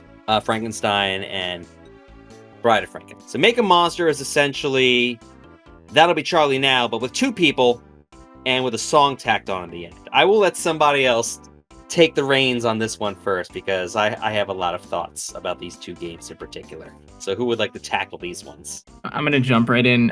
Because I can hear Greg Proop's voice as Igor in my head, just like the song-based games. I like the concept of building a character before they arrive, and that person then has to sort of fit within that mold of the character that's been built. I don't know, this just doesn't wow me. It doesn't really excite me. But I like the concept of it all, so I'd probably give it like a high C, like a C+. I mean, Turtle talking about it, the problem obviously with That'll Be Charlie Now is that it kind of leaned heavy into let's come up with disabilities, and that you get to come on stage and act out these disabilities that we've given you, and it does not come off well when I watched it. Whereas Make a Monster, I'm like, okay, this is fun. Let's actually build a person. Like, maybe, here's this weird physical attribute. Here's, this weird personality quirk, and it worked better as a scene than That'll Be Charlie Now. And I think That'll Be Charlie Now could work if, again, they didn't end up being like, well, let's lean into like, well, here's this loser weirdo over here that, is the pariah of our community, basically a leper to us. Like, oh, okay, that's great. You can do better than that. So Mega Monster is gonna get a good B from me, because that is good. That'll Be Charlie Now is going to get a D. I'm not familiar enough with Chat'll Be Charlie Now. That'll Be Charlie Now. Make a Monster. It was fun for Halloween in quotation marks episode. Did they only do it that once, or did they do it a second time? They did it a second time. I think they were from the same taping. It was fine for what it was. I enjoyed it for that, but I don't know if it would have gotten old quick. I'll give it a C. That'll Be Charlie Now is offensive as hell, and I think it's worth an F for a lot of the reasons JJ mentioned. Because essentially it turned into, oh, there's Charlie. Remember that speech impediment he used to have? Remember that limp? Remember these things, how he had uncontrollable arms? They were just throwing disabilities on him. And then I think it was usually Tony Slattery who had to do it. And he would try to act out. I mean, I don't blame him. It's the game. He had to do it. But it never, ever played off well. I know it was a different time, and people didn't look at things that way. Unfortunately, that's how it plays off, and I am judging these games based on how I receive them, and That'll Be Charlie Now is actually offensive to me. I would give that as an F hard. Make a Monster is a little better, but not much. The song, I think, is kind of not needed. because when they sing, they kind of lose the traits that they were given. I do think that the performers on the Drew version, when they did Make a Monster, learned what not to do, because they kind of made it more like impressions, like Michael Jackson's legs or John Wayne's head, something like that, Elvis, something like that. I mean, I would say that as a person is a performer, and so you guys have done some performing, and even as a voice actor, it is very difficult to sing in a certain style of voice or in character. It's hard to sing. So I can see that being a problem where it's like, well, we're making up this character on the spot. Now you need to sing like them. And so maybe, yes, they would like, okay, let's do something in their wheelhouse. But yeah, it's tough to sing as a character and to be told, okay, well, sing as this impression or sing like this. I can see that being a difficulty for them. But they always picked stuff that they could do. Because both times they did it, Ryan was Frankenstein and Wayne was Bride of Frankenstein. And they always ended up picking stuff in their wheelhouses anyway. So I can't give Make a Monster anything higher than D. Jordan says, main problem with both of the games is that it depends on the cast members making prompts rather than the audience or producers. We have talked about other games about that. It averages out that'll be Charlie Now goes in D, because Scott was a little kinder to it than we were, and Make a Monster is going to go in C, because JJ was up on it more. So we'll put him right there. Our last game that we need to talk about before we have our final adjustment session. 2-line vocabulary. 2 lines is about all I need to describe this game. 3 performers, but 2 of them are only allowed 2 lines each. They can repeat those lines ad nauseum, but they're limited to those 2 lines each. Where did we put change letter? Where did we put song titles? Where did these games that are warm-up games with the verbal restrictions? It's not fun to watch. Maybe it's a little better than both of those other ones because you could actually have inflections and you can change the meaning of those particular lines. But yeah, this is just like I had all those other ones. This is going to go as a D for me. Because, they're given the lines by the producers. Scott and I played this game quite often, but we always solicited lines from the crowd. But because of that, the game never played off very well. Sorry to cut you off there, Phil. Oh, that's all right. I've been quiet for a while because I didn't know the previous games, but I remember this one. And I mean, like you said, like I definitely think it was better than song titles and change letter, just because it is. You do have a little more. I mean, I guess it's kind of weird to say you have a little more agency as opposed to just picking out song titles, but you have a little. You can do a little more with the inflection or just like body language and stuff like that as you're delivering the line. But it's not anything too exciting. I would say low C, high D. I could probably be talked down to just D. Agreed. This game was just a nice warm-up game. I'd say D. Nothing special about it for me. Nothing unique about it for me. I mean, you want to know a game where you're verbally restricted to lines given to you by the producer? Whose line? Which is obviously much better, and you all put in B, as you should correctly have done. And so this game is just, here's the same 2 lines. We're not even going to give you an option of lines. It's the same 2 lines. It's okay. I would put it in a low C. Hello. Orgo, can I have my hat for this final game? Sure. Thanks. I was considering putting this game in a B. I think I'm gonna go with a C. Again, I understand it's a warm-up game, but I did enjoy the normally Colin getting frustrated because that's all they were saying kind of a thing, and that's the point of the game, is them getting frustrated. And the different inflections are kind of fun sometimes, so I would consider it low B, but I can say high C because I know it's getting dragged down anyway. It's going to average out to pretty much the bottom of C for us then. You're saving it ever so slightly. So preliminary-wise, or preliminarily, I don't know if that's a word. It's Jordan, it was before you got here. We have all of the games listed. I'm going to get rid of me on the video. There we go, so you can actually see these. But now we have what we like to do, as I bust out random.org, we get to make a change. We get to change the placement each of one game. Is it a quick change? If we want to, we can leave it as it is. But each of us gets the opportunity to move one game either up one ranking or down one ranking. So, for instance, if we wanted to move award show, we can make it B or D, but no higher up than B, no lower than D. And we cannot move any of the games out of S down. Scenes from Manhattan and Party Quirks are locked in at S. You can move something up to S, but not down from S. Similarly, the games that are in F cannot be bumped out of F, but they can be bumped down into F. So what I'm going to do is I'm going to put all of us in random.org, as I am wont to do with me last, and we will each get to move one game. However, with the caveat, I am also going to give Chat, aka Jordan, because he's the only one in chat right now, the opportunity to move one game, one letter. Once one of us moves a game, it cannot be moved again. So if I move film review down to D, but someone else really wants to move it further down, you can't. It's locked where it's going to be. Because we're going to kind of speak for you, Jordan, in chat, I'm going to have you go first. I feel like we're playing Scene with an Audience Member here. Scene with an audience member, that's right. Yeah, you can just type it, that's fine. Choose wisely. I will boot you. If we decide we don't like Jordan's suggestion, we can just cut this whole bit from the video. Like, Jordan? Jordan who?